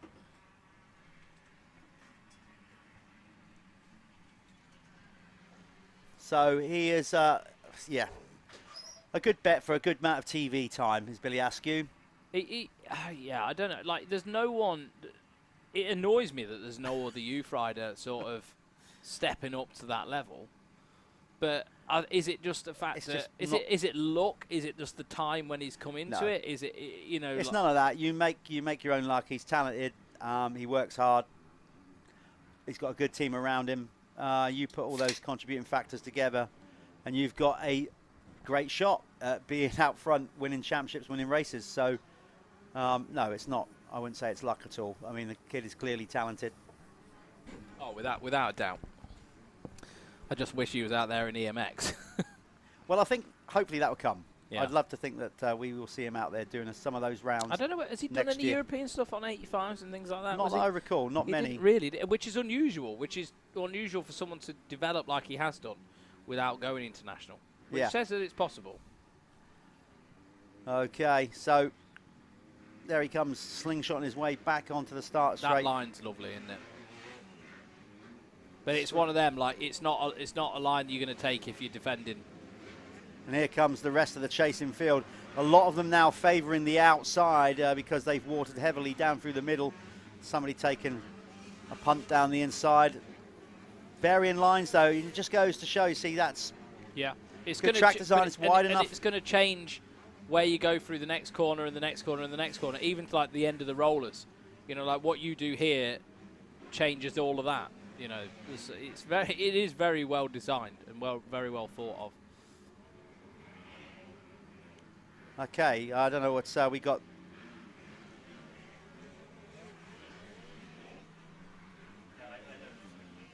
Yeah, we're just trying to sort this out. Do not panic. We'll be back. There we are. God, it's cooking up in here. Yeah, it is. The racing, you can see how gnarly is a good word. Gnarly, savage, it's brutal, looking tough. more and more and more More like and more SoCal, AMA, Southern California motocross. Is.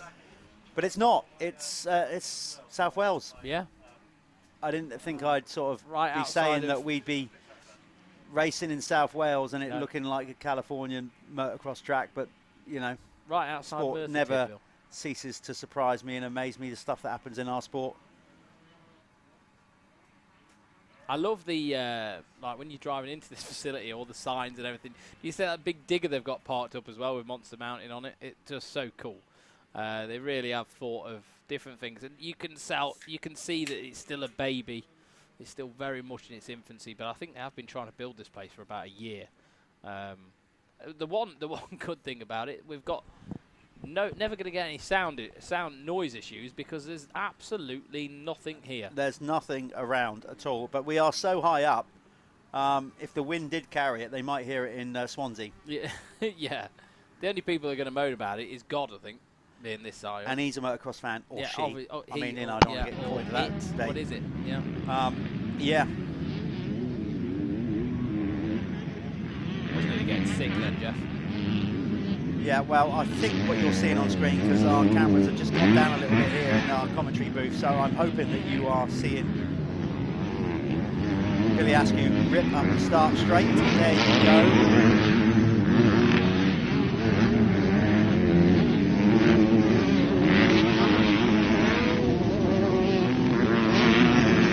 So let's give you a rundown then. We're one complete whole lap in. So we'll do it by class. You know who's winning. Billy Askew is going to lead the way in the MX2, MXY2 category here in the Fly Futures. Ahead of number 5, Liam Bennett. Jack Taylor, number 22, is up to third. Then it's Donovan Newbury for fourth. Mackenzie Marshall, triple 5, finds himself in fifth. And George Hopkins, that fast start from George Hopkins. Jake Walker is currently in seventh. Eighth is Freddie Gardner, and ninth Tyler Hooley. 10th is Finn Wilson. Of course, the Planet Moto first lap leader points went to Billy Askew. 4 points in the bag for him. Regard to the 125, so I'm just trying to get this them separated on our screen here. Jake Walker is leading the 125 category, number 99, ahead of Freddie Gardner. Tyler Hooley in for third, 101. In fourth is Reese Jones, so the 125 class is going to be tight for the overall. As I said, Wesley McGavin fifth. Sixth is Jack Meara. Seventh is Harrison Greenoff. Then it's Max Smith for eighth. Ninth, Ollie Bubb moving up a spot ahead of Louis Perrin Brown. There you go. That is the top 10 in both classes. Your race leader comfortably pulling away. He's now got a 6 or 7 second lead.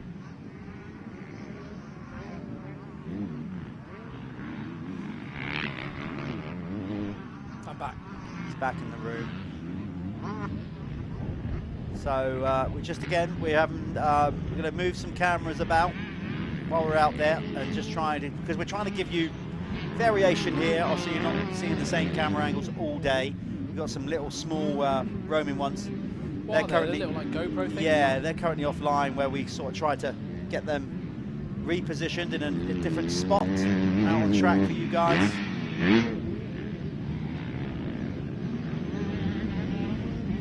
It's very much the Billy Askew show.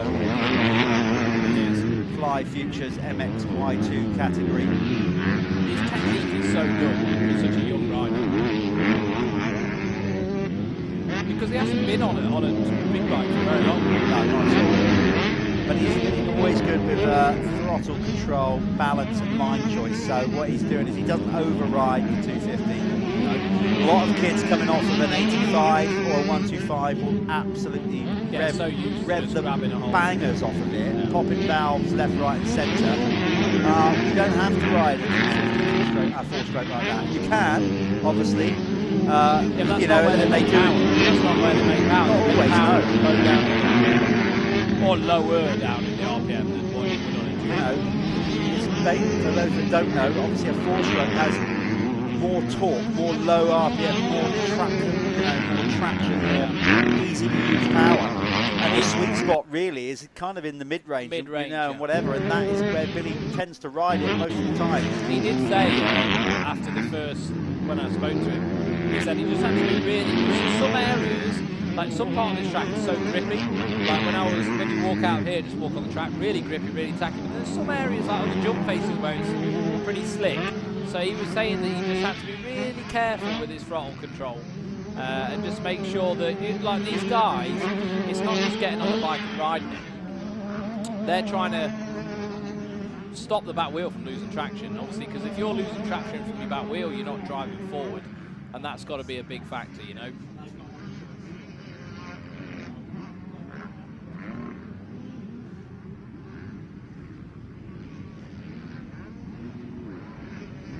Yeah, I was just saying, like, you know, it's such an art to get to learn what your back wheel's doing, because if you start losing traction, you're no longer going forward, you're staying still, or in a fashion. You've got to learn to read how your tyres are biting into the ground. I think that's what Billy's very good at doing. Very smooth on the throttle. Yeah, he is well, as proven. You know, he's won every moto so far this year, and he's looking set for another one. Just apologies while we are just sorting out some different camera angles. We're kind of limited to what you can see at the minute. Trying to get these others back online and working for you.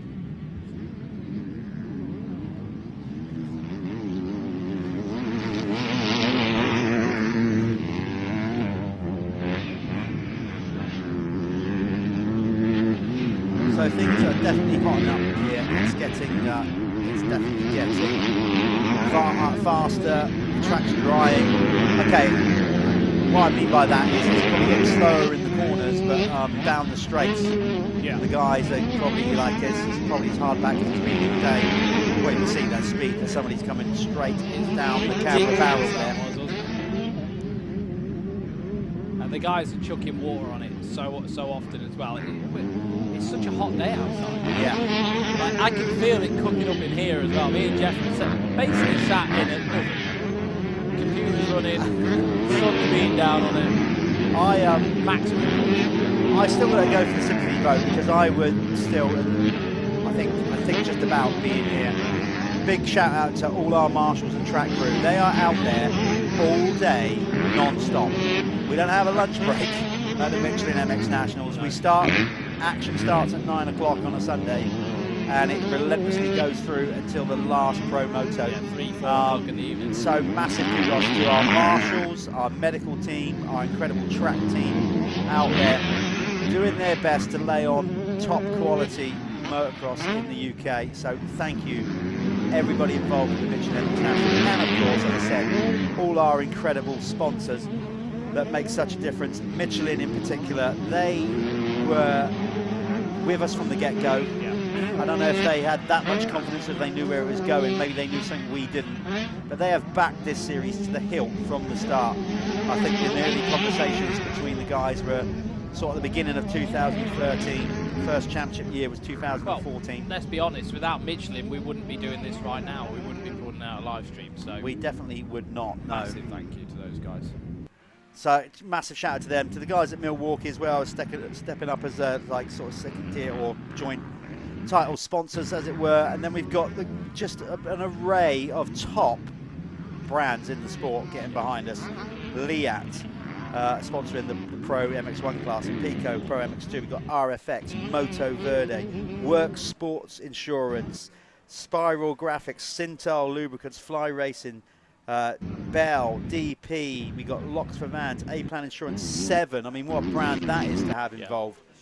Carbon Comps, Oakley, Planet Moto, First Lap Leader Award, and all these varying other people that get behind the series. This is our 10th anniversary year. No talk yet of where we're going from here. I should be interested to see where the championship does go after 10 years. Things clearly work with it.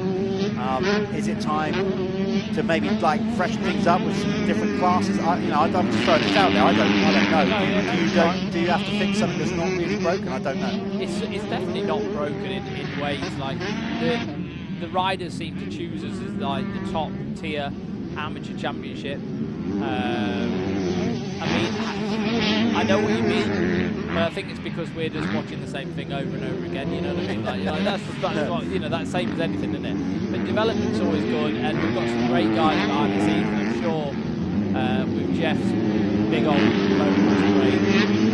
They'll be able to work some companies out and develop this even further, so you get a better experience. I don't know what I mean, mate. This is nothing to do with me. Don't give me that responsibility. But conversations, you know, are constantly being had. Obviously, the way we are going to progress the sport, clearly, is with more media. Hopefully keep polishing up on the live stream, get that to an even better standard, you know, just keep working, get it better. And then hopefully more partners will come on board to want to be part of it. There's so many contributing factors, but our sport absolutely needs to get with the program when it comes to commercialism and like modern day media. It needs to be priority number one as far as I'm concerned. We need to see more sponsors that are outside of the sport coming But in. we're only going to get those guys if we keep producing a live stream, keep improving it. Oh, for sure.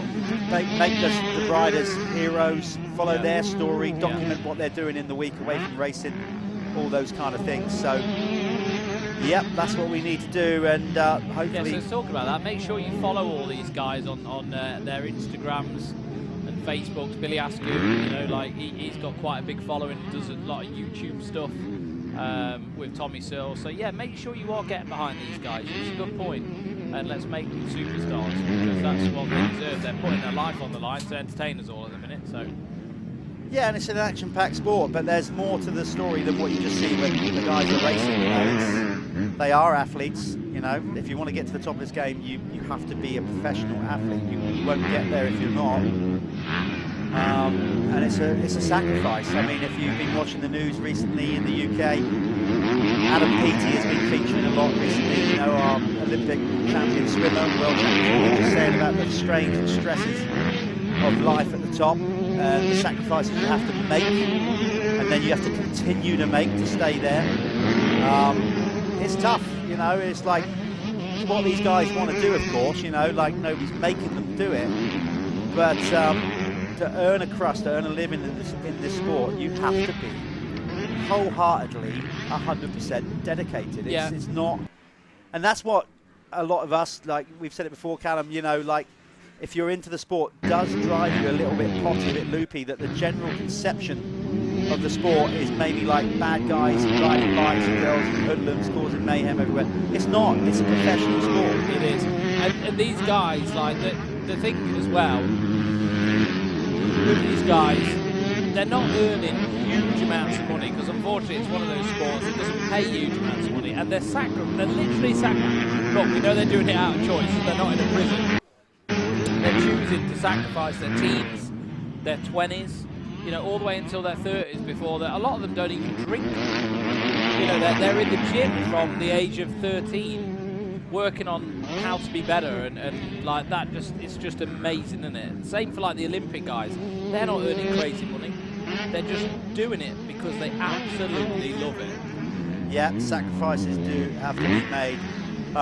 Going back to the drinking, I can cutely say that I made up for it in my 40s. So I was playing catch up. Still am. Still am. I can't believe you're 50. I know, neither can I. My body has absolutely sussed on that I'm 50. Oh, it knows. Oh God, yeah. Was it instant? Like, yeah. No, riding wise, like I said, the last time I rode, it was just like, sorry, mate, I'm shutting down. You're done. I can't believe it. No, I'll still ride, mate, but I don't. It's going to take a lot to see me at a race, put it that way. Well, out on track at a race. Yeah. Would you fancy racing here today? No. That's a straight answer to that. I'm not going to lie. It's look at that blue sky. Where it's just too demanding. It's getting demanding in Could this you see yourself room. hitting these jumps?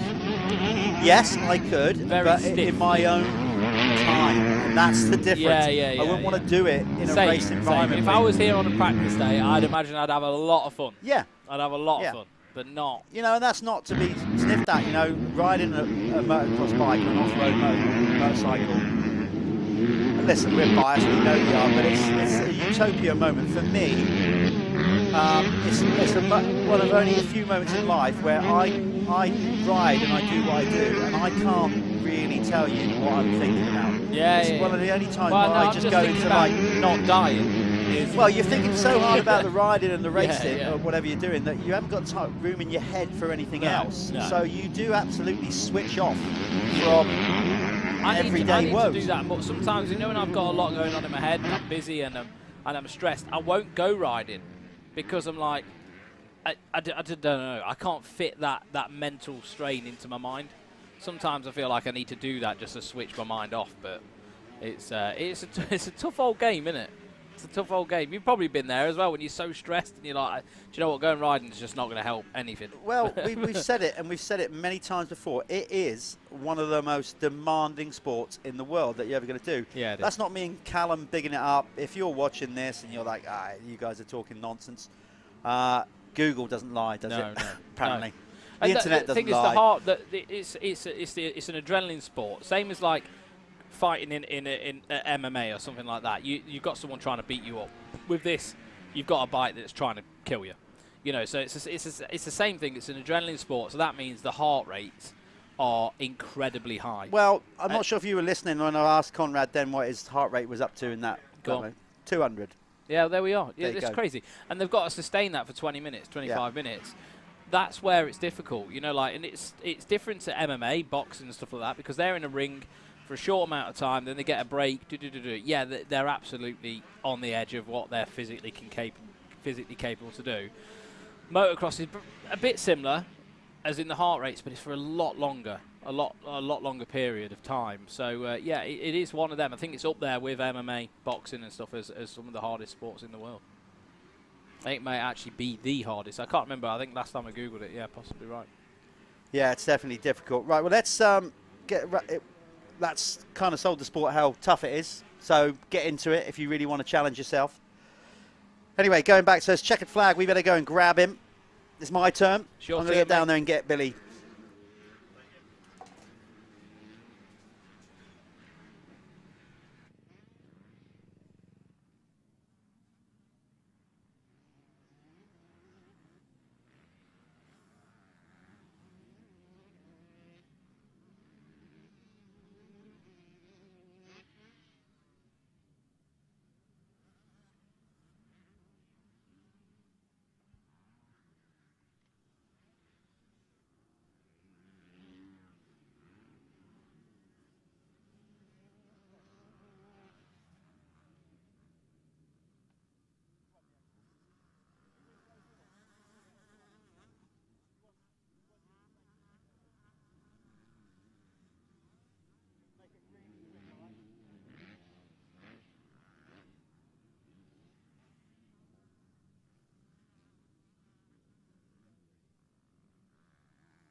Here we are, Billy Askew.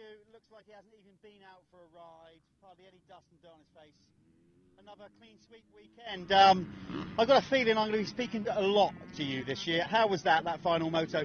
Yeah, the final moto was good. Went nice and smooth. Just got a good start and then passed a few people and then just sort of rode my own race. Chilled out a bit. There was no point going crazy and just getting a massive gap. It's end of the weekend, we've had a good weekend, and just didn't want to crash or anything, so just took it steady and yeah, brought it home really. Follow that man, it'll be all over YouTube. He's now even more of a star of Tommy's vlog than Tommy. Good one, mate. Quick thank to all your team. Yeah, thanks to all my team, GTCI, Revo Kawasaki, thanks to Nick at GTCI, thanks to TSWP Suspension for making my bike handle nice, thanks to Sam, Mark, Luke and all the boys that helped me, and yeah, appreciate all of it, thank you. Good stuff. Billy's going to move out. We're very quickly going to get Reece Jones in there, stacking up on the start here, unless we can spin him round. No, we'll stay as we are. Move on out. Let's get Reece in. Likewise, Reece, you're making a good job of this life on the 125. Another race win in that one and an overall victory.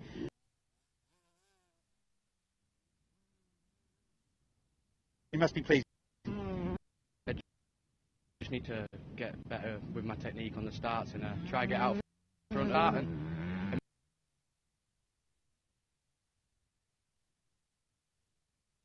up. to get some points in that as well. We'll try to do a few more of them. Yeah. See how we can do. Great stuff. We'll see you on the podium. There you go, Reece Jones, winner of the Fly Futures 125. Well done, mate. Good stuff. We are now going to the Clubman class MX2. Great work, mate.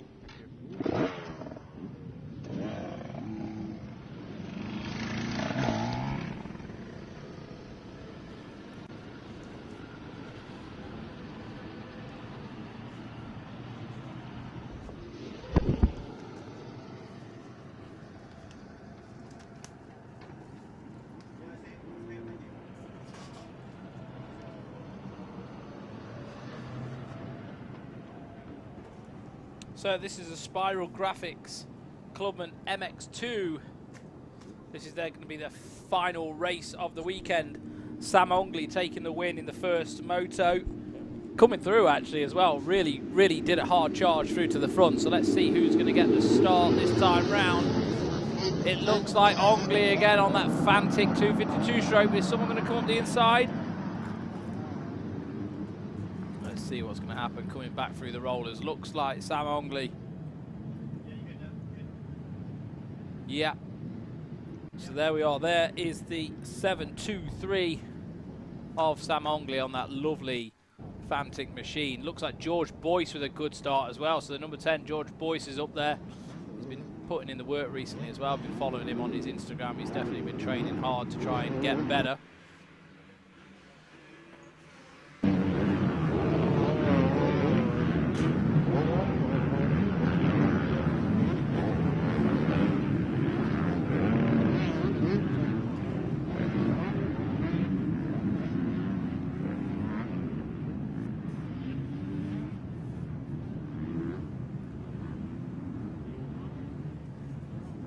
Well, I just came back to see somebody going way off track there. I hope they didn't gain an advantage. It looks like Sam Ongley back out where he finished off. Yep, it does, and George Boyce is just behind him, I think, and I'm not sure who the rest of them are. Just trying to get a bit of a wider camera pan. It's hard to see the numbers on the start. Yeah, So, yeah. that's what me and Jeff are relying on. We don't have a transponder on the first corner, so we have to wait really until they come round. Looks like... Well, I think that's Ongley. I'm pretty certain it is. That's Ongley leading the way. Quite convincingly as well. That was quite cool.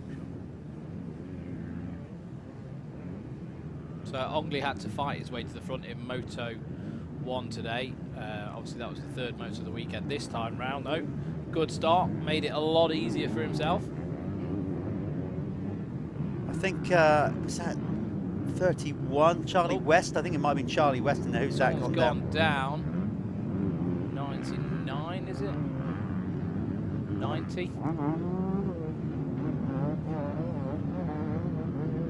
It might have been Matthew Fuller.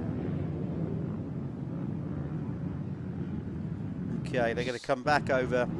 So who's going to get the Planet Moto first lap leader? It's Ongley. He's going to be first over the stripe. There he is. So he is your Planet Moto first lap leader. Charlie Weston is just behind him. Yeah, I and thought George that was Boyce Charlie. Just There you go then, Charlie. Sam Ongley, 5 points for him, 4 for Charlie West. Some rev limiter in going on there. Oh, look at that. That is baked like that is so Southern California. It is at the end of the you know what it looks a practice day, like at the end of the Do day. you know what track it looks like right now? Lake Elsinore. Yeah. Literally. It does. Yeah, it looks like Lake Elsinore. Even with the fences and A stuff. little bit, yeah. If they were painted white, it would be. Yeah, done some hot and dusty motos round there. Oh, it's horrible down there, isn't it? Well, it is at the end of the day, Oh, yeah. oh, Mid-afternoon, no one. Everyone I often goes wonder why everybody got there so early and bashed out the From like motos. 1 and I o'clock, didn't. it's done, Yeah. isn't it? A nice different shot this time of the guys hopping up over that tabletop. Directly behind our, almost jumping over our ambulance crew there, parked to the side of the track. Quite convenient There's place. some new angles going on. Yeah. Yeah, there you go. We've had a few tweaks. Oh, that's nice. It's quite cool. Just zoomed in a bit more. Our main cameraman on the outside of the first corner can pan round, and because of his elevated view, can film pretty much most of the track from there. Oh, George Boyce isn't losing the toe this time. He dropped quite a bit in the first race. I'm not sure what happened. Maybe a bit of a mistake or something, but looks like the number 10 of George Boyce is staying with Charlie West this time round. Matthew Pocock, who had a blinder of a start to the race in the first one today, he's back there in 4th. Richie Roberts on the Ruts Racing Yamaha, he's there in 5th. Toby Lightbound, obviously our Bell pilots manager. Well, yeah, doesn't Brand stop manager. at Bell, Fly, 7, Oakley. Kind of in charge of a lot of the beer, not beer, that's the company name, beer, RFX, yeah. Of the motocross brands, basically, like Oakley. So he's the man that decides whether you're going to get your sponsorship or not. I think eventually it come down to him. Yeah, it might go to. So yeah, they get behind quite a lot. They've got a lot of brands to work with. Obviously, you know, they're behind. For example, you've got the Crendon Fast Track Honda True Set. There's quite team a few teams actually in that Fly. they support. Yeah, exactly. Then you've got Cab Screens, Crescent Yamaha, 7. Yeah. You know, there's a lot of brands that they work. Teams that they work with.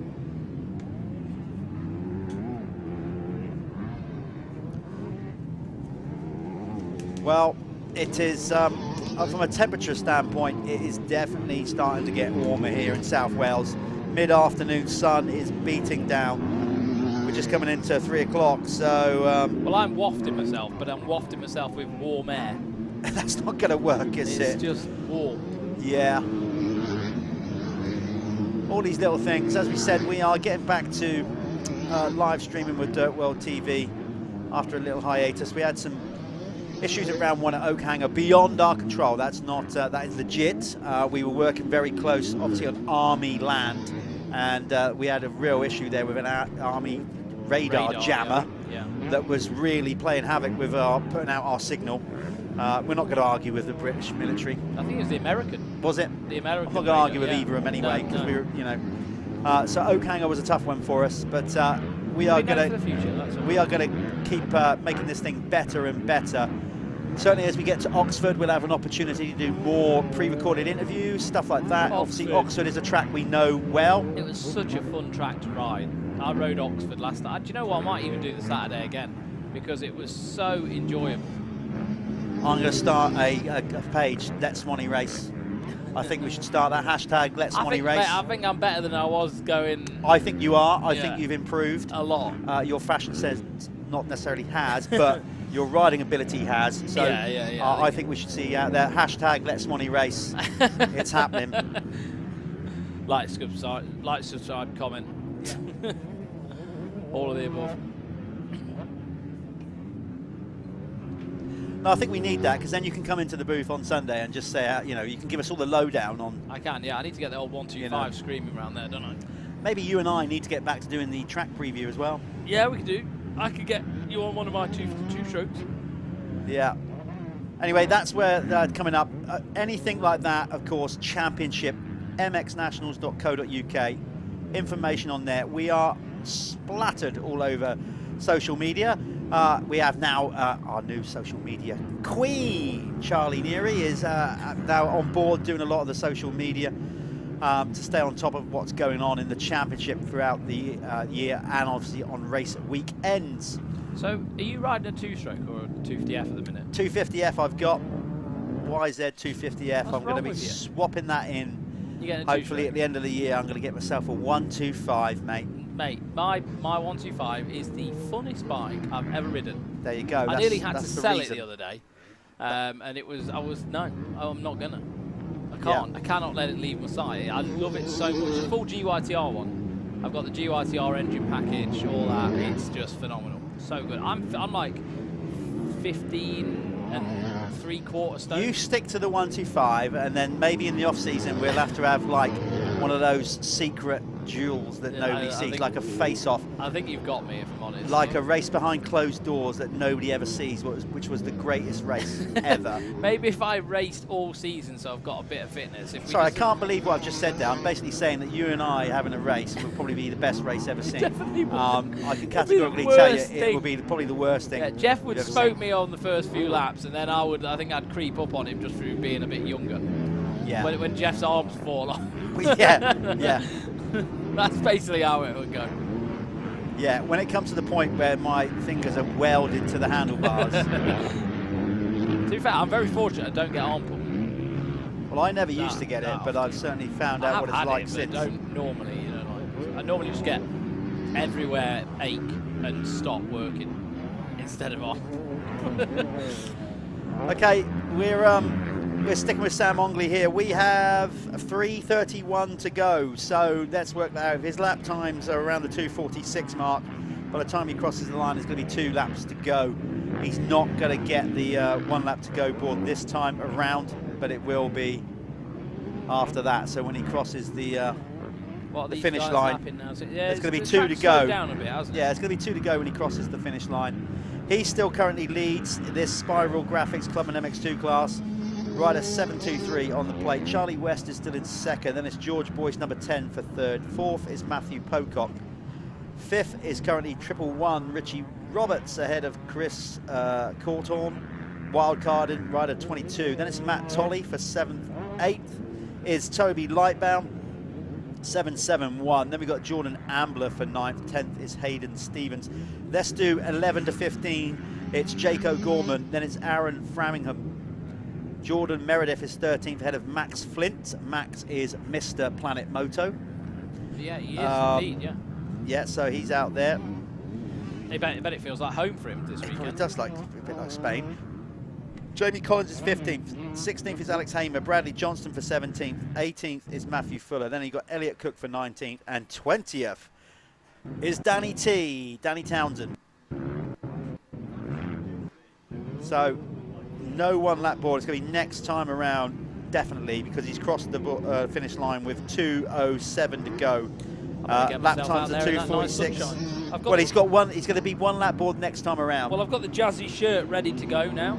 Yeah, it's good. I feel like I should do more. Do you think you could run that? But then I don't think it will work, does it? You know, we need one elaborate I'm just character, a little bit weird. and then I'll go more corporate with sponsors T-shirts on. Well, you know, if they're going to pay for them to be on me, then I'll wear them. Oh, here we go. Look, yeah. He's shamelessly selling himself on live TV. I am Swab. available for any clothing. You are. I would wear the fly clothing stuff, but they don't bring it into the UK, so, you know, it is what Well, you it haven't is. helped yourself by saying that. But anyway, there we go. Well, Jason Thomas, if you are watching, I need clothes. I need T-shirts. I would say yes, you do. I do. And if he will see with his own eyes why in a moment. Yeah, he's going to get out there and speak to Sam Ongley if Sam keeps it upright for another lap and a half.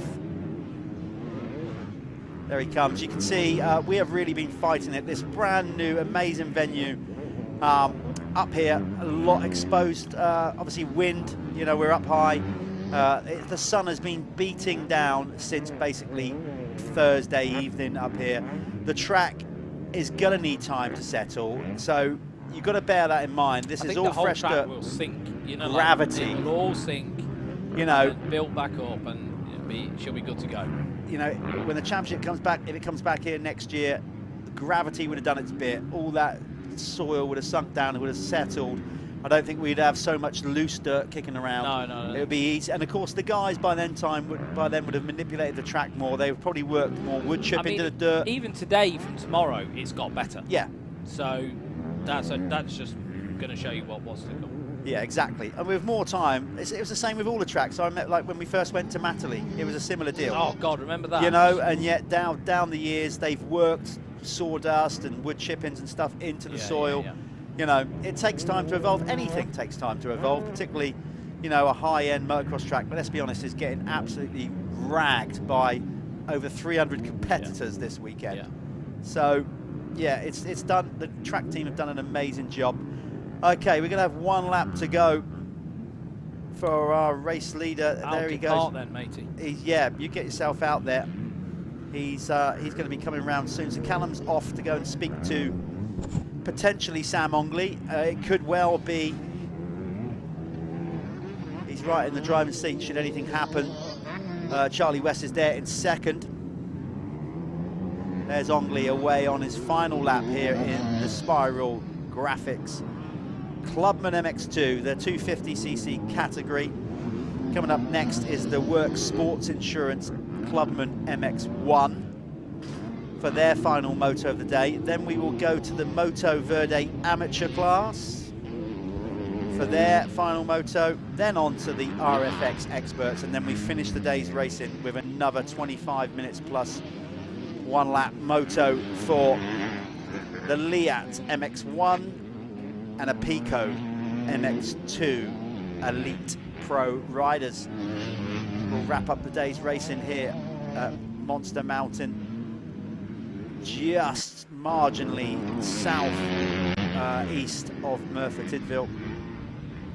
It's an amazing landscape that's been sculptured, built by Alfie Smith and Justin Barkley, but obviously huge kudos, massive shout out to Darren Lewis and all his team up here that have just thrown everything they've got at it. Time, the investment, it's just monumental to give us a brand new race circuit.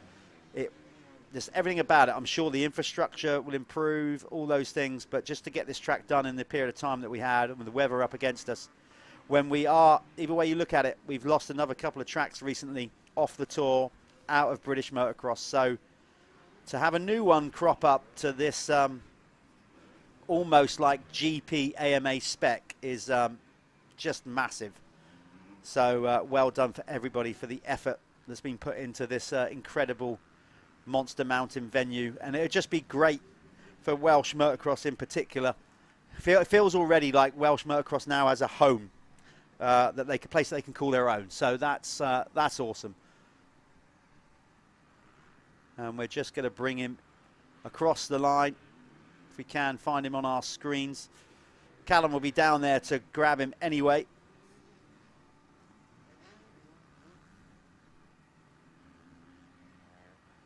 We go see if we can get closer to the finish line cam. Here he should be coming up soon.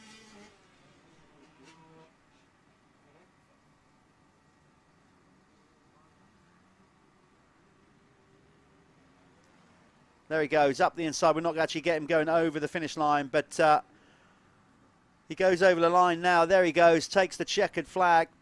It's another race win for Sam Ongley. We're going to go to a very quick 30-second ad around that and then get back to Callum down there, who's going to be speaking to Sam.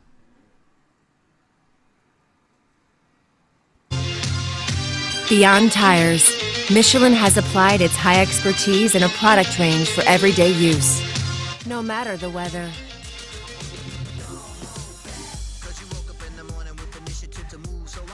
No matter the type of grounds.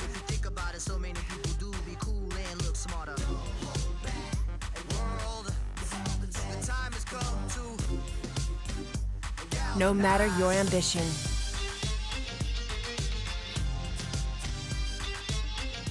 Michelin cares about you however you choose to move. Discover our product range for a safer and stress-free life in motion now.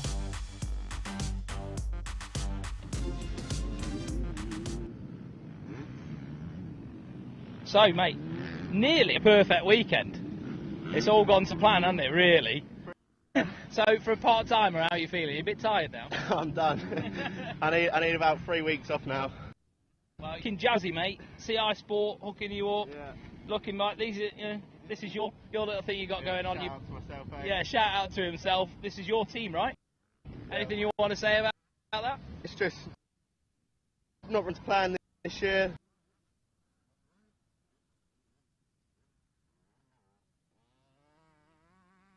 Back at Hawkstone, he's getting better, but it's been a bit of a rubbish start to the year, so just wish he gets better, and hopefully we get him back out on track soon. Yes, because the team boss is out now to come out to represent. Do we want to do that? Do we want to be out racing? No, I'll stick to the mechanic and he needs to come back so I can swap paces, but yeah, just wish him all the best, and hopefully he gets back out soon. I mean, obviously you've had a really good day. Is there anyone like you particularly want to thank that helps the team out and things like that? Yeah, definitely. Well, my private sponsor, Caravan Tech, for helping me out.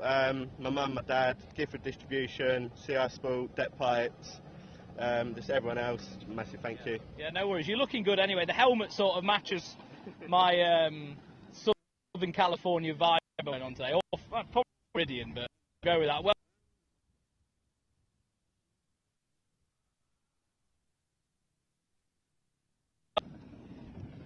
do you want me to grab that bottle off you? Okay, apologies for the little camera break up there. It's definitely, the wind is starting to pick up and varying bits and pieces. We're doing our very best to sort that out. You can see one of the guys out there in the, I'm not sure, I'm not up to speed with my bulldozers. It's a D something.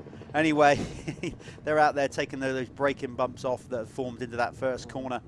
Because coming up next, we have the Works Sports Insurance Clubman MX1 coming to the line. As you can see them lined up there, just a bit of track maintenance. You can see the work, the effort that goes in to running a modern day motocross national, particularly on a track like this. We have a lot of riders over 2 days at the Michelin MX Nationals powered by Milwaukee, and that track gets beaten down pretty badly. When you've got that amount of riders going over it in this dry weather, and like I said, a brand new circuit. So as soon as those guys get that bulldozer off the first corner, we are going at it in this Works Sports Insurance. Talon Aspden is looking good here. He has, I'm going to say it, he has won all 3 motos, so he is in a strong position to certainly win the overall.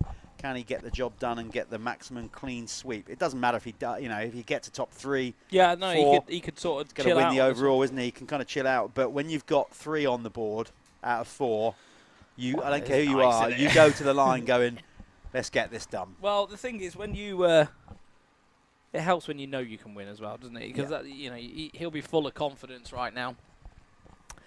And he's definitely going to be, in a good mental position. Right, we've got the green flag. What's it like out there, Callum? It seems like it's getting hotter. We've lost a few of these Clubman riders now. I can understand that. They've probably gone, I'm done, I'm spent. Yeah. Don't need more in my life. It's Sam a tough said game. it's rough. Yeah, it's real rough. But he said it's fun. Good. I mean, that's, if you're not having fun, then you shouldn't be in it. Yeah, exactly. So they've got the 15-second board now. Now they've got the fly spiral 5-second card. Gate's going to drop any minute now. Oh, look at that. You were very good then, weren't you? Into a freshly groomed first corner, and it is again Talon Aspden in the lead. Is he? No, he's going to be... no, I think he's just managed to hold it off then, just by a gnat's tooth. I don't know. Has he? Yeah, maybe he has. He's turned tighter. No, he's still he's in second. No, yeah. Doesn't that looks to me like Daniel Chapman has pulled the holy in that one. Rider number 90 on the Honda. I think that's, let's see as he comes up over. No, number 30. I'm just trying to find it on my list here. Where, God, always away in it. Jude Garland. There you go. Should know these riders by now, but at the same time, we didn't really have much chance to get to know the new kit, the new riders at round one. Jude's going to hopefully get himself some points on the Planet Moto first lap leader table. Nice hole shot with did Talon go off the track then? He did, and they're conscious of the TV, but he did. But at the same time, did he gain an advantage? I don't know. He passed Well, him, it's not for us to say, for starters. It's going to be up to the clerk of the course and racing, all the guys out there that make those calls. Yeah, I think if I was him, I would definitely probably yield that back and then go for it again, but I don't know. We'll see. Yeah. Well, he didn't actually overtake him with the move. I mean, he obviously passed him when they got to the next section. Yeah. So I think that will be okay. That will stand. But as I said, that's not up to us and me and Callum. That is up to the guys out there that run the race direction, basically. Yeah, you're right. It's hard to cut. And we've probably got some officials over the other side that know what went on. But from our point of view, it's hard to see.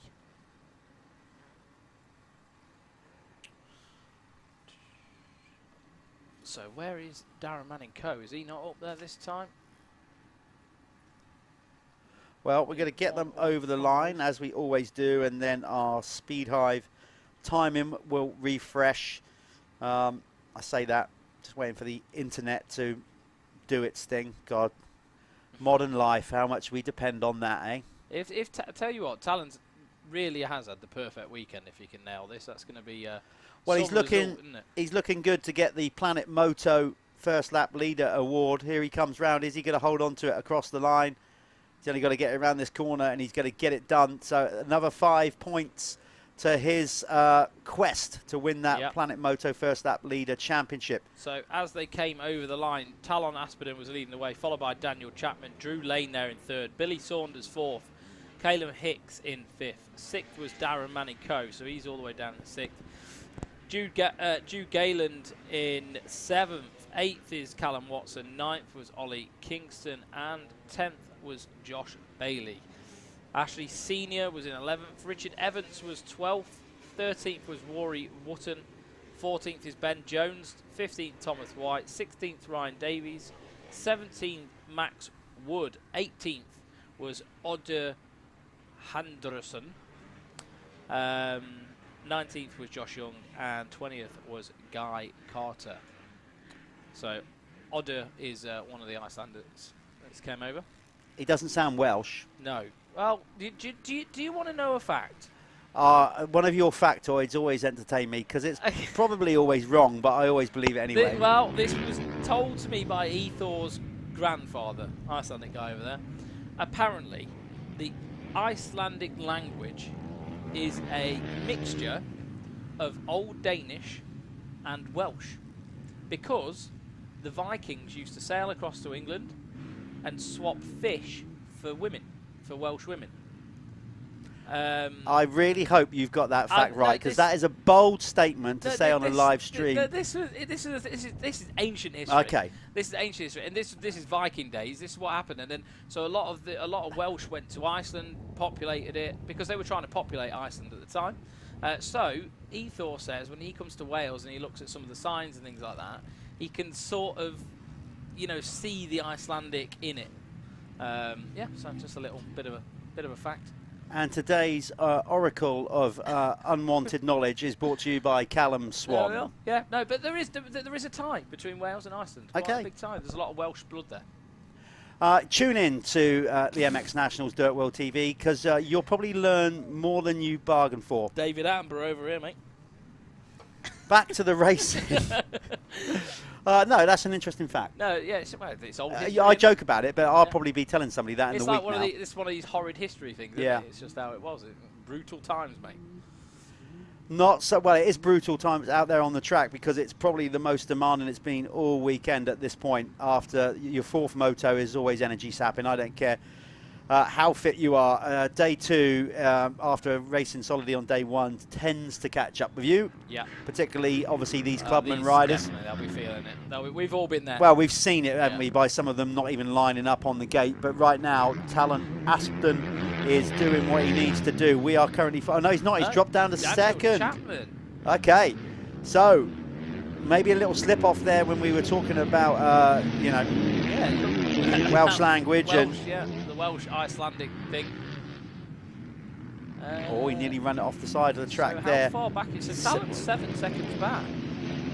So Chapman's got, he's had a good lap there to gap the field by about 7 seconds. And even the lap time. Wow. Yeah, like... So he is so much quicker, like nearly like 9 seconds quicker than any other rider on track. That last lap around. No, not quite 9 seconds. No, Talon had a bad lap. There you go. That's more like it. But that's still some. That is some lap from Daniel Chapman. 5 seconds, yeah. Wow. Like he got on the pipe. Look at those ruts through that bit there now. See how technical that part of the track is. Yeah. We are winding it down here. We are on the Works Sports Insurance Clubman MX1. We have 3 motos after this to wrap it up here at Monster Mountain for round 2 of the Michelin MX Nationals powered by Milwaukee.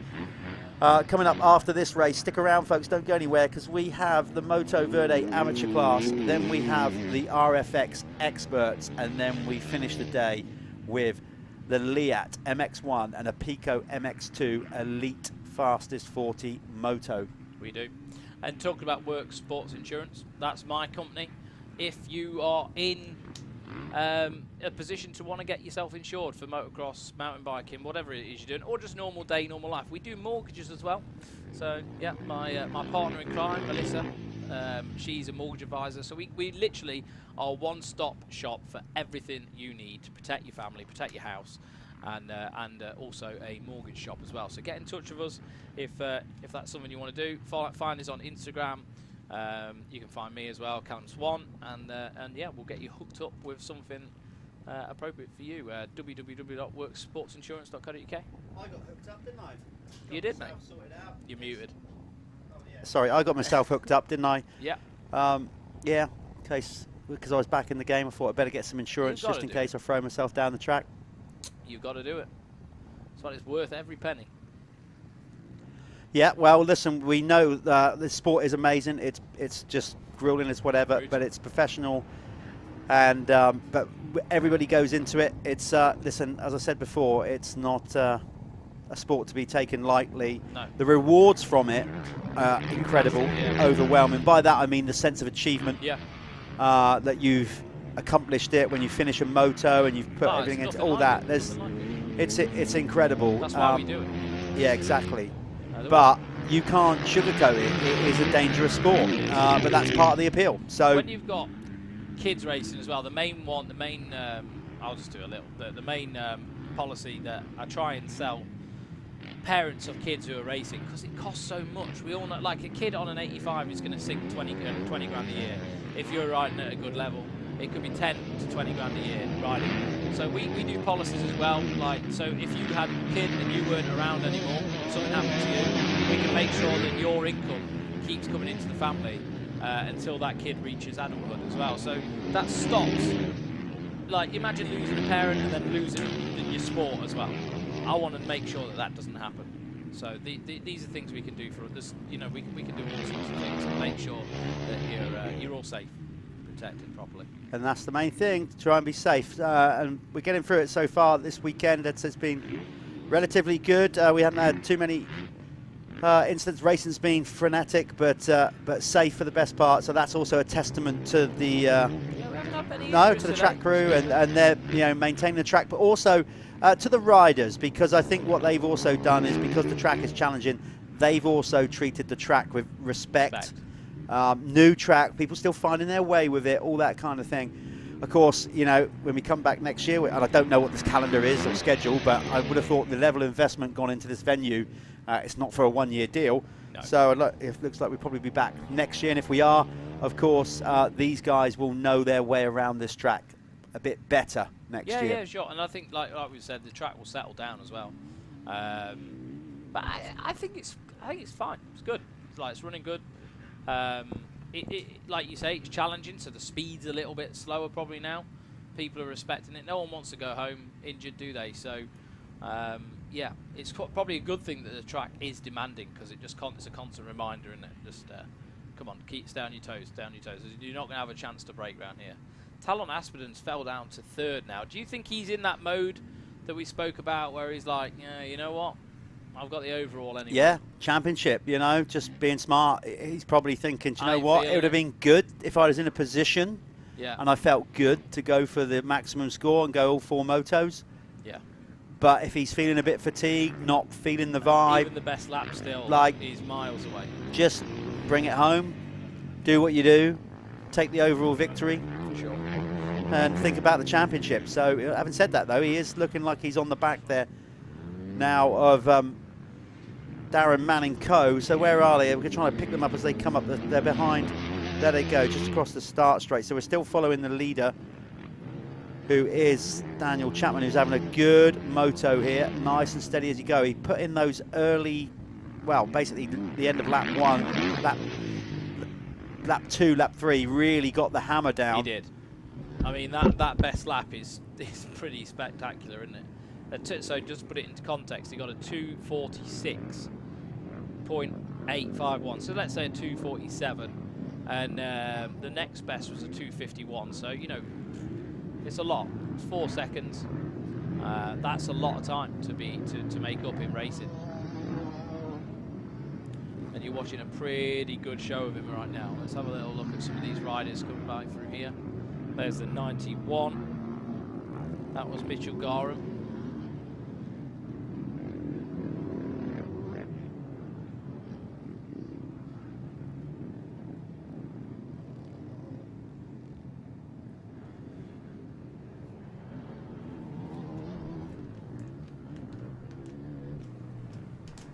Hot. Yes, it is. But you know, you're not out there. That's even tougher, mate. We are going to follow Daniel round. I think he is going to get, well, here we go. Look at that. I've timed that perfectly. The time has elapsed now. So, is that right? It looks, I don't know. Speed Hive is all over the gaff here. Don't know if our computers are getting hot. Total time 13. Yeah, so actually it doesn't look like he is going to get the 1 lap board this time around. Probably 2 more laps or so. I don't know. Well, I guess we're still running full length. I don't think we've cut races down because of the heat or track conditions or anything like that. I think we're going the distance.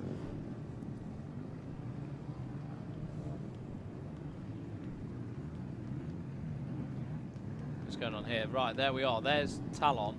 He can stay. He can stay where he is. Daniel Manning Co. You know, Aston is going to get the overall with a 1-1-1-3. Yeah, but when you're thinking about championships, there's no wild cards at the front of this one, is there? You know, it's important. Probably if you can get those extra points, it's well worth it. If it comes to you, yeah. You don't force it, because that's when it's going to come. No, 1 lap to go. So, as I said, I kind of wondered what was going on with the lap. This always misses a lap. Yeah, so we're behind a bit. So Jeff will get out there. Yeah, I'll get out there. I've got to keep an eye on the racing because, yeah, well, I know it's going to be any one of potentially of those top 3 that's going to be joining me out there for a chat. Right now, it's Daniel Chapman leading the way. I'll leave you with Swanee to bring this one home, and we will possibly be speaking to Daniel in about 2.5 minutes. Yeah, Daniel Chapman's currently got a nearly an 8-second lead on Talon. So it looks like Talon actually made his way round Danny Manning Co now. So Talon moving his way forward. That's going to be a definite overall podium finish. I'm just going to read you outside the top 10. Obviously, you can see the top 10 on the screen there. At the moment, Ashley Senior, he is in 11th. 12th is Richard Evans. 13th is Rory Wotton. Ben Jones is in 14th. Thomas White is in 15th. Ryan Davies in 16th. 17th is Max Wood. 18th is Odder Handresen. 19th, we've got Josh Young. And rounding out the top 20, Guy Carter.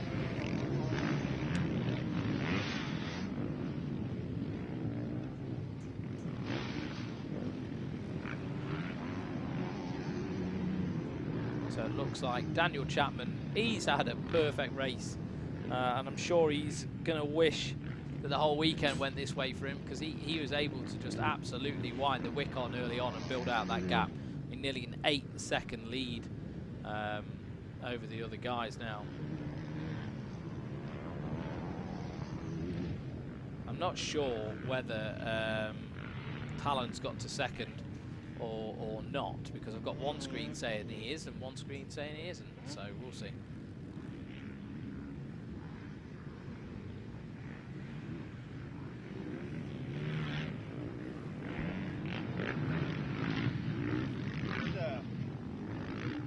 Just watch Daniel on his victory lap.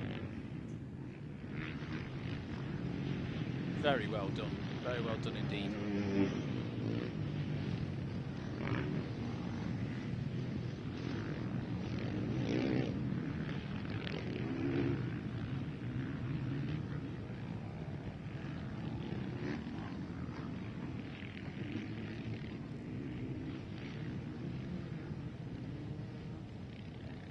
There we are, a couple more corners to go. So over the Dragon's back, Daniel Chapman, give yourself a pat on the back, mate, because that was some performance, and with the fastest lap of the race by over 4 seconds, that was some result. He's going to be very, very happy with that, I imagine, and just cruised around this last lap to take the finish.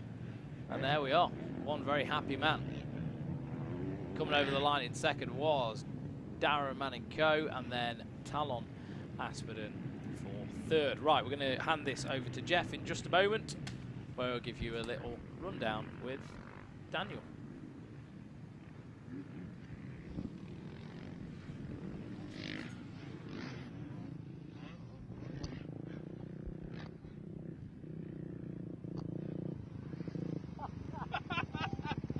Perfect. Leave that in. That'd be great. That'd be good. Just come forward a bit more. Come forward. I want to get the deflated. Should I go back? Sorry. No, let's get him in. Let's get the.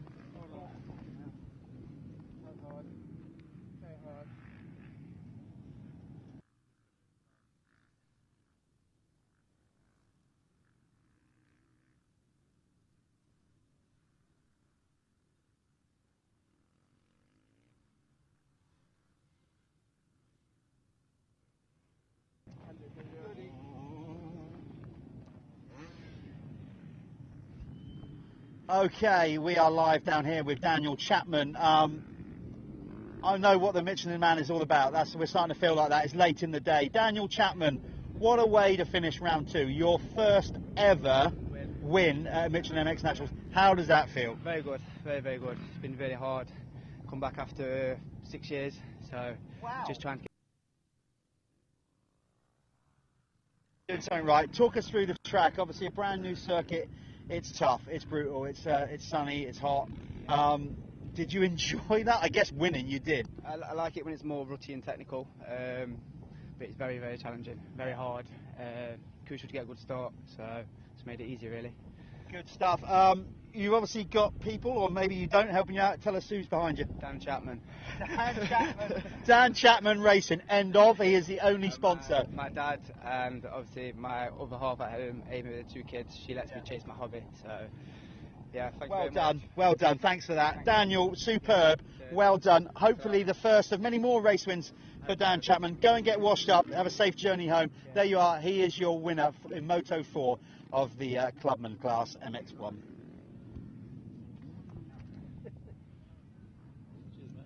Good stuff.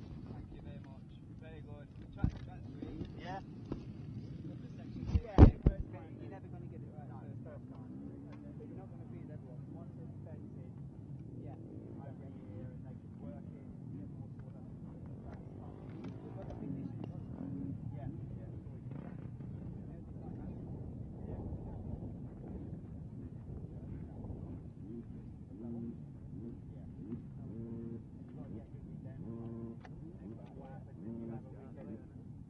You can just go down the side, mate. Yeah.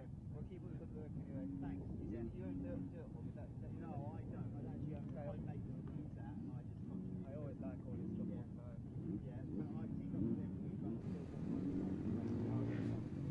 So, Here we are. This is their final race of the day. This is the amateur class. Just trying to find my sheets to see where everyone finished in the last one.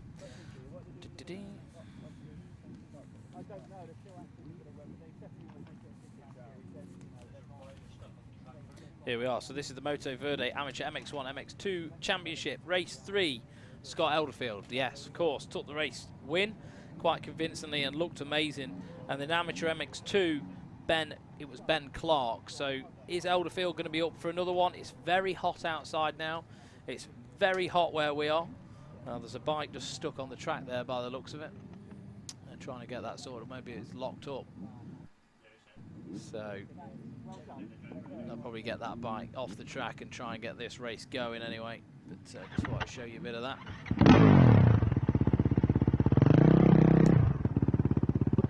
Just getting that bike into a safe area. Looks like the engine seized on that. So here we are, the riders are on the line, they're all ready. They don't want to be sat there too long because it is warming up here in sunny South Wales. And once we've got that track in a safe spot, we will be go. And like I said, will we see Scott Elderfield absolutely dominate this one again? Not ridden for a long time. Not ridden for a long time. So straight off the couch for Scott. Still got it. Looks a lot leaner than when he last came back. God, that was probably 2-3 You know what that years is? ago. What's that? Being a parent. Oh yeah, running round after the kids. Yeah, that, you know it. But he did go through a bit of a phase where he was a bit bigger. He's still fast. But yeah, he looks a little bit more like he's in race shape now. Ish. Dad race shape. At the very minimum. Okay, here we go then. Moto Verde amateur class. There's right next to the box. Who's going to pull the whole shot? Greedy was on the good start. Last. God, that looked like Sean Wainwright. Actually. I think that was Sean. Yeah, 741. Sean is a previous MX Nationals champion. 2 on the spin, wasn't it? And then he got injured and had to take a whole year out. So he's working his way back into fitness. That does look like Sean Wainwright. I would say they're probably the most prolific, winningest family in MX Nationals history. I would have thought. Probably, yeah. No, we just need to look into that because between him or even Ben, in British motocross. Yeah, they've, you know, oh.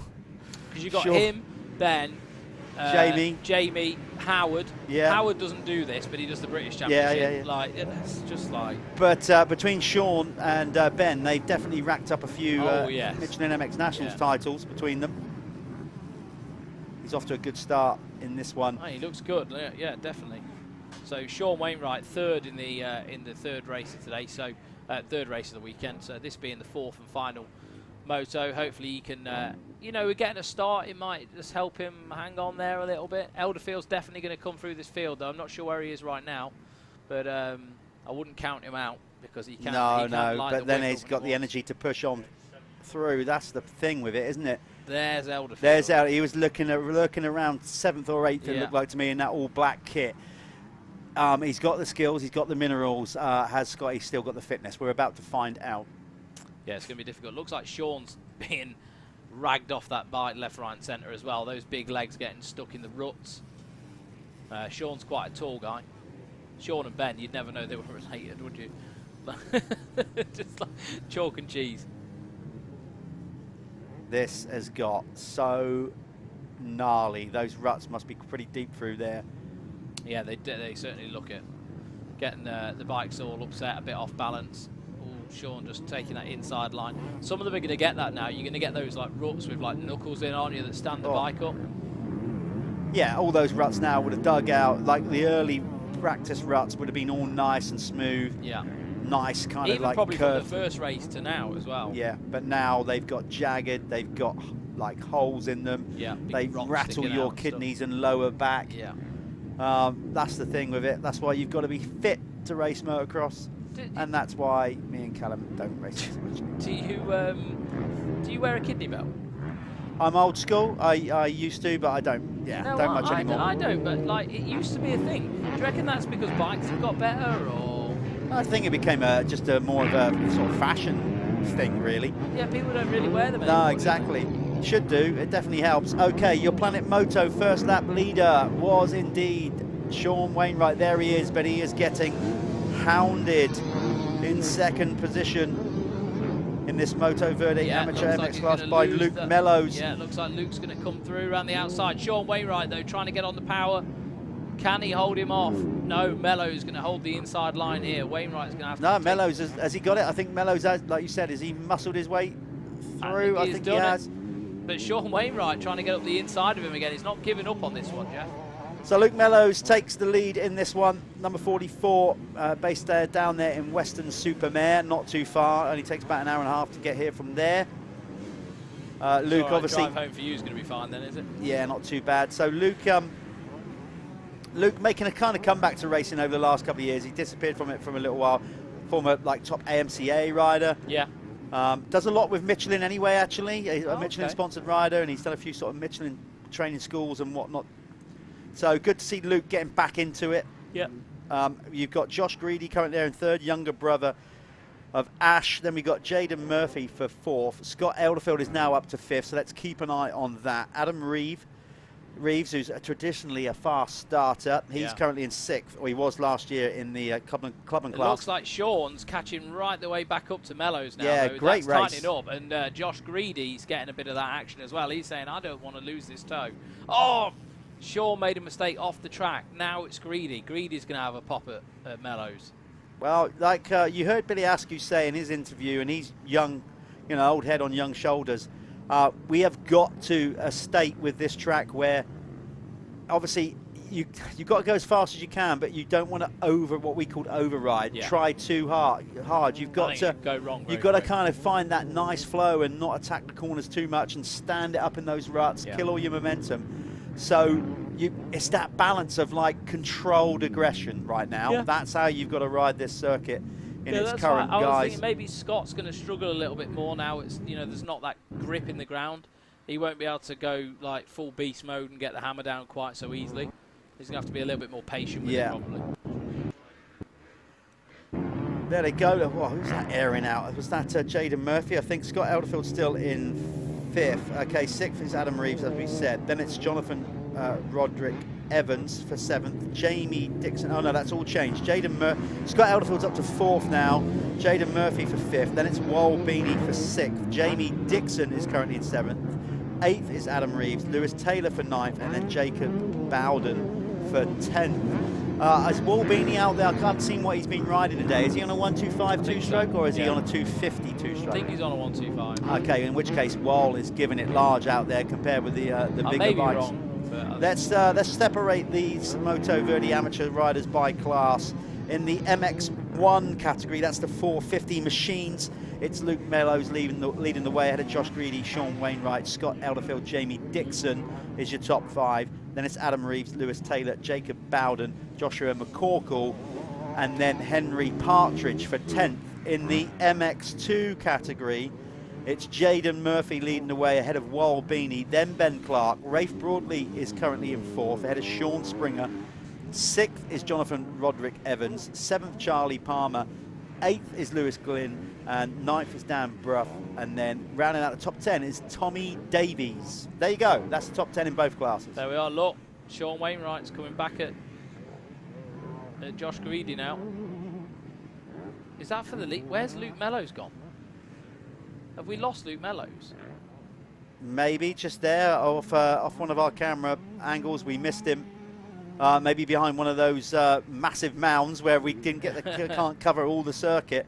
Luke might have just toppled over because it looks like he has gone out of the lead. Didn't see that happen. I was obviously reading down the top 10 in both classes, but no, I mean I didn't see it happen. I was watching, so. Yeah, so I think maybe behind one of those big mounds we saw a change for the lead. Obviously, Josh Greedy will have a big fan base here, won't he, this weekend? Oh yeah. He's a Welsh boy from the valleys. Yeah, the Greedy family will be loving it up here. All their mates will be up here. So he's going to be, he's going to try and get this one in there. He's going to try and do everything he can to try and get a race win, because that's going to feel so good, especially in your hometown, in front of friends and family. There's nothing that can beat that. feeling. But Sean Wainwright does not want to let that happen. Look, he's really pushing for this one, Jeff. Yeah, he is. He is on him. They're going to come back round to the start. They're going to come into the shot any time now. There they go, kicking up dust and letting it all hang out is Josh Greedy. Oh, I can feel that pain. I just felt what being roosted. Oh, God, I can feel it. I said it so many times. I'm going to say it again. I don't care if I'm repeating myself here. You've got to, like, you know, this sport gets under your skin. It's an amazing thing, you know, that sense of achievement. Yeah. Because you do put yourself through the ringer. Yeah. Okay, it's this almost sadistic enjoyment racing motocross. When you're behind a 450 like that going up the straight, it's like someone standing in front of you with an airsoft gun, just shooting you.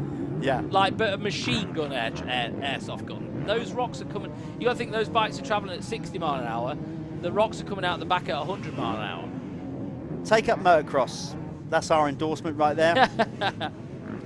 Don't listen to what we got to say. It is absolutely brilliant. You got it, but this is why the minute you have your first go on it, though, and so that good. exhilaration of like, and it's just you with a crash helmet on. There's no, you know, it's just that utopia kind of moment riding a dirt bike.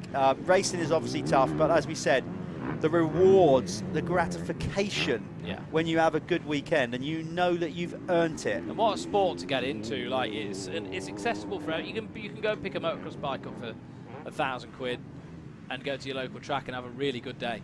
Yeah, and of course, you know, like now as well, of course, you know, we got the electric bikes coming through, so we got all the the balance bikes, we got the Revies, the Stasics, all those kind of things. Your help. boy has just started on one of them. Yeah, he has. Yeah. And you know, this is, and there's all sorts of schools out there as well where you can rent a bike and they'll teach you how to. I think Dave Thorpe does one, doesn't he? Yeah. Dave Thorpe does one. And Yeah, most of the UK Kawasaki. Manufacturers all do them now. Yeah, or even hit up some of the motocross coaches. I know Josh Spinks, he has an old Honda XR that he can teach people to, you know, just get on a bike and learn. So this is it's amazing. We need more people out here. We need more people doing it. And you know, there's Mellows. Quite right. He obviously did he must have done. Throw it away a little bit. So currently leading up to third. Yeah, well, he's leading the MX2. I was just going to say that. So Wall leading the MX2 category. These are amateur riders, but we score them separately on the CC, the displacement of their bike. So, but the 450 class are known as the MX1 category. MX2 is 250s, and we now allow 252 strokes in with that as well. Yeah.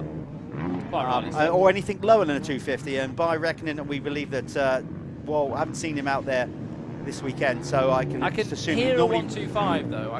So he is on a 125. This will be good for him. You know, he's racing the 125 Youth British Championship. So has he done some BMX? I don't think he's got to too many. No. He wants to do it, but again, it's the funds, it's budgeting, it's, you know, traveling around Europe is a ridiculous expensive deal these days, and then you've got to have all the paperwork in line now, don't you? With all that now. Let's not get into the politics, but now we're out of Europe, you've got all that going on. So yeah, it's undertaking, but what an experience it is traveling around Europe, and I can testify to that as a former GP racer. Not only obviously do I look back fondly on my racing career and the on-track moments, I definitely remember fondly the road tripping, the friends that I made, the countries I visited. Random places. Just brilliant. That you've seen. Oh, there we go. We just saw a shot.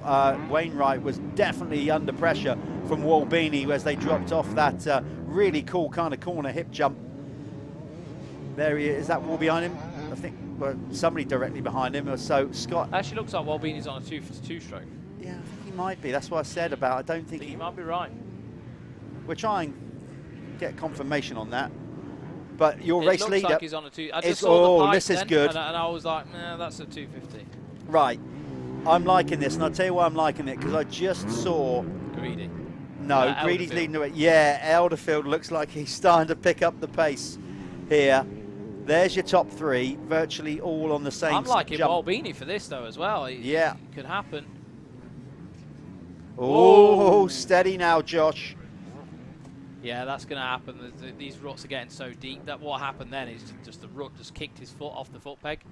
And unfortunately, that camera's playing up a little bit, but that was just gives you an angle of that off camber coming in we'll get back to it with Greedy here then. Wainwright hanging in there, There's all race, and he's not let him go. I don't think Scott's got enough in the tank to get these guys as good as he is. But it's understandable, he's been off a bike for a very long time, as in racing anyway. And there's no substitute for that. 250 left on the clock to go. They're doing a lap time of 240. So we are going to be looking at about 2 laps to go from here then, I reckon. Whoa, Greedy knows he's in a race. This is brilliant. Look at them, all top 3, all spread out like the red arrows. On the inside, he's going to work it. He's going. Greedy's going to go a bit wider. Look at Beanie. He has got the drive. I'll tell you what, Wallbeanie's going to get a run. He's going to get a run on this straight. Watch this. The guy at the back is going to suddenly shoot up to second, I reckon. Maybe even first. No. Is he going to get... Wainwright squeezed the 450 then and just gave him... Can he hold it? Yeah, He's really tough corner. This is so good. Beanie is timing his charge Sean really put well on a here. charge then for the lead as well, and then... Wall's gone off track. He's going to have to hang that up, give that back to Wainwright. Just pushing a little bit too hard. Right, here we are. Game's on again. So much line choice right now. This is a great final moto in the Moto Verde amateur class. Of course, Moto Verde, salt-free cleanup. Wow. Really getting behind. Did you see Wellbeanie's inside line then? It really worked. I Look could at see scrubbing that. over When that. they went around that corner, I thought those insides don't look bad. And they didn't take them. But I suppose when you get tired and you're on a 450, it's hard to just get the bike. Bit of leg swag from Greedy there. Straight legging it over the top. Is he going to hold on to the lead? It doesn't look like it to me. Just need to get the right of that. There we go. He's just about holding on. And it looks like Beanie's now up to second. So Wallbeanie has made a move on Sean Wainwright. Elderfield, he's got a lap and a half to go. I can't see him getting in the mix for this top 3. There it is. Beanie comes charging in. Muscle move up the inside of Greedy. Yeah. Greedy's going to have the Welsh fans behind him this last lap. He's going to have to dig deep to get one over on Wallbeanie. No, I think already Beanie's starting to check out. I think Sean's going to... if anything, Josh is going to be under pressure here from Jamie Wainwright. It's going to be 1 lap to go next time around. Or is it 39 seconds? Do you reckon they're going to get... This is going to be touch and go. It will be close. Obviously, how we do it is that we've got a time. These guys, when their time runs out, we put the 1 lap board up. And these guys, the clock is ticking down. 23 seconds. I'll tell you what, I don't think we are going to see the 1 lap board here. This is going to be real touch and go. Unless we've shortened the race distances and nobody's told us. Touch and go, 13 seconds, 12 seconds. He's going to get over the line here, isn't he? I didn't see a 1 lap board, did you? No. No, so we got 2 to go. No, there is. There is. Okay. So that was touch and go. Oh, no, maybe it's me looking at this again, mate. I'll tell you what it is. I think because of the start, the first lap doesn't get red. That timer starts when they cross the finish line. Yeah, but what it is, I think we've got a slight lag on our timing here as well, what we're using on our timing screens. And that's what it was. So we're a bit delayed. Apologies for that. So it is 1 to go. Callum's going to go out there and potentially speak to... Is it my turn? Or is yeah, it it's your turn. We're getting late in the day. It's easy to forget. It's your turn to go and have a chat. Out there in the blazing Welsh afternoon sun. It's been, weather-wise, a glorious 2 days up here on top of the valleys. Overlooking Merthyr Tydfil and the South Welsh countryside. Wallbeanie looking good, just dragging his foot around there, but that's no real criticism. That is just deep old ruts on the inside of that corner there. So Wall looking very good. It'll be a nice race win for him. I'm sure he's got plenty to say to Callum if he can keep it upright for these final half a lap.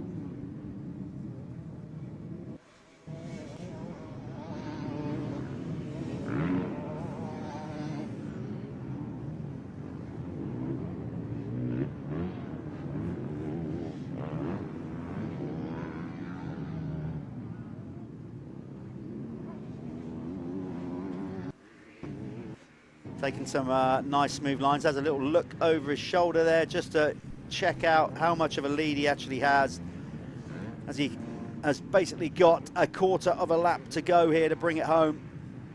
And then we can find out. I'm just trying to look at that exhaust pipe. That to me is that's a 250 two-stroke that Wall's on. Now we've actually been able to focus on him at the front. You can tell by the exhaust on the front of that bike, if it kind of double backs on itself, a 125 pipe pretty much comes sort of straight out of the front of the cylinder and just kind of turns one way and up round. A 250 or 500 tends to sort of double back on itself a bit more. So here he comes. Wolbini should get the checkered flag and get victory in this final Moto Verde amateur class. Flag should be out. Is he going to get it? He did. He crossed the finish line. There it goes. So the race win. We're going to go to a very, very quick advert, and then we will get down there and listen to what Wall's got to say to Callum.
Okay, unfortunately, Wolbini was probably unaware that I'm sure he realised he took the victory, but maybe hot and flustered and missed his opportunity there to come and talk to Callum and thank some of the people that have got behind him. We're trying to find him, but now I think we're going to struggle to get him out there. We've got this next race coming off the line, which is the RFX Expert class. As you can see them starting to roll in for their final moto. So we've got 2 to go. We've got this, the Race FX, or RFX Expert class so far. Ash Greedy has taken the victory in all 3 of the MX2 category. Again, this is a class where we have mixed displacement bikes, mixed CC. We have 250 and 450. All in the same race but being scored separately. So in the MX2 category, that's the 250 class, Ashley Greedy has taken all 3 race wins. Josh Waterman took the opening moto in the 450 class, the MX1 class, and then Ben Edwards has had 2 race wins thereafter, and Waterman has been behind him in both. So this is going to be interesting. By my maths, it basically hinges on this. If Waterman takes the last moto victory. Okay, we've got a rider there, so let's try and speak to Wall real quickly if we can. We're going to have to be so quick with this.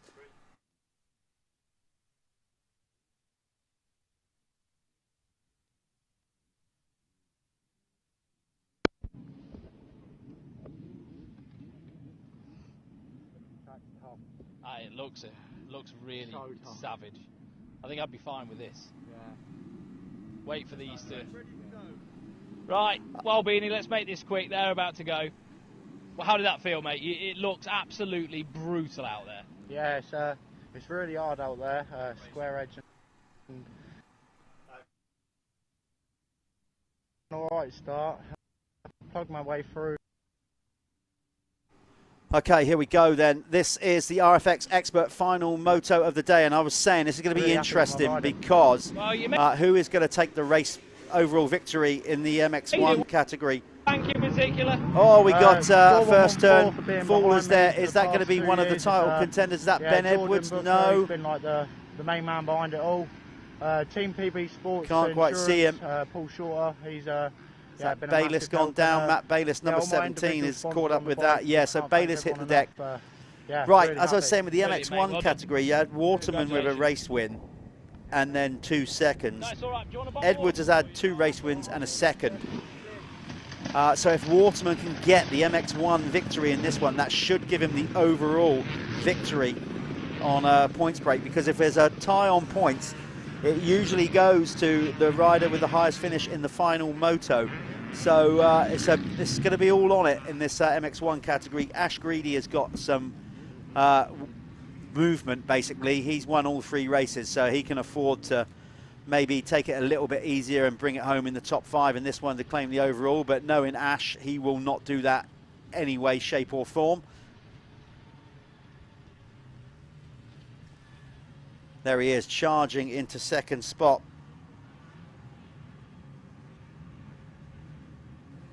I think that might be Fraser Norrie out front. I'm just trying to find a 44. No, Corey Southwood, another rider from South Wales. So Corey, he's down number 44 in our list of riders here. So Corey is, I said, South Wales have turned out loads. Well, Wales as general, but South Wales down the years has produced a lot of really good riders. Glenn Phillips, who's still riding to this very day, out there. He was out there earlier on. I think, is he on this one? He might be further down the field. My good pal Mark Jones, certainly a top 10 factory rider back in the day as well, from not far from here, and many other riders from this glorious country that is Wales down the years. And it's good to see now, I hope, what will be a permanent facility and will in no time at all, I'm sure, become the new kind of home of Welsh motocross. It would be great to think that will happen, and obviously this venue will just keep evolving. Darren is certainly into investing into it, there's no doubt about that. So Planet Moto, first lap leader, there he is, number 44, Corey Southwood. He's away. Ash Greedy in second, the leading 250 rider. Then we got Jimmy Marsden. We've got Ben Edwards in fourth, then Richard Bird, Josh Waterman back in sixth, then it's Henry Siddiqui, Jay McCrum. Then it's Jaden Ashwell for ninth, Niall Cregan for 10th. Aldous Freeberg's in 11th, then it's Josh Peters, Sean Tolbert in 13th, Aaron Ongley for 14th, then it's Josh Coleman out there on the two-stroke in 15th, 16th is Aidan Bruce, then we got Josh Canton, Kieran Banks in 18th, 19th is Callum Murphy, and rounding out the top 20 is Eeyore Palmerson. There we go, Southwood, lovely, up over that, just step up, using that inside to huckabuck up over there and doing it with great technique. There he is back into view, just showing you some of the other action here. Look at that perfect blue sky shot as the rest of the field pop it over that lovely little tabletop that's just slightly on the turn, and that makes you just want to pitch it sideways over that. Back with the race leader. Sorry, dude, we couldn't get Wall Beanie up there in time and the race was going to start. So, not your fault. You did everything you could there. It was a terrible 10 out of 10 anyway. for no, 10 out of 10 for effort. Corey Southwood is leading this one, mate, and he is just ahead of a fellow Welshman in Ash Greedy. Yeah. What have we got here?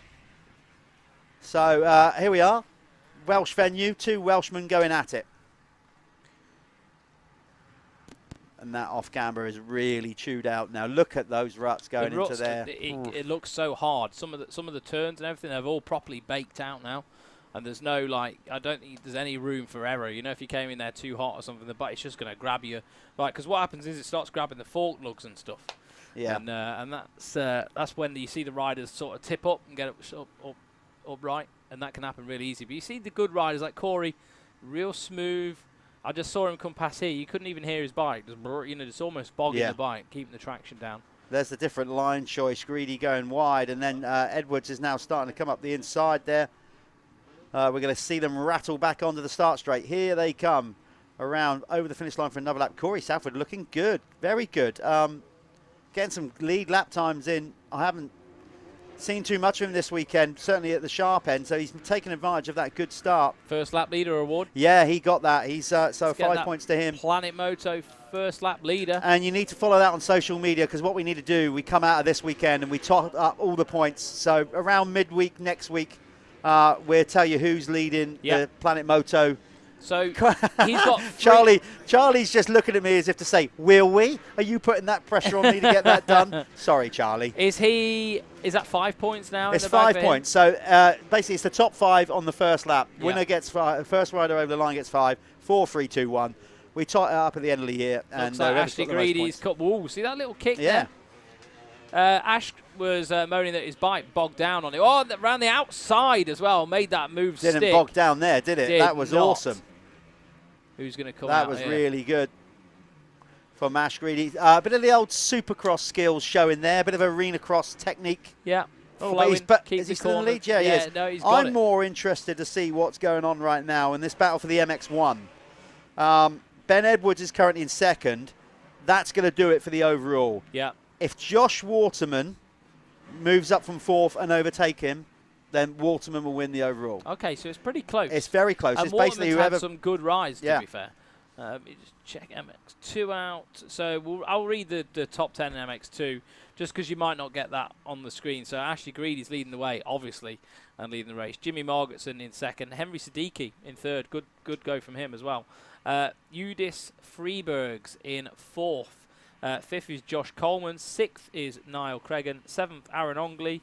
8th is Kieran Banks. 9th, we've got Callum Murphy. And in 10th, we've got Charlie Hamlet. Just after him is one of our Icelandic compadres. In 11th, Edda Palmerson. 12th is Charlie Grissis. 13th is Harvey Cashmore. 14th, Reese Walker. 15th, Matthew Bayliss. So he's sort of in and out of retirement in a just leisurely life. So, but Matt Bayliss never forgets how to ride. And Seth Moore just rounding out the back of the MX2. Matt probably fancied this one just purely because obviously the jumps. Wanted to come and try it out. If you just go and follow Matt and his brother Chris on social media, always they good do some value. fun stuff. Yeah, they do. As I said, those guys put a lot of effort into the arena cross. They do race outdoors and they love it. In fact, they were just one of those brothers, like the Kellett brothers, that will just, anything with 2 wheels, they just shred it. Yeah, they do. They'll be all over it. They're always doing the farm biking and all that. Yeah, and mountain biking. They've got and a nice BMX. swimming pool at home as well. You seen that? I Yeah, it's thought all you right for some. I think are you calling out for a little invite to a pool party there? Yeah, I'd sit there on a little inflatable swan. Perfect. Yeah, with my little goatee I've got going on. This needs to come off. It's horrible. It's not good. Your words, not mine. Stuart, you're an animal. Just again, I love this shot with the blue skies. Just watching them pitch over that. Amazing. As soon as I say that, of course, no riders come over the no, they've been typical in it. They've all gone through. As soon as we break away from that, nobody else. There we go. Knew that had happened. Right. Wait another 10 minutes now. Cheers, Jeff. You've been, been great. There he is. We're good. Look at those. I mean, the bike is going to be so unsettled coming into that braking zone. I think that's what Ashley Greedy was so worried about. You know, when he felt that bog, he was like, oh, gosh. Because, you know, on a more traditional sort of old school track, you wouldn't be so worried. Here, there's so many things. You know there's something going to be coming up in 5-10 seconds that's going to really make, could do damage if you bike bog. So you need confidence in your machine. It looks like he's figured that out. It's got to have been a carburation issue or something, some water in the fuel maybe. But anyway, it's working good now. This is This is going to be a good one. I'll tell you why. Because I think now Jimmy Marsden is absolutely... Here he is. Look, right on cue. He is getting a bit of a lick on now, and so is Ben Edwards. So Ash will fight tooth and nail, by the way, to take a race win, even though both the riders behind him aren't necessarily in his class. He will want to race them and go for that kind of clean sweep of moto victories. Yeah, definitely. He's clearly leading the MX2, so that's no bother. But yeah, Ash is a pure thoroughbred he's a racer. He's just an out-and-out racer. Will charge you like Ash it's good Greedy. To see him, like, sharp again as well. Like, because I felt like last year before, he got a little bit chubby. He was a little bit out of shape, even when he was doing the arena cross. Yeah. And it just looks like a little bit of a revitalised Ashy Greedy at the minute. Like, it's nice to see. It really is good. It's refreshing. He Ash will fight tooth and nail. Like I said, Ash is the kind of rider that will find an opening on a track to make a move where there is not an opening. Yeah, he will. He will. And that's partly due to his arena cross craft of setting up moves and just sticking a wheel in there to make stuff happen. He's one of the most aggressive riders that we've had on the arena cross tour, certainly, and in motocross as well. You know he's gonna push you all the while. He will. It's kind of like we've had some great racers like that, like Brad Anderson, just an out-and-out racer. Yeah, he is. Like they don't know any other way other Brad than Anderson's to just charge. out-and-out dad at the minute, isn't he? I think because I think his little lads, Vinny. I think he's half good, isn't he, Vinny? Like I think he's pretty good. Yeah. Well, if he's anything like Dad, you've got. Well, there's something in that, isn't there? You know that it's you're going to get 100% out of Vinny.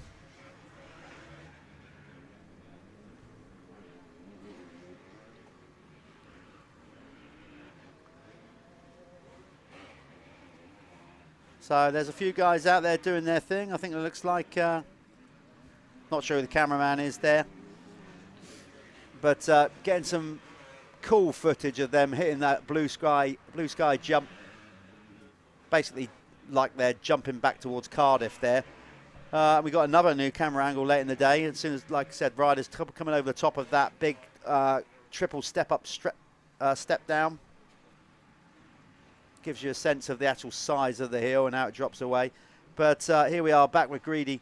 And you're watching on DirtWorld-TV, or whether you watch it on YouTube, Facebook, whatever. If you could just head over to the actual YouTube, give DirtWorld-TV a subscribe.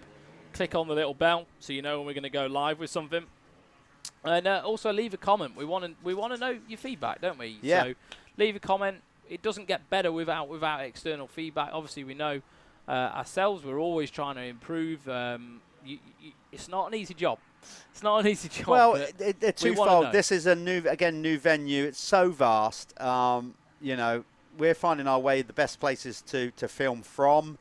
The track is not so easy to identify because all the soil is the same. This is not making excuses. I'm just outlining it. Yeah. Like when you go to, say, a track like Farley Castle where you've got lush green grass, then you've got nice dirt, and you can clearly see the track. Yeah, hopefully next year, all these infields, they'll all be grassed, and it'll be a whole new animal. And that sounds something that we're making, like excuses. We're not. We're just saying, simple things like that is going to make it easier for our camera guys to follow the track, to follow. They're looking for a tiny little screen out there in the blazing heat.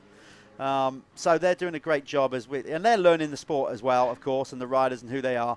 So, yep, this thing, DirtWorld-TV, we will definitely keep trying to improve it. Good, doesn't he? We will go to Oxford, and I can tell you right now, we will be doing a lot more off-track interviews. We'll probably get into the stream earlier. Bit more B-roll. So a little bit more of that. We get the winner's circle back up with all the branding and just, basically get back to where we finished off last year. Yeah, I'm looking forward to Oxford again, actually. Yeah, me too. Really am. It was phenomenal last year. I'm only expecting better because it's always going to be better than next year once the track's sort of settled in. Because there was some bits on that track where, like this one, where because it wasn't quite settled, there was some nasty holes and things like that came in. And that's just how they are. Gravity, like you say, needs to just take its part, and it just needs to all settle down. Yeah. Oxford will be like incredible this year. It will. They're going to be able to get I think they've really put more work dirt the in circuit. areas on there as well, because it went right down to the bedrock, didn't it? Yeah. So They're bringing more soil, more wood chippings. You know, a lot learned from last year's event there. And it's going to be exactly the same with this place. Yeah, yeah, yeah. Like yeah, the without guys doubt. will already be making notes, Oh, they'll debriefing. know. The They'll track know. will be tweaked.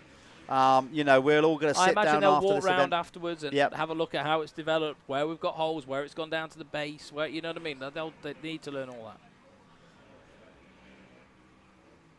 Yeah, expect a different event when we come back next year. We'll probably have, obviously, a lot more, like, markers on the inside of the corners. Yeah. All those kind of things. But for around the first time here, and as I said, without banging that drum too much, Darren Lewis, the whole team, everybody here, just you can see the level of investment, just the fencing This alone is a 6-figure investment. around the outside of the venue. You can see it all there in the background. Just the amount of earth that's been shifted around. It's Yeah, with that fence, they crazy. can actually lock this venue. Like, it's enclosed in a thing. Yeah, it's impressive. So Ben Edwards is still circulating second. You can see there he's now got ahead of Jimmy Marsden. Corey Southwood now back to fourth. Aldous Freebergs. So Josh Waterman is dropping down the field. So it's looking like it's looking good for Ben Edwards to take the MX1 overall victory this weekend. Ash Greedy still going strong. He looks really good. Yeah, he does. Like you said, I don't know. He's just been busy with work. All those kind of things, and he just looks like he's in good shape, though, doesn't he? Yeah. Like and he obviously is. You can't ride like this for 20 minutes if you're not. So we have 1:51 to go. He's halfway around, so that will also be touch and go on whether he is going to get the 1 lap to go board next time around. That time's a 2:34, so it's going to be close again to see if we're going to get an extra lap out of this one. Ben Edwards is now closing him down. As we said, Ben doesn't have to overtake to take the overall. But it. Oh, Ash, has he got that no. problem again, or is he's slowing up again? It can't be that. Maybe. Maybe it is. It's It's got to be something. Tyres look good. I don't think he's got a puncher or anything, No. but he's suddenly slowed right up on the pegs, or maybe he's just I don't know. It looked like he was hurt. trying to see. No, look, he's looking behind. Is that a puncher? I haven't heard of too many punchers today, No, actually. I haven't. I'm And I quite was surprised about yeah. that. I really was. Because some of the areas where there's a lot of rocks and stuff, but I don't know. He's not committing to the jumps now. So this time again, Ash does have a problem. I don't think that's a carburation problem. yeah, he's pointing down. Is he at pointing the down the bike. rear wheel? I think he's got a rear wheel puncher. I think it looks like the shock. Oh, yeah, it's so hard to say because we're so far back. But anyway. See that? See, it's bouncing around. New race. Well, a shot could have gone. I mean, it's hot. It's had an absolute pounding. Yeah. See? So Like the it shock just might have seems gone really off, yeah. fast. And when that happens, basically, just all the oil, it gets Yeah, to it it blows just out, the preload. It just gets so springy, like You've a got pogo no stick. damping. No, basically that's what happened. So a new race leader, Ben Edwards. Ash Greedy is still comfortably leading the MX2 category, by the way. Yeah, I think if he just, I mean, how long's left? I think this is going to be touch and go on the 1 lap board. Let's see if we see it come out. Can't see from that angle. Go round. Yeah, I 1 think lap board. Marcus Yeah, had. yeah. Did he? Yeah. Yeah, there you go. 1 to go then. It's up. It's so Ben I think Edwards. Ash will be okay, won't he? Well, if he can keep going, because his nearest competitor in MX2 would be, let's just try and get this sorted out. So that's not separating the class. Oh, yeah, it is. He is Jimmy Marsden. So Jimmy's not far behind, is he? Look. No. Ash can bring it home and win the overall. Yeah, but is sure. he now going to win all 4 motos? It's looking unlikely. That's a shame. It is a shame. But Yeah, Ben Edwards making the long trip down from Scotland in the expert class. You know what? Those guys, they're just animals, aren't they? All the travelling they do. Those guys, they're Irish and, you know. And Ben is not just over the border, by the way. He's up there. He's up there. Yeah, he's up there past Inverness. Long way for him to come every time. He's got a great sponsor with Carnegie Fuels. And they help him, I'm sure, with travel costs and whatnot. So... very likeable young man, Ben Edwards. Always takes time to come and chat to you. And your Michelin man's Michelin man is back up, just as proof of that. There is a thumbs up. As soon as we go on it, a thumb up for our sponsors, and then the camera plays up. Obviously, Typical. of course.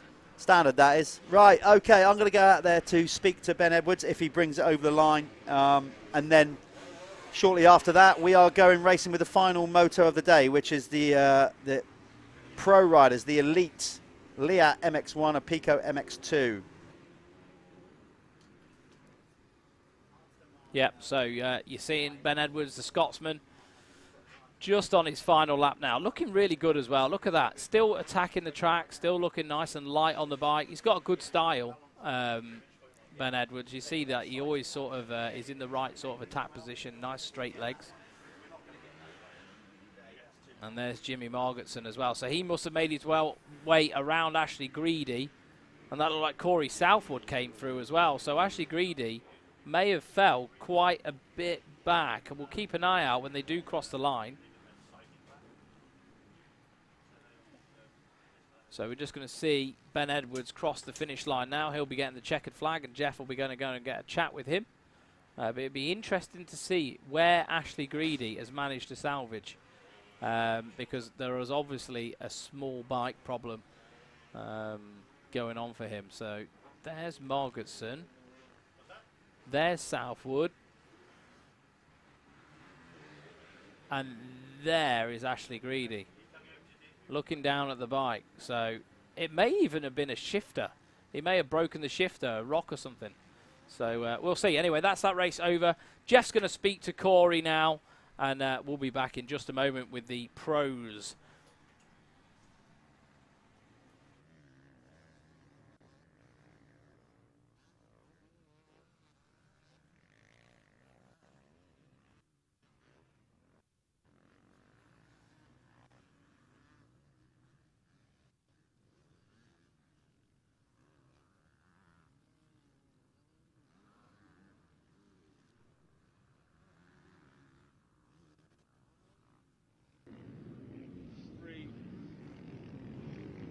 Okay, we're down here with Ben Edwards.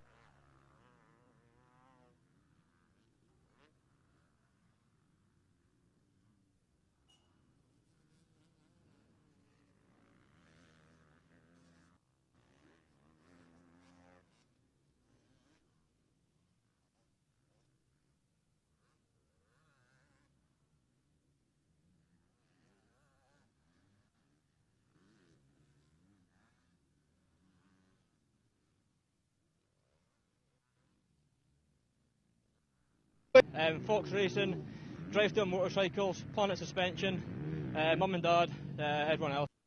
Nice one, mate. A long trip back to Scotland for Ben, but he does that all the time. He's kind of used to it. He's going home with the victory. Well done. We're going to bring in the race winner in this final moto for MX2, by the way.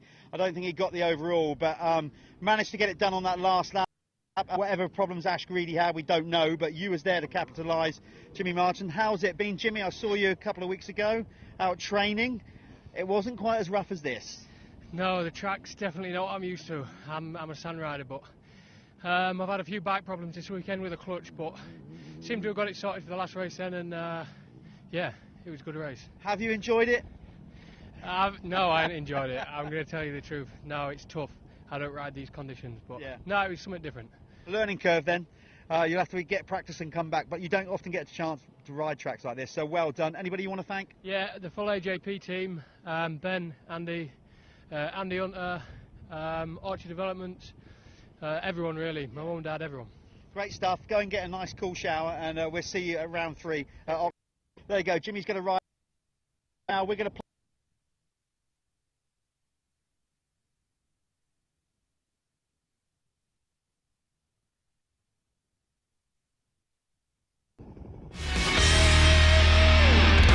Right, there is a lot of us that work in the industry. Obviously, I'm one of them and been involved for a long time, but we also get riders that, for their day job, they're not out like a lot of the clubmen, where they're maybe fitting bathrooms, plastering walls, whatever they do. This gentleman here, Toby Lightbound, is actually heavily involved in the industry because, well, you are the brand manager for not just one anymore. Tell us who are you the brand manager for, or who you work for.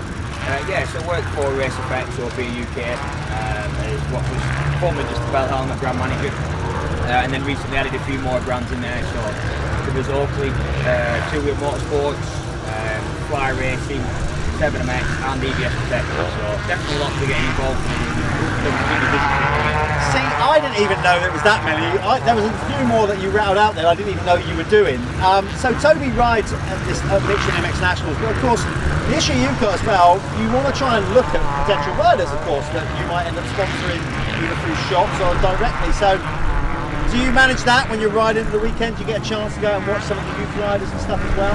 Yeah, absolutely, and it's a great series to be involved in, to see the talent coming through, or the older riders that are still promoting the brands as we expect them to. If they're at my calibre level, we shouldn't be expecting too much support. See, this is another thing being in the industry, right? People think like, oh, okay, so it's cool. So you get out riding all the time and you go all these cool trips. That doesn't happen, does it? There's a lot of work. Yeah. There are a lot of perks. I'll not play down too much. There's a lot of perks, there's a lot of benefits to it. But there's a lot more hard work that you wouldn't understand. There's a lot to manage and a lot to see through. But you don't get like just casual days off to go riding in the week like people think, do you? I mean, you're there, you're taking phone calls, you're doing the emails, you've got all next year's kit coming through soon as well, I should imagine. Yeah, well, you take a day off like you're doing any job and you've got double the work to do the next day. So, yeah, we've got a lot to do, and yeah, we've just had all the mesh launches now, and before we know it, 2024 products will be going live in August, and it'll be kick-off again. So let's talk about your riding, Toby. Last year, I seem to remember you got some flying starts last year. Obviously, we're only in round 2 of the MX Nationals this year. So how's it going so far? How was Oakhanger and how are you finding it here at Monster Man? Not had the best start to the season by any means. A couple of good races at Oakhanger, a couple of really bad ones, and fresh in from the TT this week, so I'm feeling a little tired. And not had the best of days. A couple of good starts. Threw one away in the third corner. Yeah, last one, I don't know, I got myself through to like second, and then a little tip off, and thought there was something wrong with the bike, and worked my way backwards, as you often see. Yeah. Key thing is though, see, there are perks to the job. He went to the TT, but very much you, like a lot of people in this paddock that don't race full time, it's family time, isn't it? You're always here, you bring your kids. I mean, I see you popped out on the Stasic earlier on or whatever. So, do you actually get a chance to genuinely like unwind and relax on the weekend, or do you still feel like you've worked? There's a lot of work involved when you're here, but it's a family time, it's a family sport, and for me it's absolutely a family event. So wife's here, kids here, or should I say pregnant wife's here, and kids are here, so yeah, it's a family sport and we enjoy it, and it's nice to see all the families doing the same.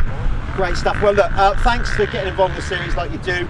Go and buy a Bale helmet, go and buy some Oakley goggles, anything to keep this man in work, because he's got mouths to feed. Nice one, Toby. Have a good weekend, mate. There you go. Cheers.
Beyond tires, Michelin has applied its high expertise in a product range for everyday use, no matter the weather.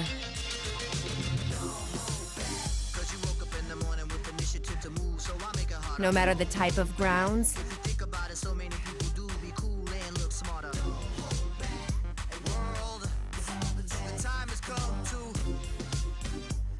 no matter your ambition.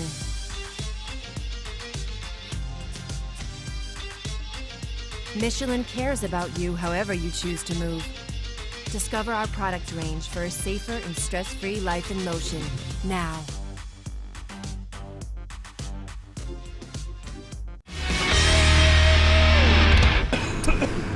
Okay folks, Jeff Rowe here. I haven't just killed a rabbit and about to eat it. This is our microphone.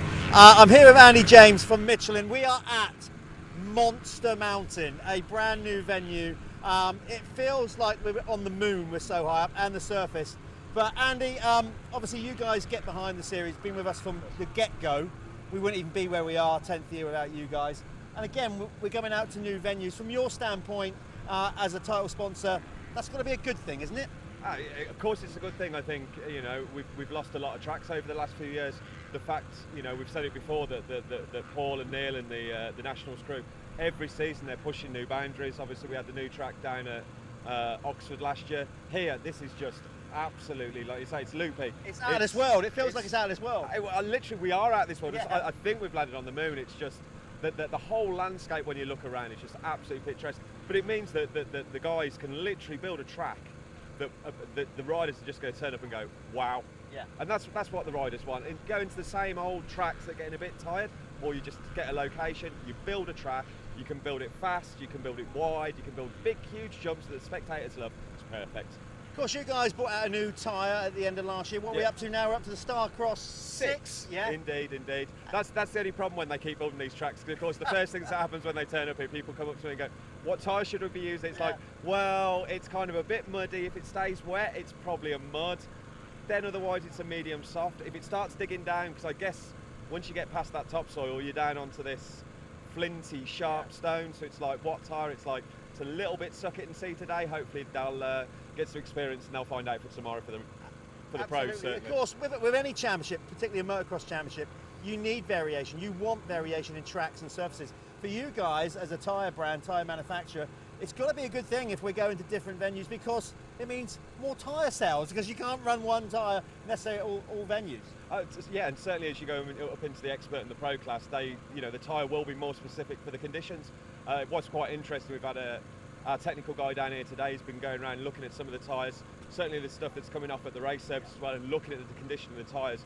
And you're seeing that the tyres, the durability of the new product compared to the old one is fantastic. So you could get away with running a tyre for longer, apart from the fact, obviously, different conditions, and the track is literally changing all the time.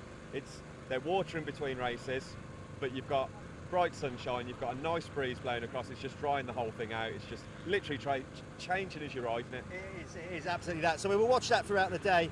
10 years for me have just flown by since this series started. It doesn't seem that long ago, and yet in other times it really does. But from your standpoint, from a Michelin standpoint, clearly you've kept supporting it, so you've got to be like happy with how it's going. Where do we go from here regards of that? Is it something that you still are keen to progress and work with, to keep finding new venues, and maybe even look at reformulating the sport with like different formats? I mean, like you just said, Paul and Neil are so, they're never scared of making change, and I guess as a brand, that's what excites you guys. Absolutely. I mean, you know, they did it with the GP style start gates, then with the live streaming and all the stuff that's going on with that. They're constantly pushing the boundary. For us, yes, at the end of the day, we still want to sell more motocross tyres. You know, we're never happy with the amount of tyres we sell. We always want to sell more. But for us, it's bigger than that. It's about the Michelin brand. You know, motocross is kind of inclusive. The amount of families, the amount of kids here. You know, the whole world's changing. You know, when we were growing up, you know, it was adverts in magazines. People were exposed to brands. Today, unless you watch motorsport, how do you get exposure to a tyre brand? And the danger is that these kids, you know, who may only be 5 or 6 today, you know, they're on their little 65 or 50 Auto 65, or here on the small wheels and big wheel 85s. They're being exposed to tyre brands, not just us, admittedly. You know, there's other tyre brands out there, but at least they're being exposed to brands, so they get some brand recognition, and that's massively key for us moving forward. Also, we're doing media, of course, here, but I know it's you guys. Michelin have come out. You are producing some kind of edit as a brand from this event as well. So it goes to show the importance of, you know, pushing the boundaries regards of media and making this sport more accessible to everybody. Absolutely. We're always looking for content for our channels, and the MX Nationals guys are fantastic at producing that. We wanted to produce something maybe less focused on the action and more focused on the kind of inclusivity of motocross. Getting some sound bites from some of the teams and riders we work with, but also again around the bigger picture of Michelin. You know, we are a tyre manufacturer, but we're also a mobility supplier. You know, and the other things we've got, like, you know, Michelin starred restaurants and tablet hotels and all these other strings to our bow that we want to kind of demonstrate to people. So we're having a bit of a push. We're going to start a promotion for the teams and riders who compete at the Nationals, to give them access to at a preferential price on kind of camper and van tyres, because you know we walk around here, and you know we've both driven up here today. Yeah. This is not the easiest drive up here. I've seen punctures, I've seen campers, especially the front wheel drive stuff, getting stuck and having to be towed up. You know, that's a tyre problem. That's down to the tyre. Maybe, you know, going to Hawkston, you'll be parking on wet grass, slipperiest substance known to man. You know, we've got a lot of people here who are brand advocates for us, who understand why they fit a Michelin motocross tyre, but then don't apply the same logic to their van. Maybe it's a price argument, maybe we are a little bit more expensive, but it's worth it, and if we can offer you a little bit of an incentive, maybe that's the starting point, and then you never go back. So there you go. See, motocross is just good. It's a public service, basically. It's literally a public service. Yeah. So listen, thanks as always. You're welcome, Jeff. For everybody that gets behind this series, these guys, Michelin, have been with us since 2014. We're in our 10th year. Long may that continue. Thanks, guys. Let's get back to some racing.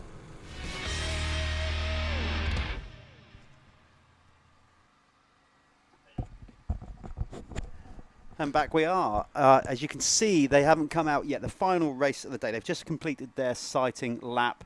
If we just go there, look, you can see all the people standing around the circuit still very busy. And there you go. There's one of our clerk of the course and the series director, Paul Irwin. Looking at stuff. Ex-racer, ex-GP racer, and he's looking at it and probably thinking at this point, not from a clerk of the course point of view, he's probably looking at it thinking, well, I'm glad I'm not out here. Yeah, 110%. Yeah, this is going to be really, really hard work for these guys. He's done his stint. Yeah, he has. More so, and obviously with Paul and Father Neil and everybody of the Michelin MX Nationals crew getting it done. That's enough of Paul. He won't want the limelight anyway. So we go back. We're going to start stacking them soon. They've, like I said, gone out for the sighting lap. A beautiful view out across there. That's looking southwest currently. Over the Rhondda Valley, out towards Swansea, as we said. Oh, really? Yeah, this is... it's going to be potential. I think Darren, Lewis and the team, everybody that's built this track are going to go away from it. As we said, they're going to take the pros and the cons. They're going to know some things have made a big difference, particularly to the area. We've had a lot of people come out. Merthyr Tydfil is a big town. It's not far away. So in future events, we could probably get really good marketing down there, get more people coming up the mountain to watch our sport, which would be great.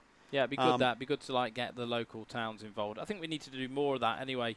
In general, you know what I mean? Yeah. Just to try and make them feel included in it, because without them, you know, like without the support of locals and towns and things like that, then it'd be really difficult to put these events on. So thanks to everybody down there in Merthyr Tydfil. Yeah, we appreciate you. Thanks again to Michelin. You just seen Andy James there talking about their investment into the series over the last 10 years, but also the guys at Milwaukee. We've got Liat sponsoring the MX1 class of this coming up. This elite pro race coming up. Pico are the sponsors of the MX2 category. We've got RFX involved, Moto Verde, Callum sat next to me here at Work Sports Insurance. The guys at Spiral Graphics, Syntal Lubricants getting behind the Super Mini class for the last few years. Fly Racing with the Futures class. Then we've got Locks for Vans, DP, Bell Helmets, of course, getting involved. A-Plan, 7, Carbon Comps, Oakley, and of course we have the Planet Moto Championship, which we'll update soon. Certainly before the next round to let you know who's leading that championship within a championship here at the Michelin MX Nationals. They come to the line. How we do it is we put the fastest MX2 rider out first and then alternate. Yeah. So then the fastest MX1 rider in qualifier comes out. That was obviously Conrad Muse. The quickest MX2 qualifier for the Apico class was number 419 there, Joe Brooks in his rookie season. Race 1 winner in the MX2. Lining up there, number 6. Carlton Husband, as they all get to the start line and pick their gate. Is Gilbert going to have anything for Conrad now? I think now the track's got a little bit more gnarly. The Gilbernator may be a bit closer. I think Conrad still got it, just on a... Yeah. I think he still got it today. Is that a thing? Is that a name? Or have you just thrown that out there? The Gilbernator. No, that's my new name. Okay, all right. It's brand new. Well done. I'm amazed. I think you're overtired. I'm so overtired. Like, yeah. Anyway, we're gonna stick with it. The Gilbernator. Then that's his new name. As we go down the line, there's Harry. It doesn't even mean anything. No, it doesn't mean anything. You've just thrown that out there, haven't you, without a care in the world. So there we go. We're getting them all lined up. Yeah, has anybody got anything for Josh Gilbert in this one on the Crendon Fast Track True 7 Honda Racing Team? You mean Conrad? What did I say? Gilbert. Oh, God. We're getting tired, man. It's a long day up here at the mountain. Right, come on, let's wake ourselves Either up. way, it was Honda rider. I got it right. Yeah, he was. Let's go. DT will be happy wherever in. he's watching. He's had a good opening moto there, the team manager. Stuart Edmonds there, look, next to Carlton Husband. Okay. Stuart Edmonds is the man that created my face today. He wants to let people know that 162 is doing haircuts from the paddock. He's got to earn a living. Yeah, right. 50 euros a pop. Here we go. This is the final moto of the day. Can anybody stop Conrad Muse? MX2, of course, is up for grabs. Also, 2 races within one. The fastest 40. Leah MX1, a Pico MX2. Who's going to pull the whole shot out of those difficult ruts? See Stu cutting across there, gets pinched. Coming from the outside. It's another whole shot for the Cab Screens Crescent Yamaha. That thing absolutely rips out the gate. Yeah. I mean, he's had already a number of whole shots this year. Harry Koulas. What Harry the Kool-Aid. What he's got to do, of course, is now turn these whole shots into race wins. Wow. Josh Gilbert managed to double into the rollers. We saw Conrad Muse do that in the first one. You can get so much more speed from doing that. He needs to make this move stick quick because Conrad will come. Yeah. Absolutely. The track, they've got more water down. We've stayed on top of it there. It's a little bit slick, but these are pro riders, of course. Now, this is where Koulas got caught napping in the opening moto. Not this time. Keeps it tight. Gilbert as they all go over. There you go. The whole field going over there. He's made the move just as that was coming down the inside. So he's made that happen. 'Cause Forced Conrad's it down the inside. in about 5th, 6th position right now. He's buried. Okay. Conrad, but his speed over the distance of 25+1. It was ridiculous. For our sake, I hope that Conrad gets caught up in traffic. Sorry, Conrad, when you watch this back, if you watch this back, it's nothing personal. No. I just want to see you. I want to see a race to the flag on this one. I want to see you sweat. The Gilbernator, though, is currently out front. This is his chance, isn't it? This is his chance to lay down over the next 3 laps to try and get that gap. He needs to get a gap on Koulas because Koulas is going to be the harder guy to pass out of the other guys behind him, for Conrad coming forward. So that if he can get that buffer now, he's really got to pull the pin and make that happen just to put in that little bit of a buffer between him and his teammate Conrad Muse. But using Koulas as a tool is going to be a good They've bizarrely, I don't know why they've done that on this last race. They looks like they've graded the off camber. So that will be how the lads will rattle on round there. As we go, see what's going on here. There we go.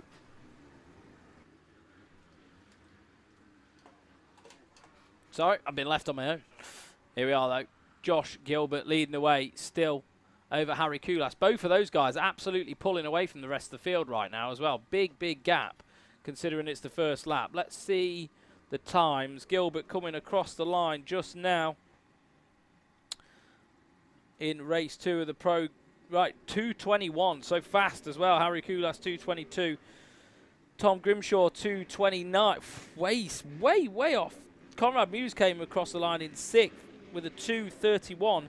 10 seconds slower on that first lap than his teammate, Josh Gilbert. Okay, well, that's the kind of time you give up when you don't make a good start. Yep, you're muted. Man, that's the time that you lose when you don't make a good start.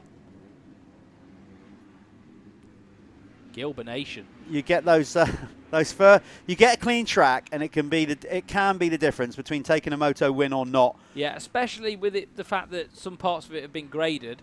Like they know they can just absolutely get on the hammer through that stuff. You know what I mean? Especially if you're cutting the first line in it, you can just go send it. As we said, MX2, a rider that is gaining more and more confidence every week, is Charlie Cole. He is leading the MX2 category on the Blades Kawasaki, rider number 82 from down there in Hampshire. Definitely starting to pick things up. He was in youth racing. He won a Red Bull National Championship. It's been a tough ascendancy to pro racing for Charlie. He's had his ups and downs. He's had injuries. It's now starting to come good this year.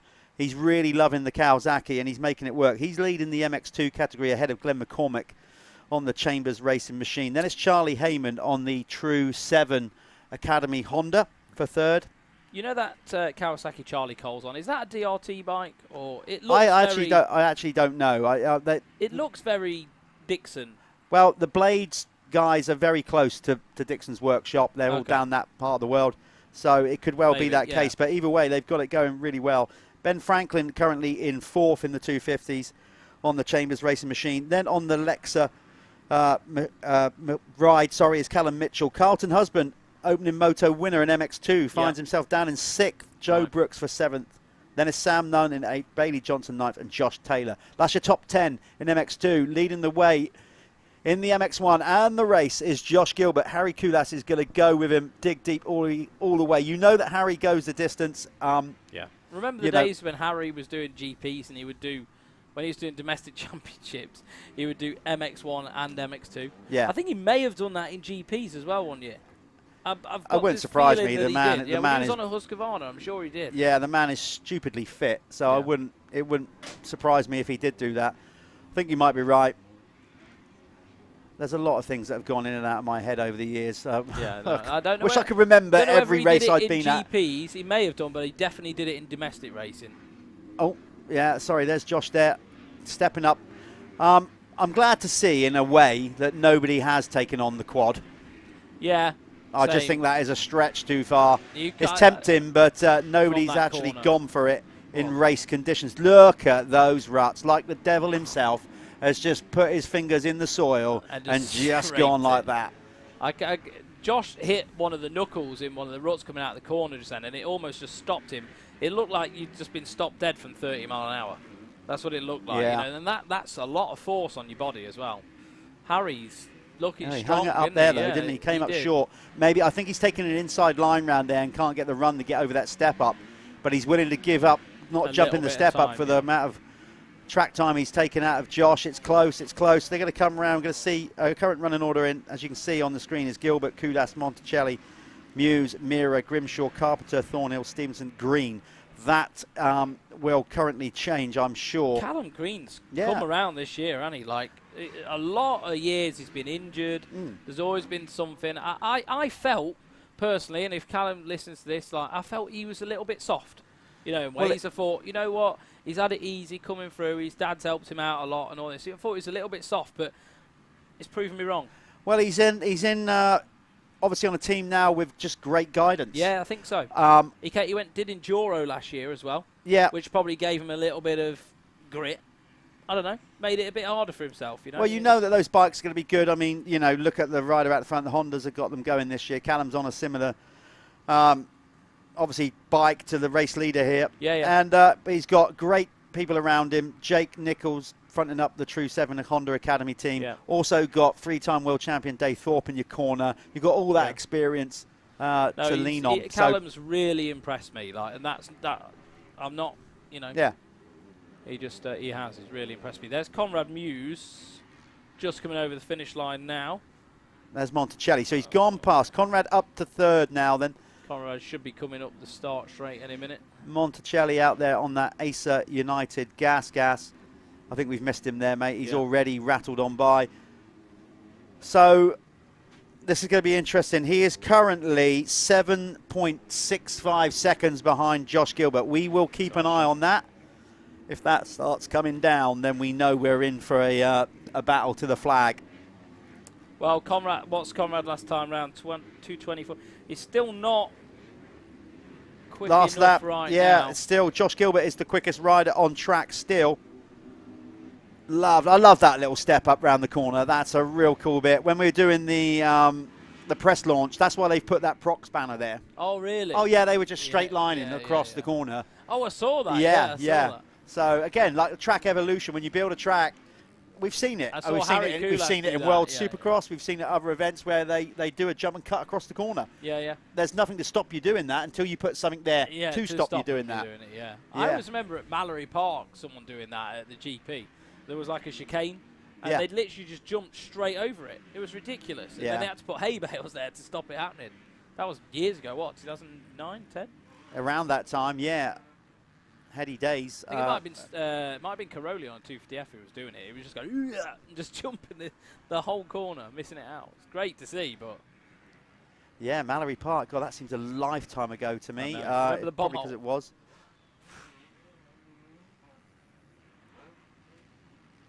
Gilbert still looking comfortable now. Looks like he's pulled away a little bit from Kulas. Last time round, 223. Kulas 220, well, nearly 226. So a couple of seconds quicker. And if Gilbert can keep doing this, Gilbert will get the overall. Yeah, as it stands, yeah. I mean, that's what. Possibly either way, like, lead, yeah. Yep. Or it'd be close. I think Conrad will still have the red plate coming out of here, you know, if it stays like it currently is. Because obviously he took both moto wins. He's taken 3 out of 4 wins so far. Yeah, I mean, he might even still take 4. He's closing in. Let's see. Here he is, crossing the line now. Hopefully this thing will refresh pretty quickly and we can get a rundown of where he is. Gap's gone out. Still not as quick. Yeah. Gap's gone out.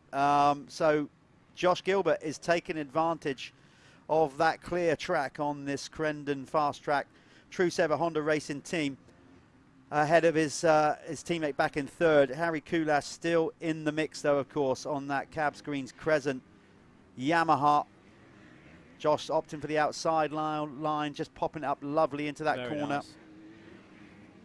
You've got to be finding those lines now as well. I mean, it's, look at the track, like, you know, it's absolutely savage.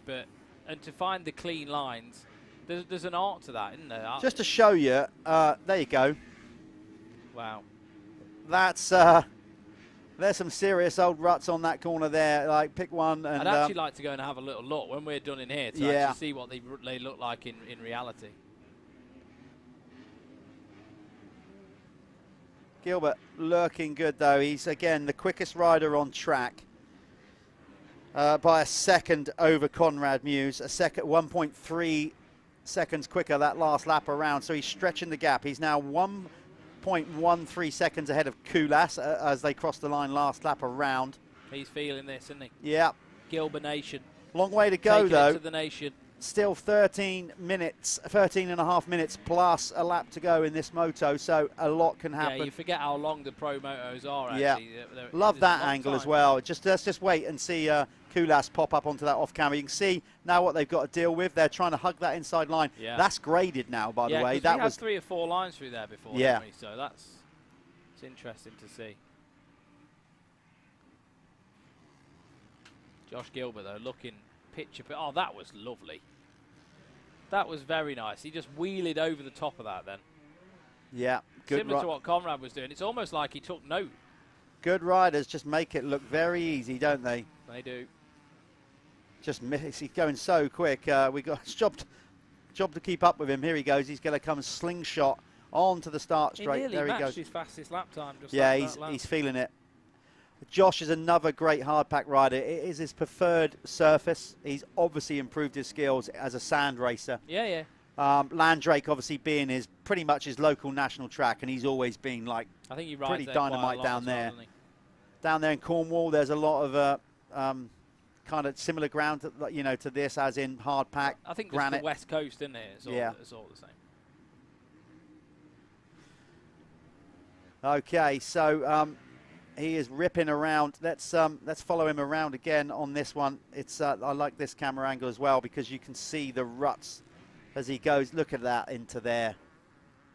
That's wicked. Is big time. That is one thing I would not like to do. So you got to get them lined up, and then it just the track just like drops away from you. Like while you're concentrating on that, you don't jump. The track just disappears. These guys, the speed that they're carrying as well. It's I don't know how they think so quickly because there's so much going on. And so many calculations to try and figure out in your head as well, because you're always trying to find new lines, aren't you? Better lines, clean lines. Clean lines is a big one at this sort of time. And then trying to find that dark dirt as well, where you're going to get a bit more grip.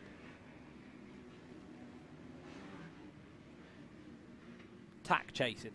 Yeah, basically, that's what, exactly that, because some of the lines that were working in the opening moto would have probably dried out quite a bit as we put the water down now as well. What happens is when your knobbies are on that, it's going to spin. So the guys will try and find the darker areas of the track because in that bit you've got moisture. And as the knobbies are cutting through it, hopefully it sort of holds together, and that's where you're going to find the most traction.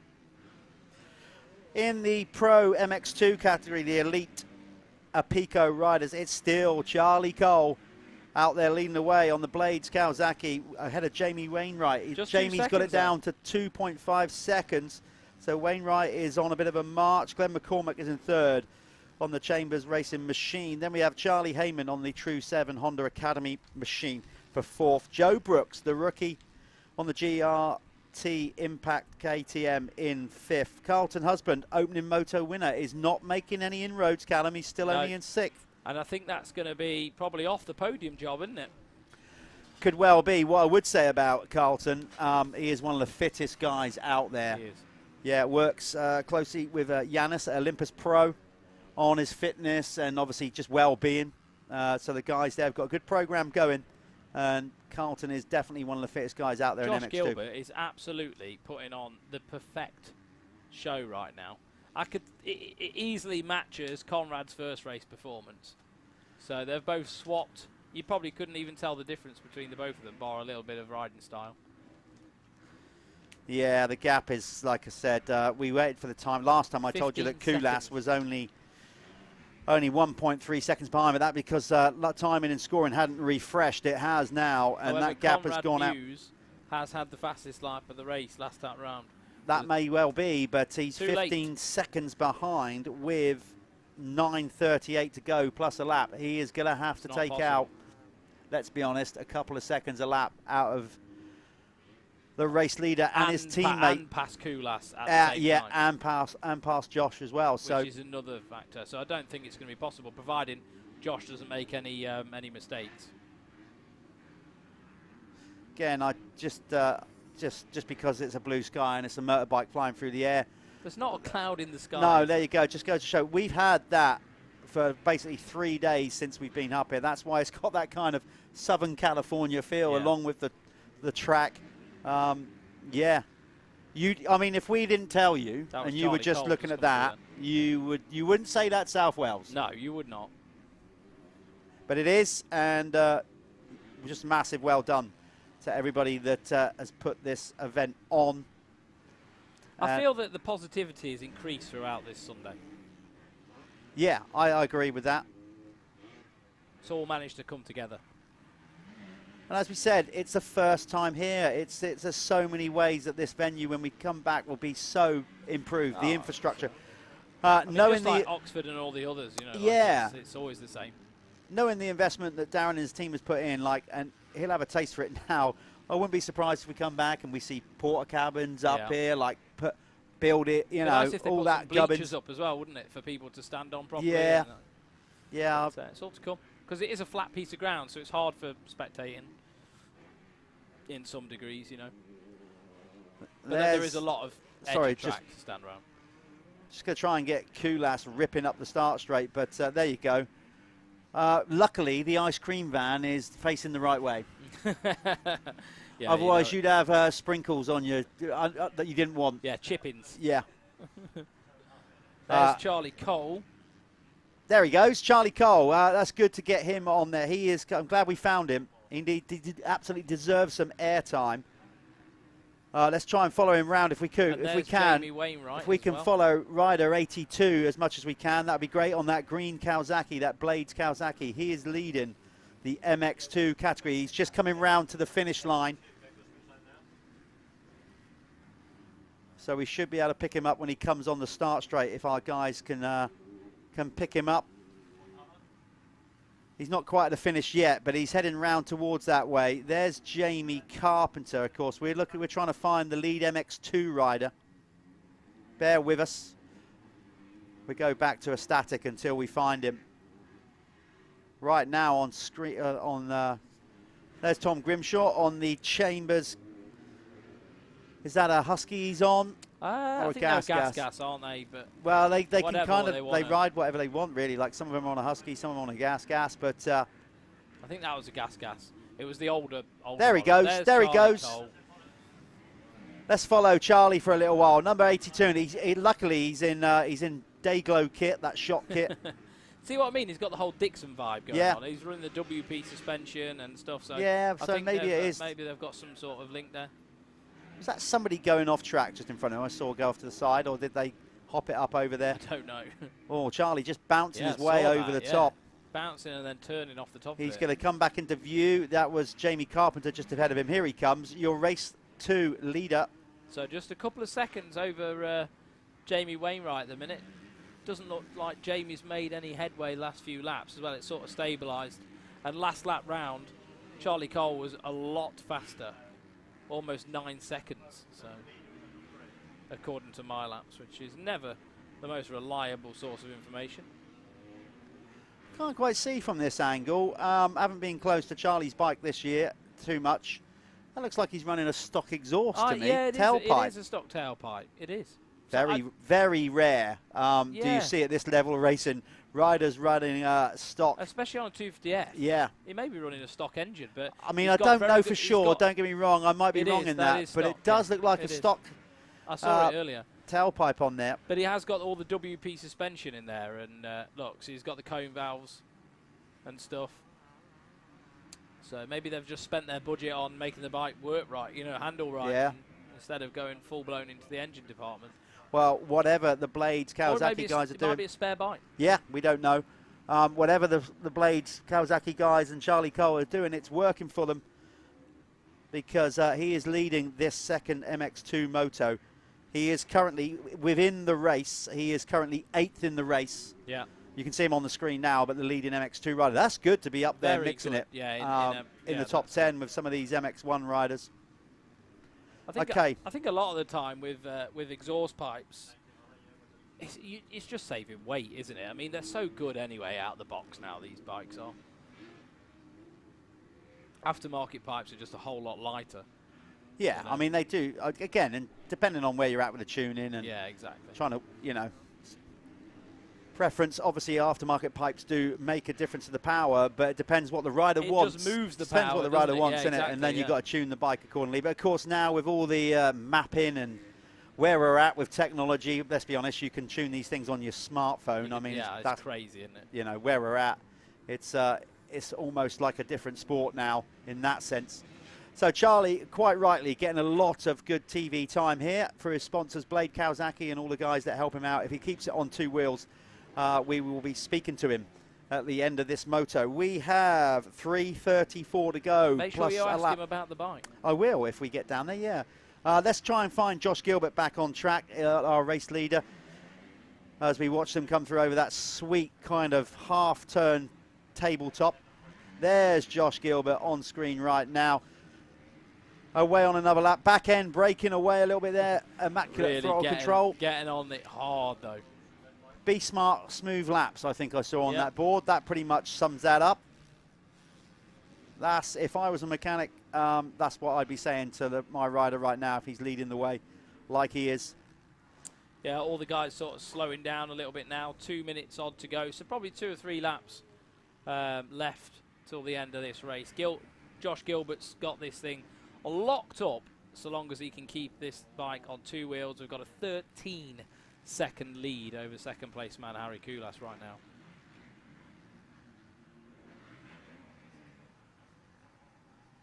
Getting nicely round there, just popping up over, lovely, getting over the top of that. Doing everything right, Josh Gilbert currently.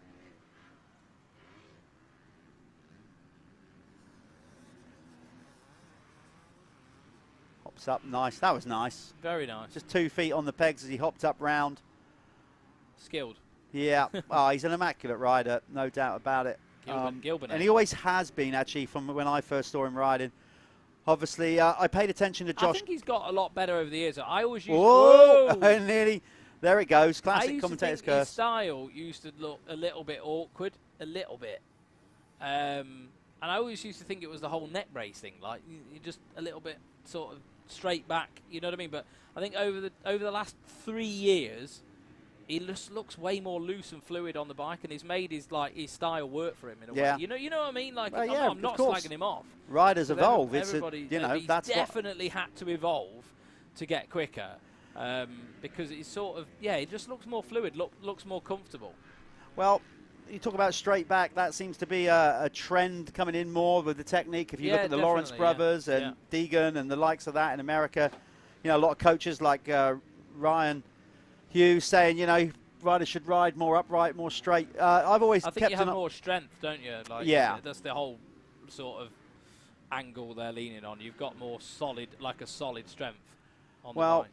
I've kept an eye on Josh since he first burst on the scene as a youth rider. The reason more, you know, I used to obviously have his dad, Andy, was certainly one of my main rivals when we used to race down the Southwest and in British Championships. So me and Andy go back a long way. So when Josh started riding, obviously, you know, I thought I'd keep an eye on Josh's career, see how it compares with Andy, and certainly technique-wise, I don't think Andy will have any issues in saying at all that Josh has technically a bit more natural gifted than Andrew. But Andy, I tell you what, man, he would fight.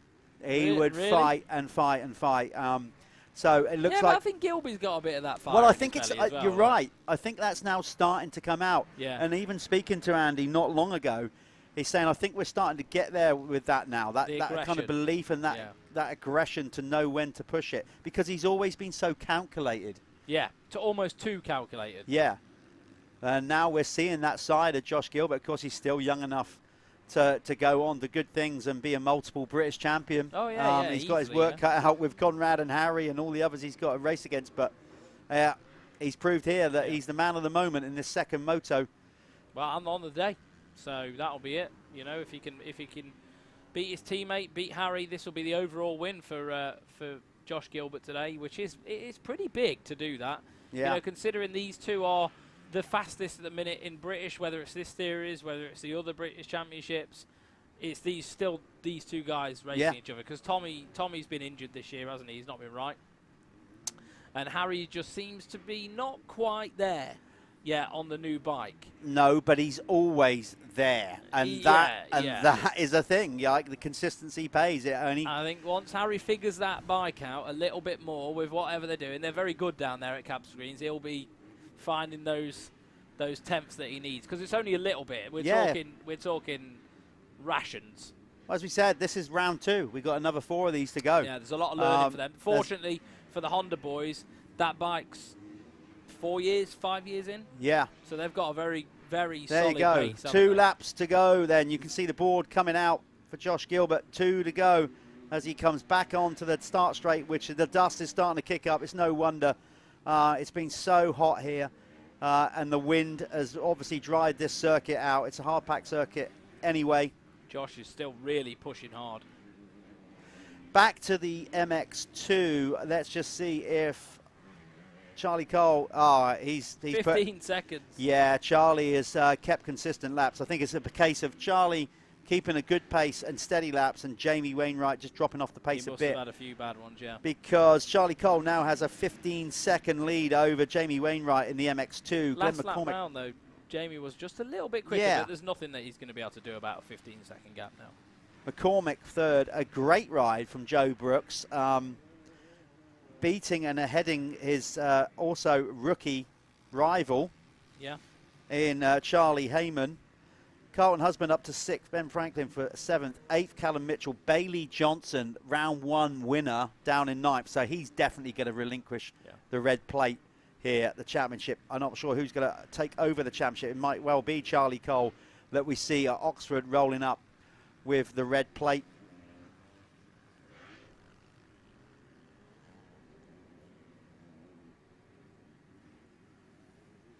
So we're getting down to the final lap here. Yeah, Josh just fighting his way through back markers at the minute. Picking them off one by one. Obviously, they're in races of their own as well. So a lot of the time, they don't really want to be moving out of the way because they might relinquish a position. But most of the time, they just hold their line. You know, if you hold your line on track, someone like Josh Gilbert's going to find his way around you pretty quickly. Yeah, don't forget to keep following us on social media.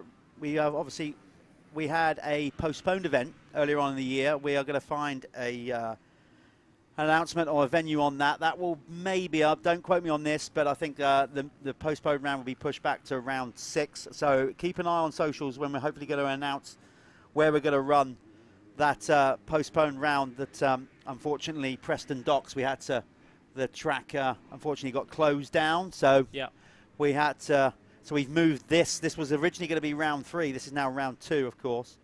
So that means round 3 is going to be at Oxford Motor Park on the July 8th and 9th.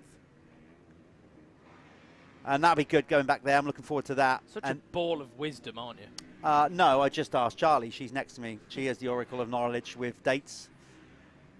And then we will go to Cusses for the last time ever. Cusses Gorse will be round 4. I think we're looking to do the straight rhythm there. Oh, the last. You can really get hammed up for that. We could have done a straight rhythm here. They probably will build one, to be fair. 100%.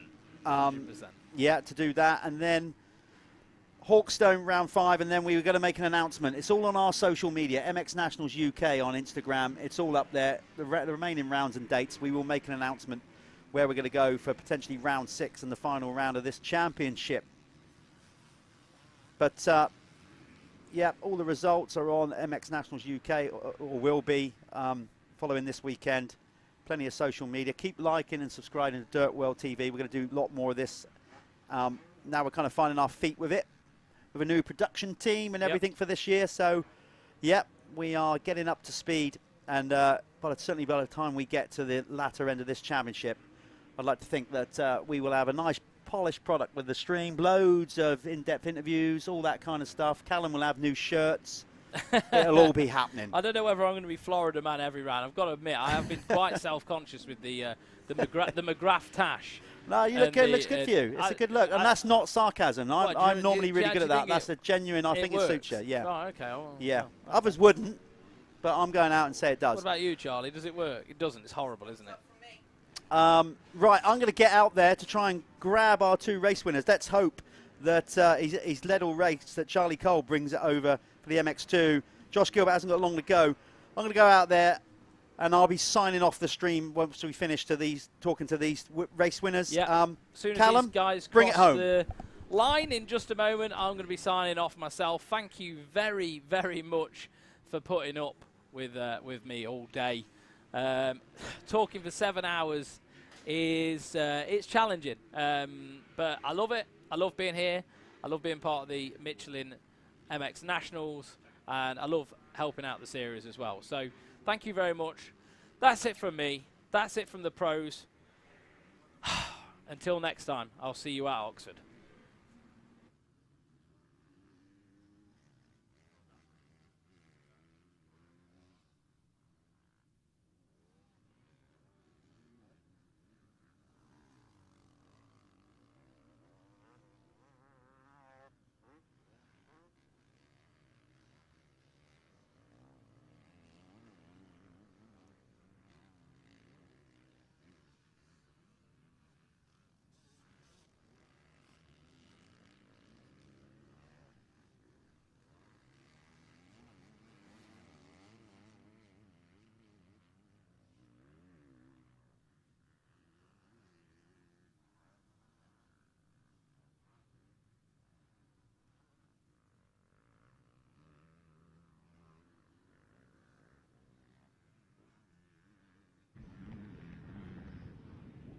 Okay, here we are. We're done. It's still amazing blue skies. Taking the race win in that Leah MX1 final moto, and with it the overall. Josh Gilbert, you've got to be pumped with that. Pretty much a wire-to-wire win on that one. How was that? Yeah, it was good. The track is gnarly. There's some holes in the takeoffs. It's just, you got to be so precise and just careful. The first race, I struggled a little bit just with the feeling of the bike. Didn't feel too comfortable, so I didn't push too hard. And then that one, we changed quite a lot, and yeah, come out swinging and just felt comfortable. Simple as that, really. Just once I was feeling comfortable, I could pick my lines and just edged away, and then maintained it once I got a nice little gap. So it was a real test outlet today, but you know, you're sensible. You've been in the sport long enough. For a first time coming to the event and the track and the time that we've had to build it, I'm guessing you can see the potential in this venue with more time, more track prep, and the guys to tweak the circuit. I mean, it's got that AMA feel to it, hasn't it? But you've raced in America, so you know. Yeah, it definitely has. Like, the layout's definitely like AMA. The wood chip could just do with like mixing in, but with the time that they had to get it ready for the weekend, I mean, they've done a mega job. I think yesterday they they almost went too deep because it was so fresh. But today they nailed it, really. They just dozed it and kept it hard, but it was because the moisture was still in the ground and it was soft. It still rutted up, and yeah, they've done a really good job. Confidence growing here for the Crendon Fast Track on the True 7 rider Josh Gilbert. Overall victory, well done, mate. We're going to see him at round 3. Yes, get you moved out of the way. He's going to get a nice well-earned drink and a wash. We're going to bring Charlie Cole in. Charlie, come on round. I definitely want to speak to Charlie because his confidence is growing all the time. Bring it on in, Charlie. Good stuff. Things are going good. We spoke about this before, like you won youth titles and then, you know, turning adult and going pro racing is tough. Just try and outline in a few words how tough it is making that grade up. It's just mentally, physically, it's unbelievable just to be at this level now, just to be coming to the races and knowing that I can win. It's just brings the confidence up, and that's what I've been lacking for years, and just hard work, and yeah, it's been amazing, really. There you go, kids. Hard work does pay off. A race win. Did you get the overall with that? I'm not sure. We had the bike die on the first lap in the first one, so I was like 40 seconds back, but to come through to 4th was amazing, really. And then yeah, it's one of them days we had a bit of bad luck, but to come and get the second race win's been really good for us. So yeah, thank you to Blades and Kawasaki. Just the support's been amazing, so couldn't do it. Sorry mate, you're looking really at home on that, like you're really finding your way with it now. Yes, yeah, everything's clicking, so just need to carry it on now. We like that. We like things are clicking. Go and get yourself scrubbed up. Hopefully we'll see you down there on the podium. Charlie's going to ride out a shot, as he does. Like our title sponsor behind me, there you go. I'm going to give a big thumbs up because first time ever coming to Monster Mountain. Listen, it's been an amazing amount of effort put into building this place. This is just the first year, first event. This place will evolve. It will get better and better. It was a privilege to be the first National Series to come here and race. We hope you enjoyed the live stream coverage today. We're working and working and working. We're going to make that better as we go on throughout the championship to give you a better product to view at home. I hope you've really enjoyed it. We have. It's been epic weather. We've had a great turnout. I want to give a big shout out to everybody out there that's made this happen. Darren Lewis and his crew, Justin and Alfie. All our track crew that has been out all the weekend, all the camera guys, thanks everybody for sticking with us here at the Michelin MX Nationals. It's been a big gap between round 1 and round 2, but we're up and running now. Join us for round 3 at Oxford. More news on that all over our socials. So thanks for tuning in, everybody. I'm signing off. Jeff Perrott for Callum Swan. Thanks, everybody. In fact, do you know what? Let's just finish off. Can we just pan round to Florida Man? Look at him. He thinks he's finished his shift. There he goes. Right, we're signing off. We'll see you again. Keep following, keep liking DirtWorld-TV, everything we do. Callum, do you want to have the last word? No, great day. It's good to be back, isn't it? Yeah. It's good to be back. It's been a long time off. We'll see you at Oxford. Yeah, cheers for your what he companionship. said. We're out of here. We'll see you again soon. Thanks, folks.